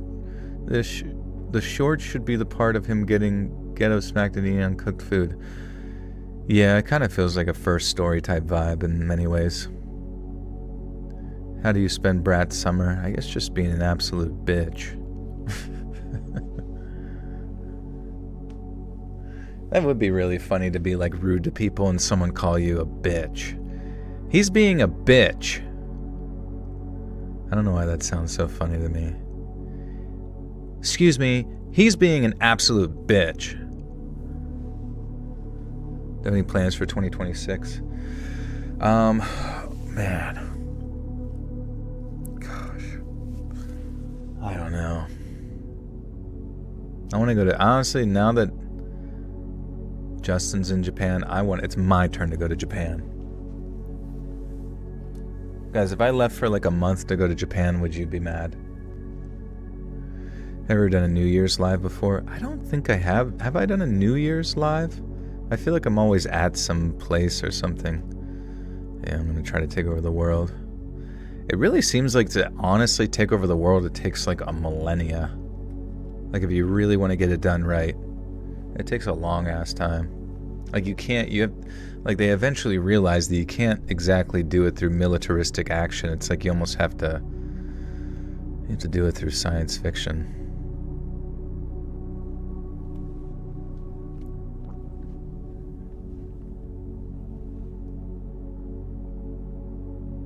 I want to get in you Japanese. Nice.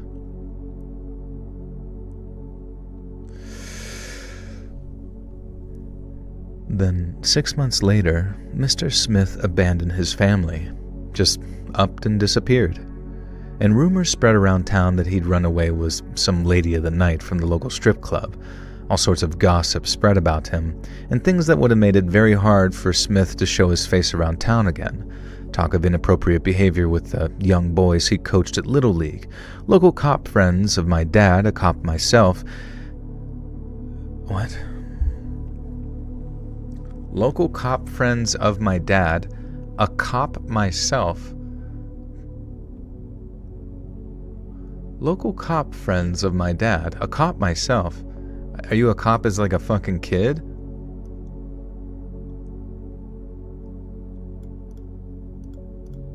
I don't fucking know, man.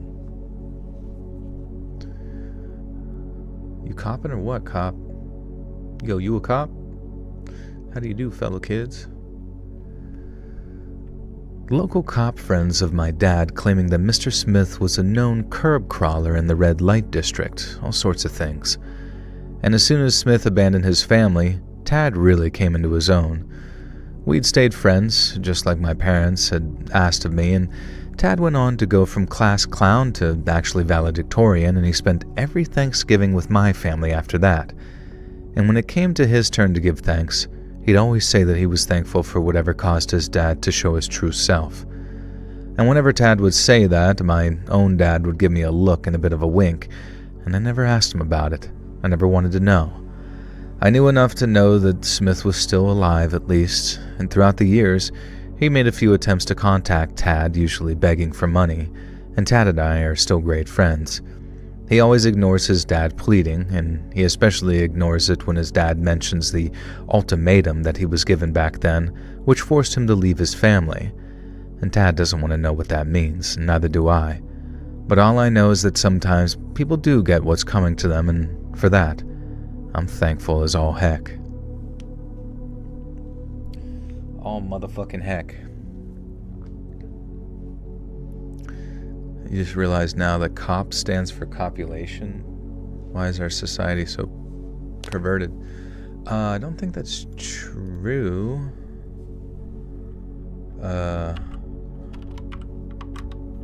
Where did...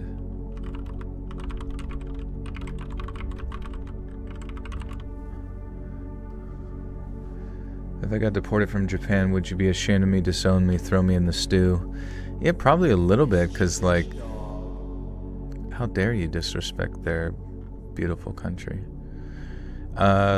Most accepted origin to cop, meaning to seize or capture. The verb to cop has existed since the 1700s in English and meant to catch, to seize, to grab. Police officers were literally the people who copped criminals, so they became known as coppers. By the mid-1800s, copper was shortened to cop.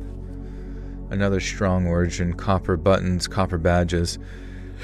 19th century British and American police uniforms used copper buttons, copper shields, and badges, so copper became slang referring to the officers wearing copper gear.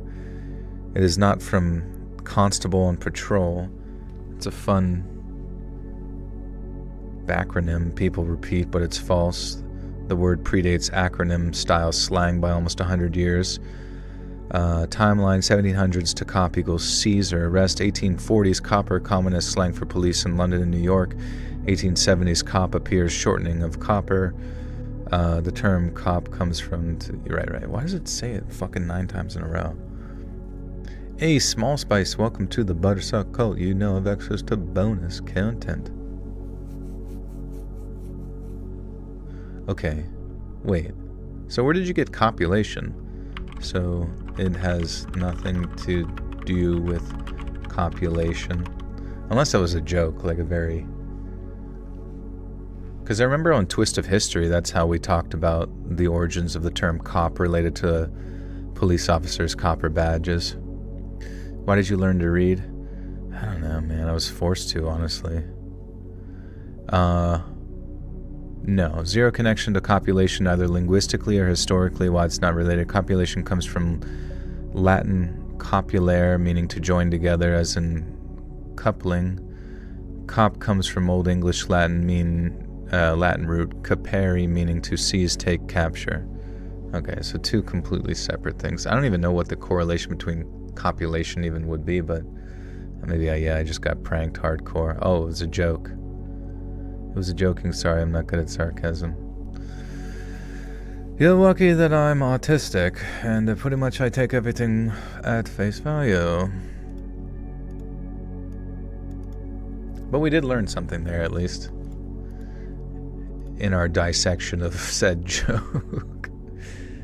Jokes, when you have to explain them, are like dissecting a frog. Really hard to put back together into its original form.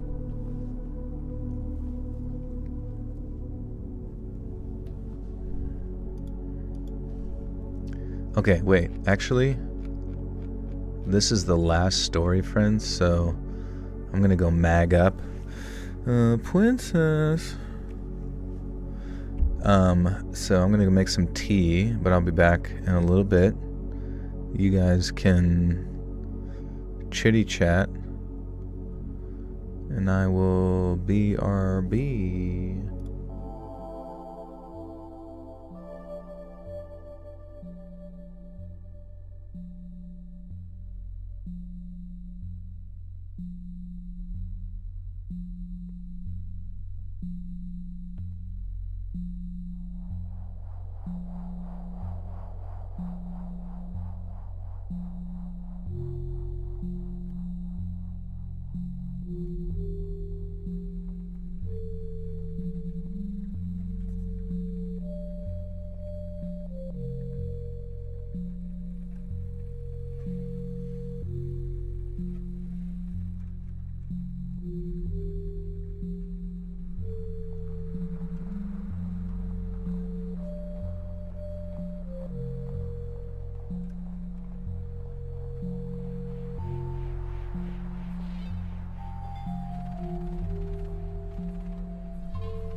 Get back, creeper. I love you, brother. Now!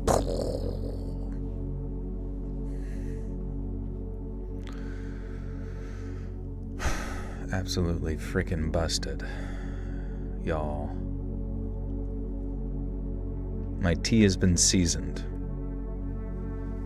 I didn't know what that person was talking about earlier. It was almost like they were on their knees, like, how could people eat all this food with no seasoning on it? And it's like, we didn't say there was no seasoning on it. And they're like, oh God, if there wasn't, can you imagine? That's not gonna happen. Don't worry, baby girl.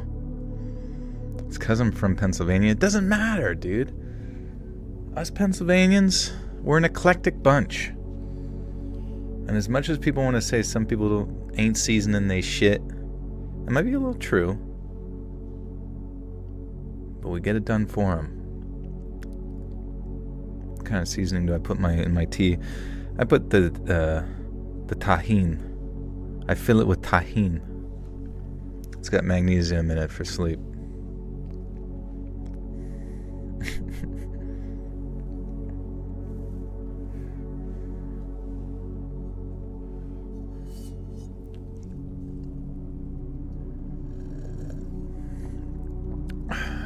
Never say baby girl again.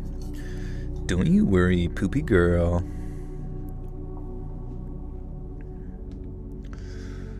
Alright, remember, always season. 'Tis the season for seasoning y'all shit. Alright. There's a new music artist you love from Pennsylvania. Who is it? Is it Tim Heidecker? It better be Tim Heidecker. Alright, one more stories.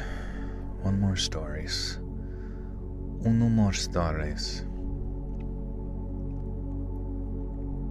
You taught your niece how to say later, rats. Later, rats. That's hilarious. See, people don't realize our actions permeate out into eternity. Have I been partaking in November? Yeah, non-stop jerking it November.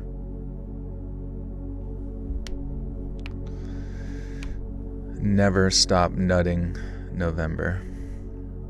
It just won't stop. It will not stop coming out.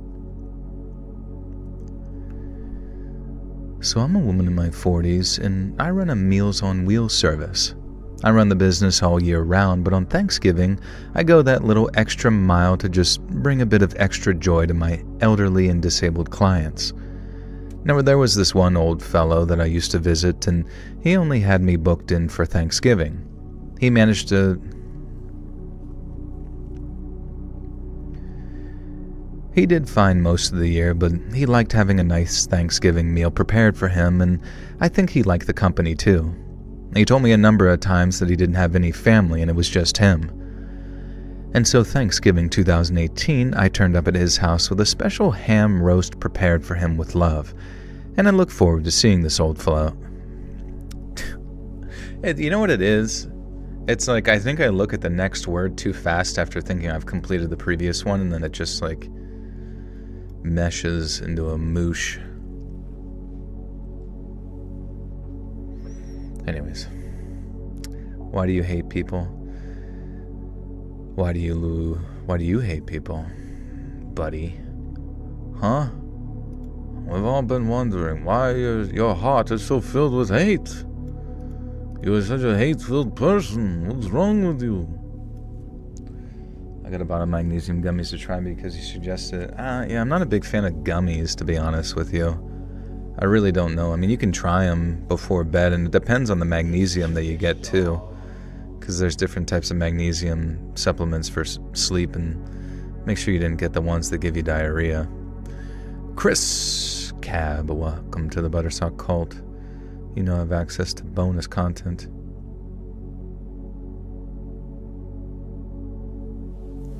Would you ever grow a fat, juicy, plump, and firm beard?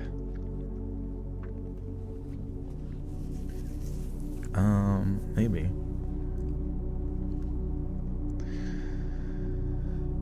Classist dyslexia. I know, dude, it's so annoying. The physical world can't keep up. So Thanksgiving 2018, I turned up at his house with a special ham roast prepared for him with love.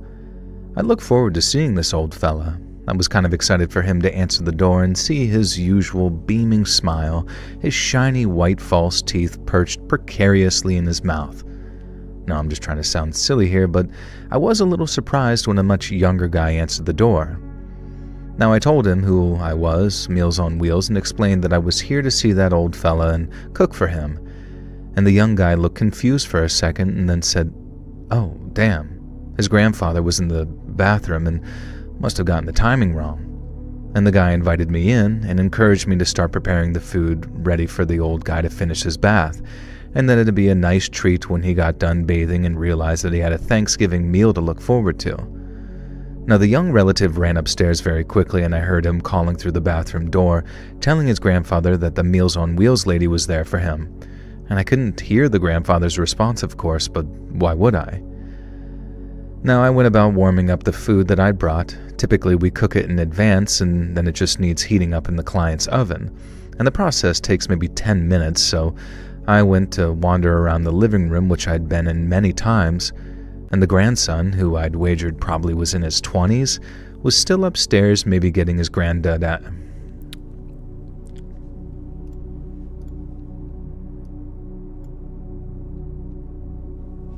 If you're ever curious, I found my celebrity doppelganger look like Dudley from The Secret World of Santa Claus. Let's look it up. Dudley, Secret World of Santa Claus.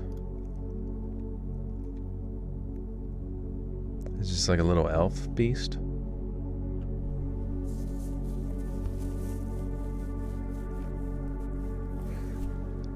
You're a cartoon.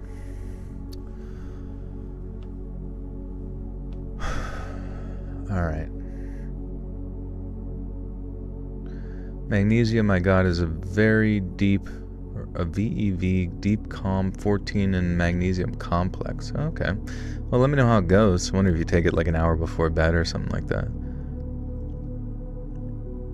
Gruzzlebeard. All right, let's take a look at Gruzzlebeard. Beard.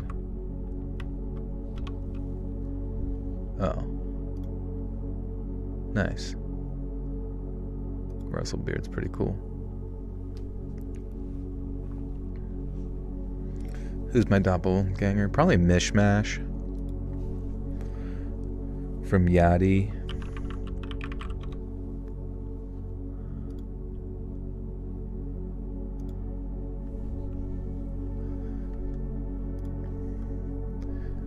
The grandson, who I'd imagine was probably in his mid-20s, was still upstairs, maybe getting his granddad out of the bathroom. Now, I started looking at some of the photos on the wall. They all just showed my elderly client at different stages in his life. However, I started to notice something odd. The young man who'd let me in didn't seem to appear in any of these photos. In fact, there was nothing that I could see that suggested that my client even had grandkids. And then I remembered. He told me previously that he didn't have any living family, so who the hell was this young guy who let me in? The old man was upstairs in the bathtub, so there was nothing suspicious, right? And then I realized I had absolutely no evidence that my client really was upstairs in the bathroom. All I'd heard was the young guy talking as if he was speaking to someone, and it could have been completely fabricated. Fabricated.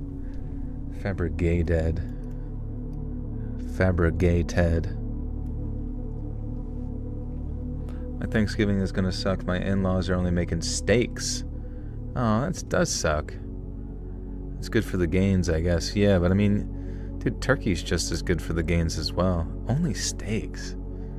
I don't know, man. It better be some fucking good-ass steaks. Honestly, if I were you, I'd make some shit. I'd bring your own shit just to, like, one-up them. And I'd honestly bring your own shit to one-up them, kind of low-key, you know what I mean? And then just watch as, like, everyone else, like, gravitates towards your more traditional, like, delicious shit. It's the BYOS. Bring your own steak. Turkey is better for gains, higher protein per fat content. Yeah, I guess that's true, right? Unless you got some like really lean steaks, unless like turkey itself is just predominantly leaner all around. Why doesn't YouTube have a reply button to each comment with their username you would like to reply to? Yeah, that would make more sense instead of having to like type it in. I don't know, there's a lot of shit that like quality of life shift that YouTube could do for its live streams. I don't think they make a lot of money off live streams compared to just normal stuff, so they're not like super incentivized. But honestly, like, wouldn't it make sense for YouTube to completely put fucking Twitch out of business?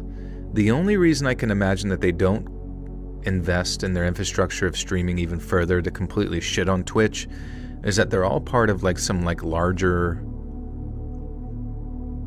I don't know, infrastructure of sorts, whether it's just like a propagandistic style one and it's almost like keeping Twitch alive behooves, I don't know, some top-down power structure in some way, you know what I mean? Because so much of shit that Twitch does just makes no sense and could easily be usurped, but they just never are. What does Twitch have that YouTube doesn't? Well, it's like latency is better, it's like video quality is better, it's fucking audio quality for streams is better. It's mainly for the streaming stuff, right? And it's just, I don't know. Do I think you're weird and dumb? No, dude, what happened? What did I do? Guys, you gotta stop thinking like, I would never honestly even think anything of you guys at all negatively. I got nothing to think about in my head. I don't even know who anybody is, honestly. Objectively speaking, I really don't know anybody here. Yeah, I'm sure you guys are all super nice. Except you with that knife. Put that shit down right now. Put it down! Put the weapon down! Why is it so bone-chillingly scary to look out the window at night when it's super foggy? Dude, the other night, during stream, I think it was last Wednesday, when I went to get my magnesium, it was so foggy. Creepy as shite.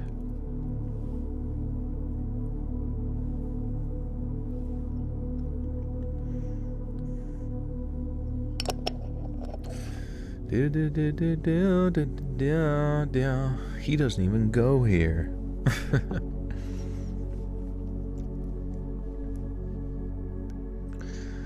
Alright, sorry. It could have been completely fabricated for all I know. For all I knew. For all I poo.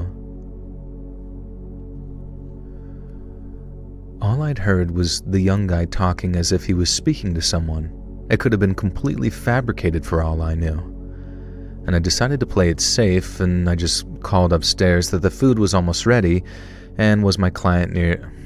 Dude, what the fuck? Tonight, I think I've had the most dyslexia bullshit ever. It's like my mouth suddenly stops, the words mush mouth together.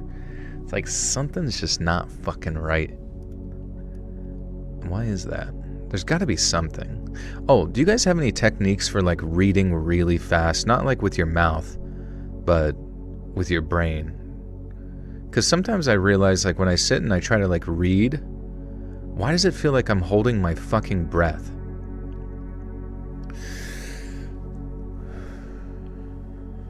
Most people here are more intelligent than people I encounter. That's good. Thanks for saying that.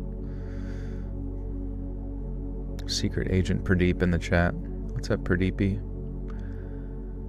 Oh man, Pradeep is such a good cat. It's like unfair. It's like terrifying to me to think that there will ever come a day. I don't even know if I could get another cat. I just would never be able to replace him ever. It's fucking impossible. I love you. He didn't even look. He didn't even look.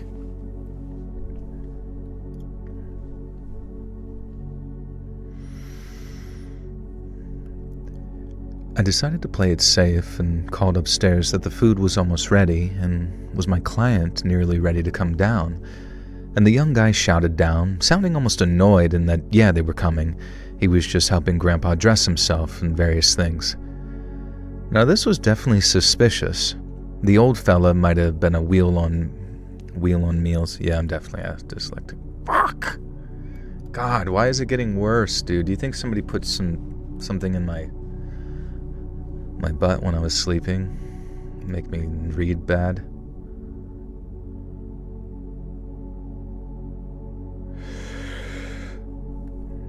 This was definitely suspicious. The old fella might have been a Meals on Wheels client, but he was healthy and fit enough not to need home help, and he certainly did not need help getting dressed after a bath. Still, though, it was possible that maybe he'd fallen and there was a reasonable explanation for this. Now, I turned the oven off and left the food in there and called upstairs that I was going to be going because I had other clients to see, so I left the food warming in the oven.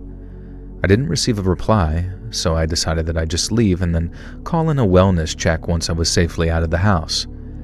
However, as I tried to leave, I discovered that the front door was locked. Now, it was one of those types of doors with a deadbolt where you actually need a key to unlock it from the inside, and it had been locked with that deadbolt. Obviously, something was wrong here. I could hardly call the cops and say that I might have had been locked in an old guy's house by a suspicious character, so I just decided to try the back door. And that way, of course, was also deadbolted. I'd left my cell phone in the van, because typically we weren't supposed to bring devices in the clients' homes, and so I headed into the living room to either use the landline or see if there was a window that I could open to escape from or something.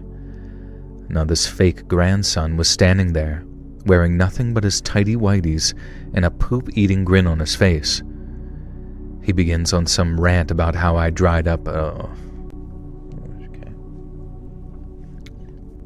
Do I wear blue light glasses? I have that app, Flux, F.lux, and it makes everything orange. So it's supposed to, I don't know, maybe blue light protects me even more.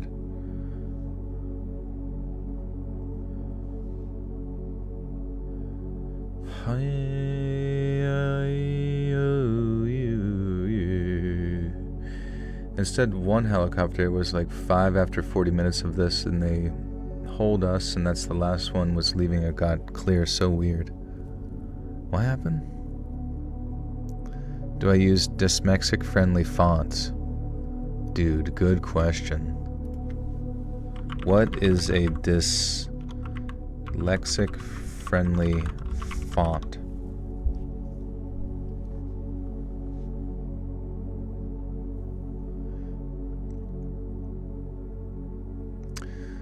Here are features that many accessibility experts recommend. Clear open letter forms, so letters like B, D, Q, P, Q are indistinguishable. Sans serif, or at least minimal serifs. Serif fonts have an extra decorative strokes that can make characters more similar and confusing.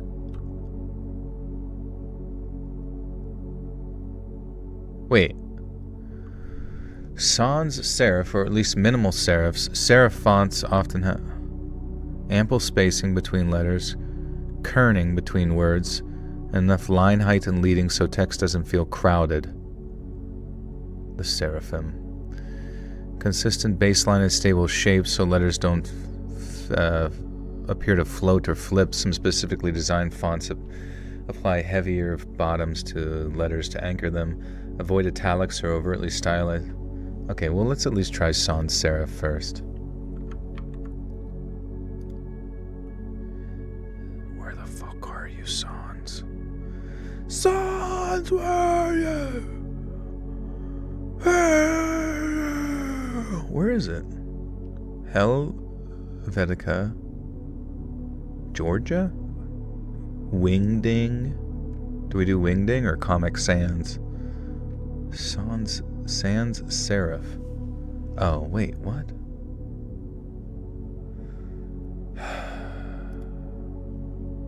I'm gonna end it all.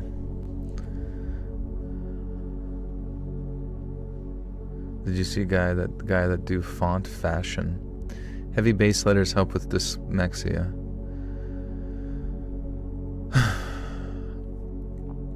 Arial Verdana Helvetica. You know, I do honestly enjoy Helvetica a little bit more. Oops, I fucking clicked the bold one, son of a bitch. Okay, well, Wait, that, and then I make it a little bit smaller. Okay, that just destroyed the world? What the fuck happened? Fuck, I forgot where I was. Still, though, it was possible that that he'd fallen. There was a reasonable explanation for this. I turned the oven off. Right. Fake grandson. This is like such a fucking 0 to 100.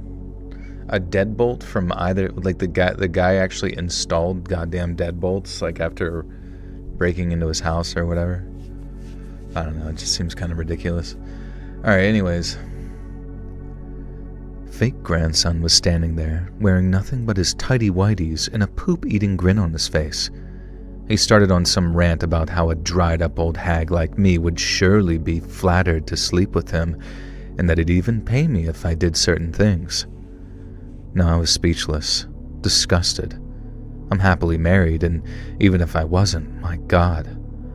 I told him as much and told him that if he didn't unlock the door right this minute, I'd call the cops. Now he just sort of laughed at that as if that was somehow a complete impossibility. And still no idea to this day why he was so confident about that. And so this fake grandson approaches me and says that I won't take him up on his genera. What's the problem? We're gonna do Disney font. Did you see the news of the guy who threw gasoline on a woman? Was that in the one in the...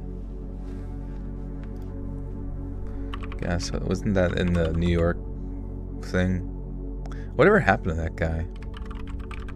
I just hope he went to... Hope he was put in a mud pit. Charge filed against Lawrence Reed, who allegedly set a woman on fire in Chicago train. Jesus fuck. Federal prosecutors on Wednesday charged a man with committing a terrorist attack for allegedly setting a woman on fire in Chicago train. Lawrence Reed was sitting in the back of the car on a Blue Line L train on Monday night when he approached a woman as she sat with her back to him. God, dude. Oh, it makes me so sick. It makes me so fucking sick how psychotic some of these people are, bro. You literally... I don't even know, man. The fucking cities, bro. The fucking cities. I don't want to fucking exist in any of that shit.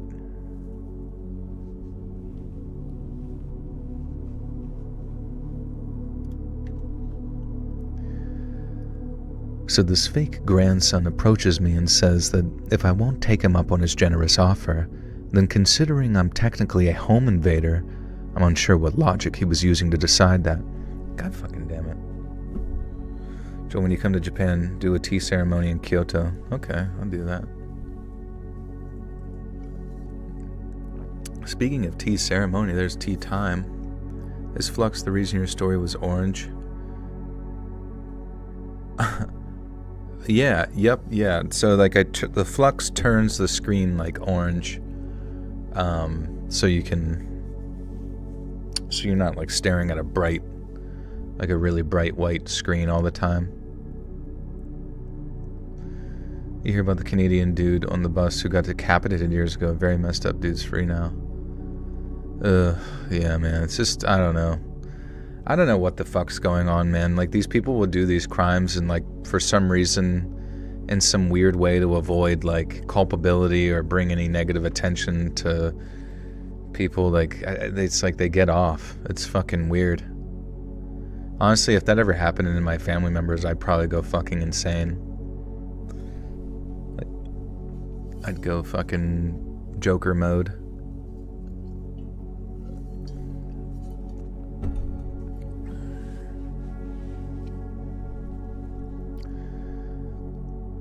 So the fake grandson approaches me and says that if I won't take him up on his generous offer, then considering I'm technically a home invader, I'm unsure of what logic he was using to decide that he had no choice but to defend himself.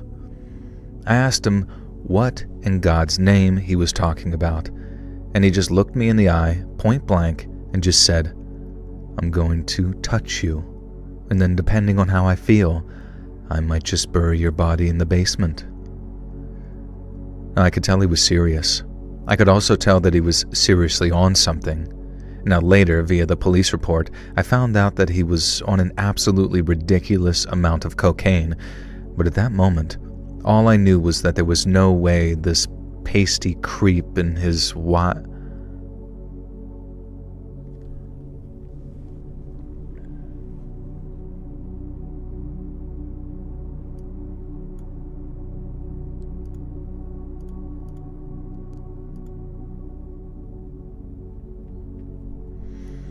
Okay.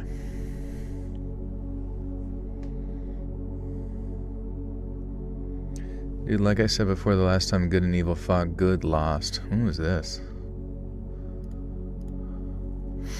I mean, if the definition of good and evil is like some grandiose battle or whatever, like, I'm pretty sure on a more specific sense, wouldn't like good versus evil every day, all day, every day kind of thing. And it really is just down to like, or down to the subjective viewpoint of others, whether something even is good or evil. It's not to say that I'm saying any of that is good. It's just like, it's sad to think that some shit like that could happen and then somebody in a position of power could just be like, well, I don't see it as it's like that big a deal. Let him go. He was having a mental health day. He decided to just cut some head-offs. Big deal.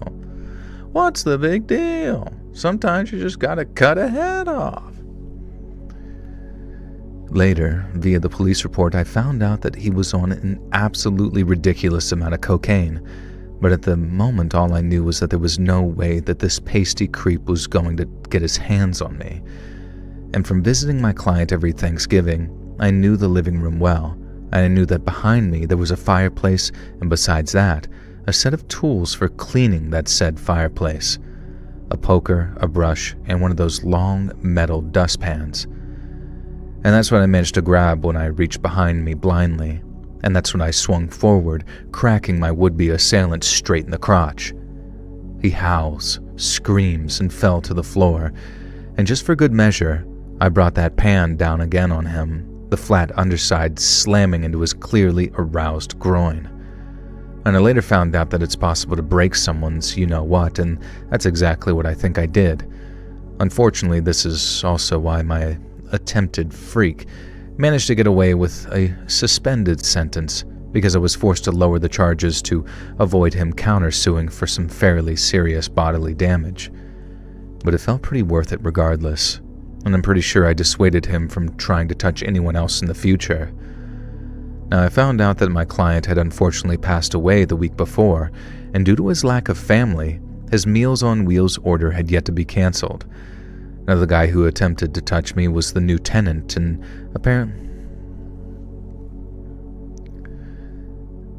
guy who attempted to trap me inside that house was the new tenant, and apparently decided to celebrate his Thanksgiving by doing a truckload of drugs and trying to kidnap a Wheels. I actually do. That's so fucking annoying. God damn it. It's like having Tourette's. That's my purse. I don't know you. Being raised, they teach you good versus evil, and the good always wins. But if you think about how people treat each other in the state of the world, it seems like good lost. I mean, it's not that good lost, per se. It's just like the people that do impreferable things to you and want to continue to... It's really, I guess, more or less just like psychopaths, right? Versus the behaved, maybe? And as soon as the behaved, the ones, you know... Or what do they say in, like, the Bible? The meek will inherit the earth. And it's like, what's the actual definition of the meek? Where it's like the meek are the ones who have swords, but, show a degree of restraint on when they decide to use the swords. But if those meek eventually decide to use their sword to defend themselves, and then they can kind of fend off that degree of psychopathy, you know. So that's the thing, is like you just have to realize that the world is not inherently good, and that you have to maintain it as such, and you can't let people walk all over you. A twisted fucking psychopath. Mokoto X69, welcome back for 3 months. I love this channel. Love you, bro. Good to see you. Thank you, thank you. There's no such thing as good and evil. There's a super oversimplified way to summarize everything and to distract from the cycles of violence and perpetuate evil when it appears. That's a super oversimplified way to summarize everything and distract from the cycles of violence that perpetuate evil when it appears. I don't know what you're saying. I don't know what you're saying. The guy who attempted to trap me there was the new tenant, and apparently decided to celebrate his Thanksgiving by doing a truckload of drugs and trying to kidnap a Meals on Wheels worker. I don't know what became of him after the...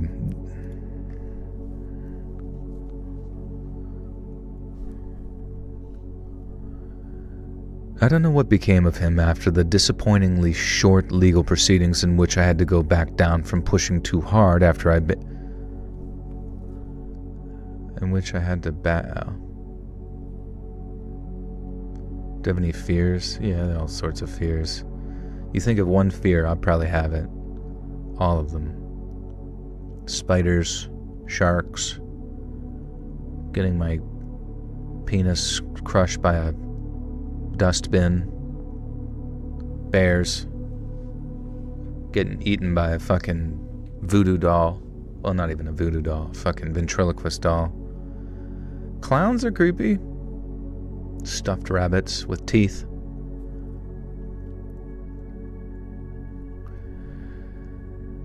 I don't know what became of him after the disappointingly short legal proceedings in which I had to back down from pushing too hard after I basically broke his wiener, but again, I think I did the world a favor. So I'm thankful for my near miss that day, and also thankful for my perfect aim with that dustpan. Joel is stalling bedtime.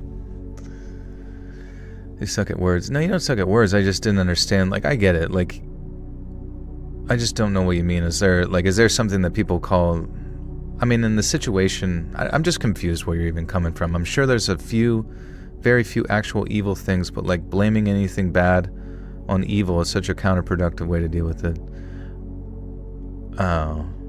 Like saying that it's emanating from a degree of good or something like that. I mean, it's just language, like in the same way people oftentimes use language to like poetically paint a certain degree of emotion towards something. But I mean, like, I think we can we all loosely agree that walking up to someone on a train, covering them and dousing them in gasoline and fucking lighting them on fire and sitting there and watching them die and burn into a smoldering fucking pile of ash is probably a little bit evil? Or like walking up behind someone on a fucking bus and stabbing them to death is probably a little bit fucking evil. Or walking up behind someone on a fucking train and chopping their fucking head off is not a little bit fucking evil. I don't know, man. I think some people are genuinely fucked up. I think there's large swaths of the population that, like, I don't even know, just perpetually fucked up.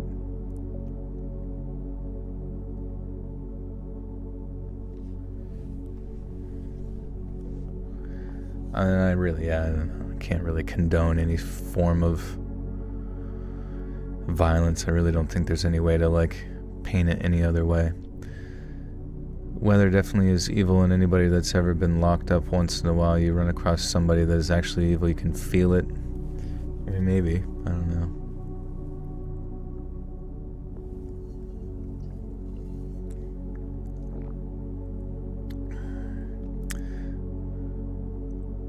Spanking a child after giving food poisoning, consider that evil? Yeah, it's pretty fucking crazy. I don't know, man. A lot of fucked up people in the world, and I guess just our at the end of the day, what would you even really? You would just it's since it's all words. Everybody loves to argue about words. I mean, the evil to me is just like the general dispreferable behavior enacted upon the population, right? So I mean, just like the manner in which they treat you. What is it? What is the definition of evil? Let's look it up.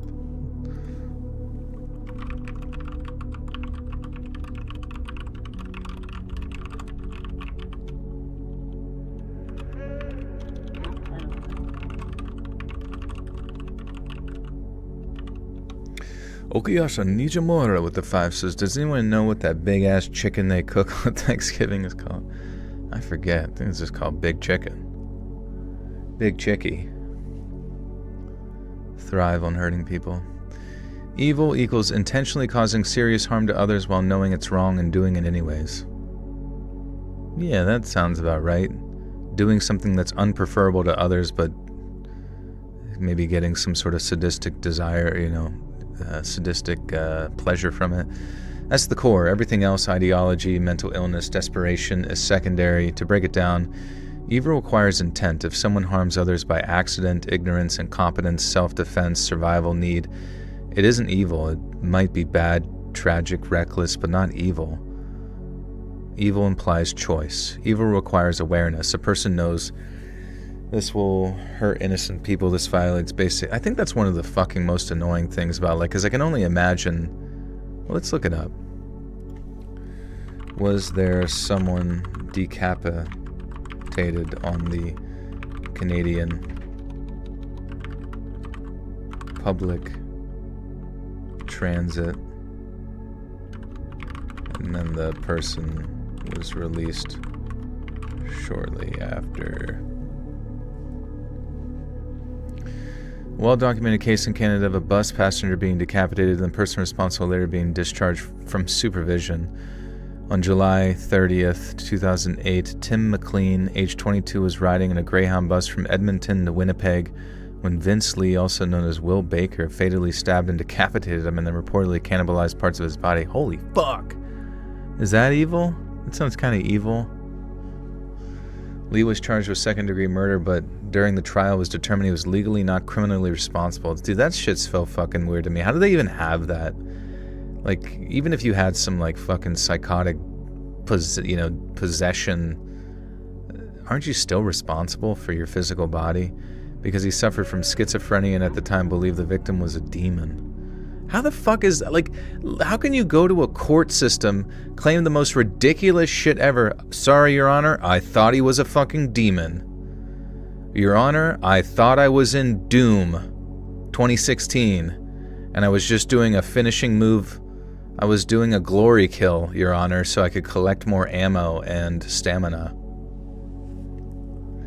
He was committed to a psychiatric facility rather than traditional prison. Over time, his supervision was gradually reduced. By February 2017, the review board granted him an absolute discharge, meaning he no longer required to live a... That's crazy. That's fucking crazy. Okay, I should need you more with the two says, whatever, I'm just gonna cook a condor. Yeah, find whatever bird you can, a dodo bird preferably, and just boil them. If you're schizophrenic and sees demon, they need to be locked away anyway. I mean, Jesus Christ. At that extent, I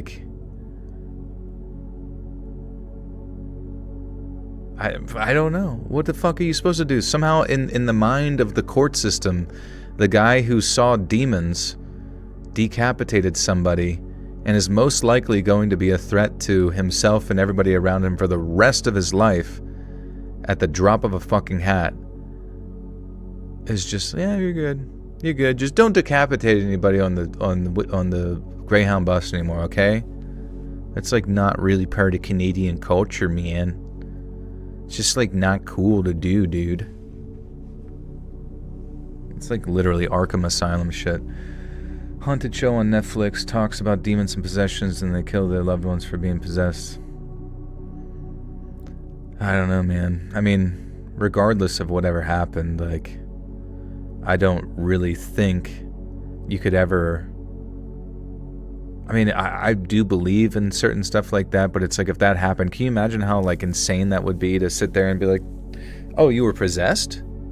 Oh, sure, come on back to work, I don't care. Just don't stick my head in the fucking fryer, if that would be... If you'd ever be so ever kind. But yeah, you can't just hide behind some weird religious psychosis, or even the people that say they're not in their right mind to stand trial. What the fuck is that? That precedent, to me, the not in your right mind to stand trial type shit needs to be fucking gone. Because if you want to make a society right, you don't just allow its fucking most scary creatures to roam about.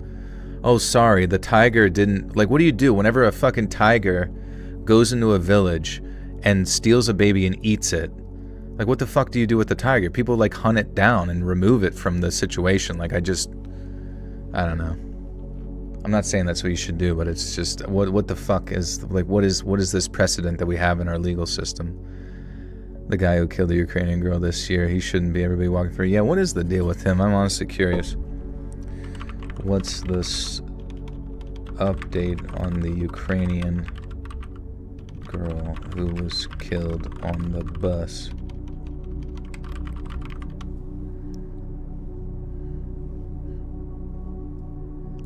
Those people need to be held in the hospital rather than jail. Who fucking knows, man? They certainly shouldn't be in fucking anywhere near the general population ever again. Otherwise, I mean, who's to be held accountable for that one? Because if they're just like a walking weapon, like, should the legal court systems be held accountable when they eventually just freak the fuck out again? Like, I don't understand. Alright, August 22nd, 25.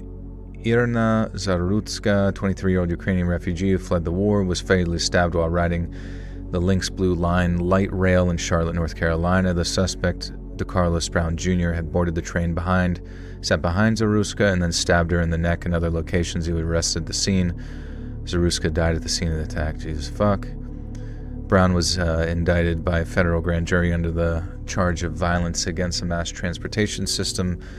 A court hearing to determine whether the death penalty might apply was delayed to April 2026. This incident was prompted public concern about transit safety in Charlotte. In memory of Zarutska, a new butterfly species named Irina's azur was named after her, a symbolic tribute. Okay, so they're just waiting till April 2026 to see if he gets the death penalty. Jesus Christ. I don't know. I'm sure there's so many incidents like these of just like sadistic killings that happen. I mean, how many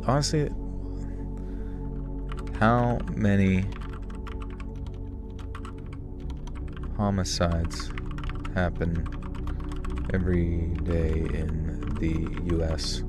Let's just read a bunch of negative stuff till we go crazy. Isn't it addicting?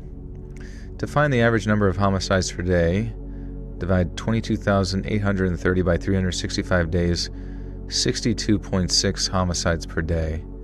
So approximately 63 homicides every day on average. Isn't that crazy? Where are most of these homicides occurring?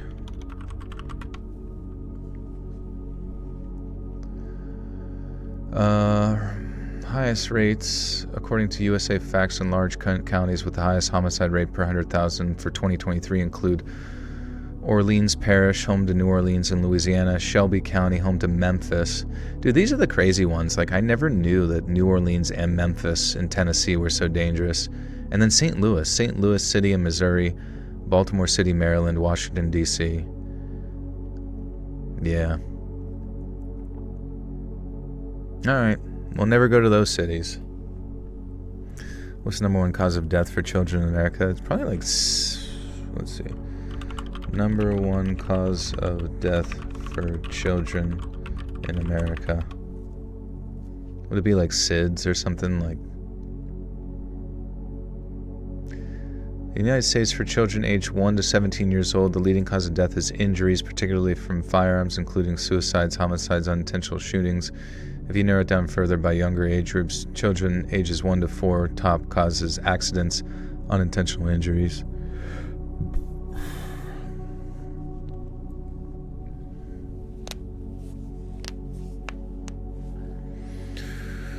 Yeah, I mean, same with the homicides in those cities, regions, it's gun violence, yeah.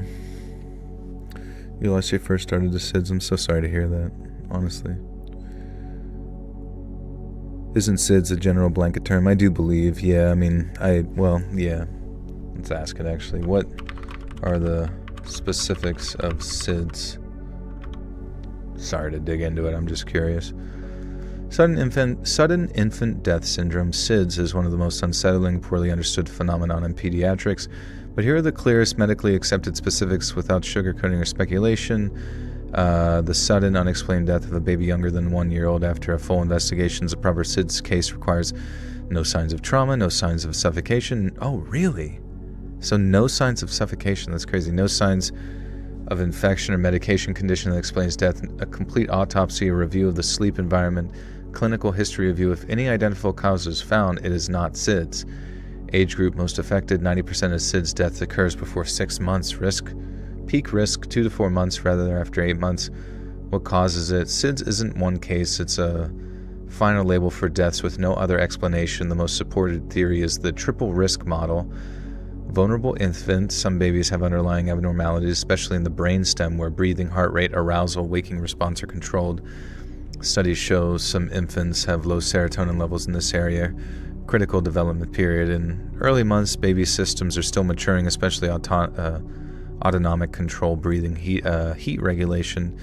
External stressors, this means that a risk factor that healthy babies could handle, but vulnerable ones cannot. Sleeping face down, soft blanket pillows, overheating, bed sharing in unsafe conditions, exposure to cigarette smoke, recent respiratory infection, known risk. Alright, so yeah, just basically not sure what the fuck happened.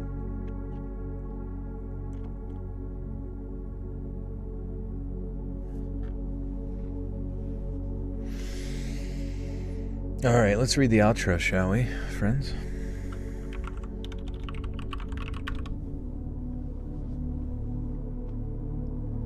My cousin was killed in school by accident. His friend brought a gun, got fired and went straight into my cousin's eye, spinning inside his head. Bullet didn't come out. He passed days later, age 14. It's so terrifying. I'm sorry to hear that. It's crazy.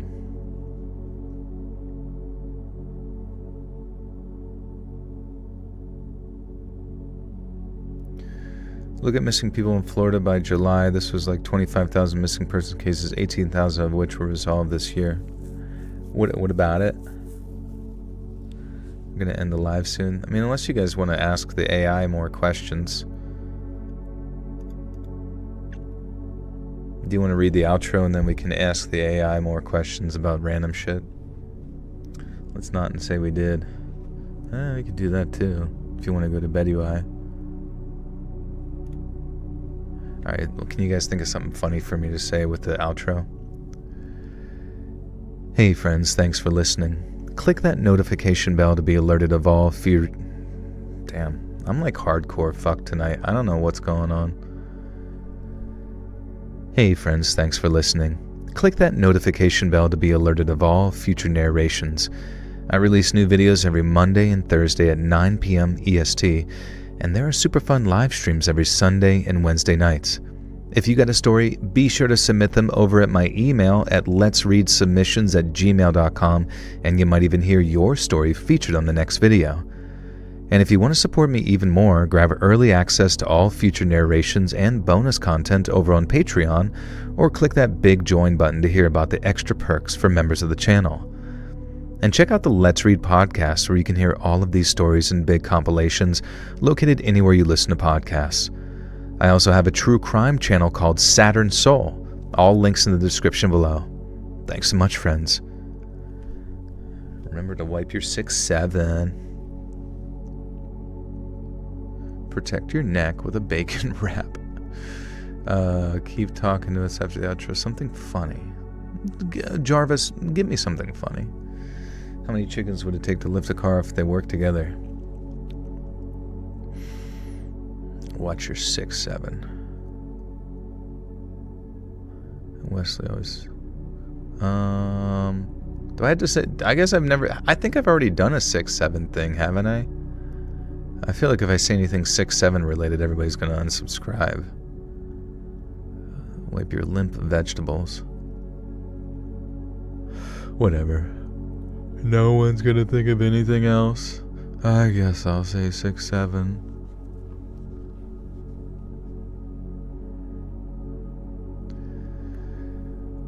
Thanks so much, friends.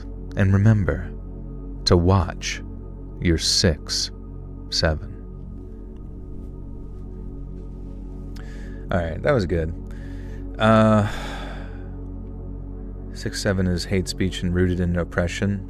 Dude, I've been saying that for years on my alternative TikTok account where I complain about everything forever and people give me attention. I say that. I say it's evil. It's rooted in probably slavery or something. I don't usually look into it. I just kind of say stuff. And yeah, thankfully it's coming to a screeching halt here soon. It's also anti-Semitic.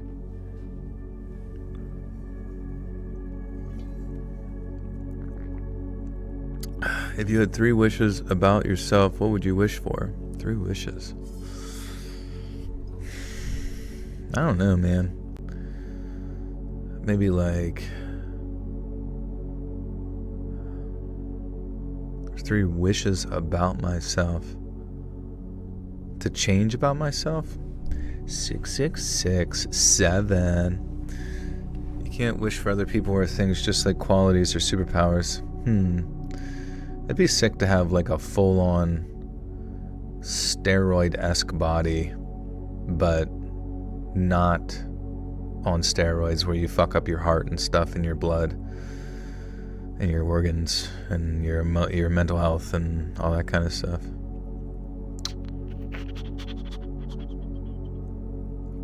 Tiny balls. It'd be nice to have tiny balls. I'm so sick of these big balls banging around everywhere.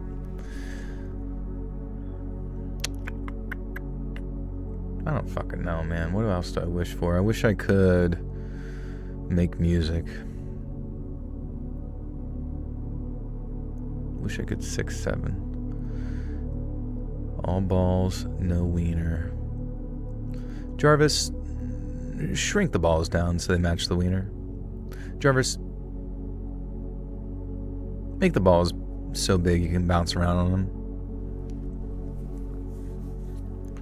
Jarvis, make the wiener boyfriend size.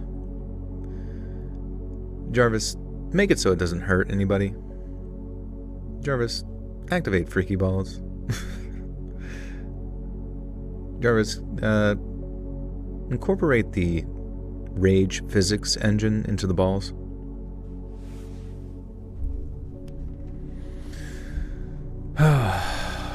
Alright.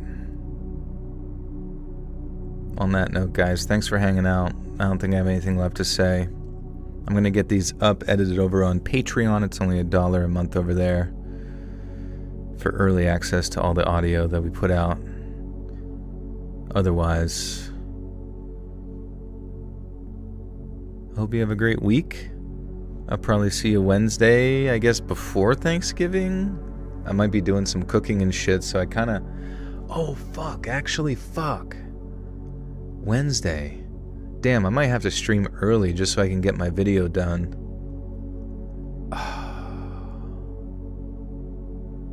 Damn. Cooking stream, yeah. Well, we'll have to figure something out.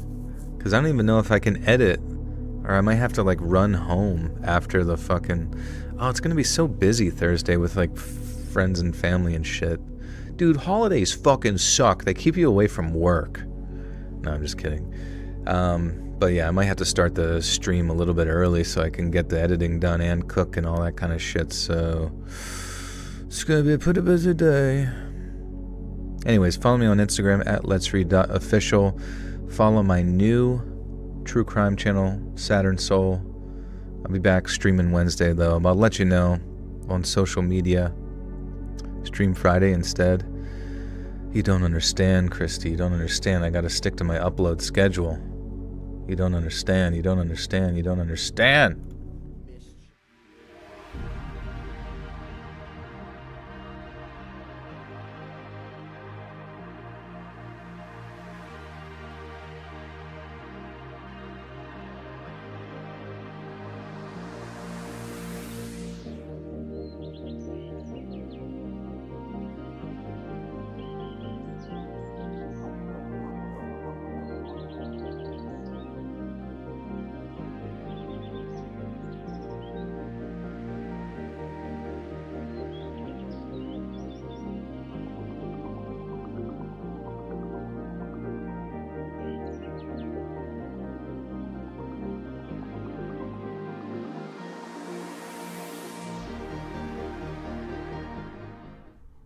I'm just kidding. Good night, guys. Have a great night. All right. Bye-bye.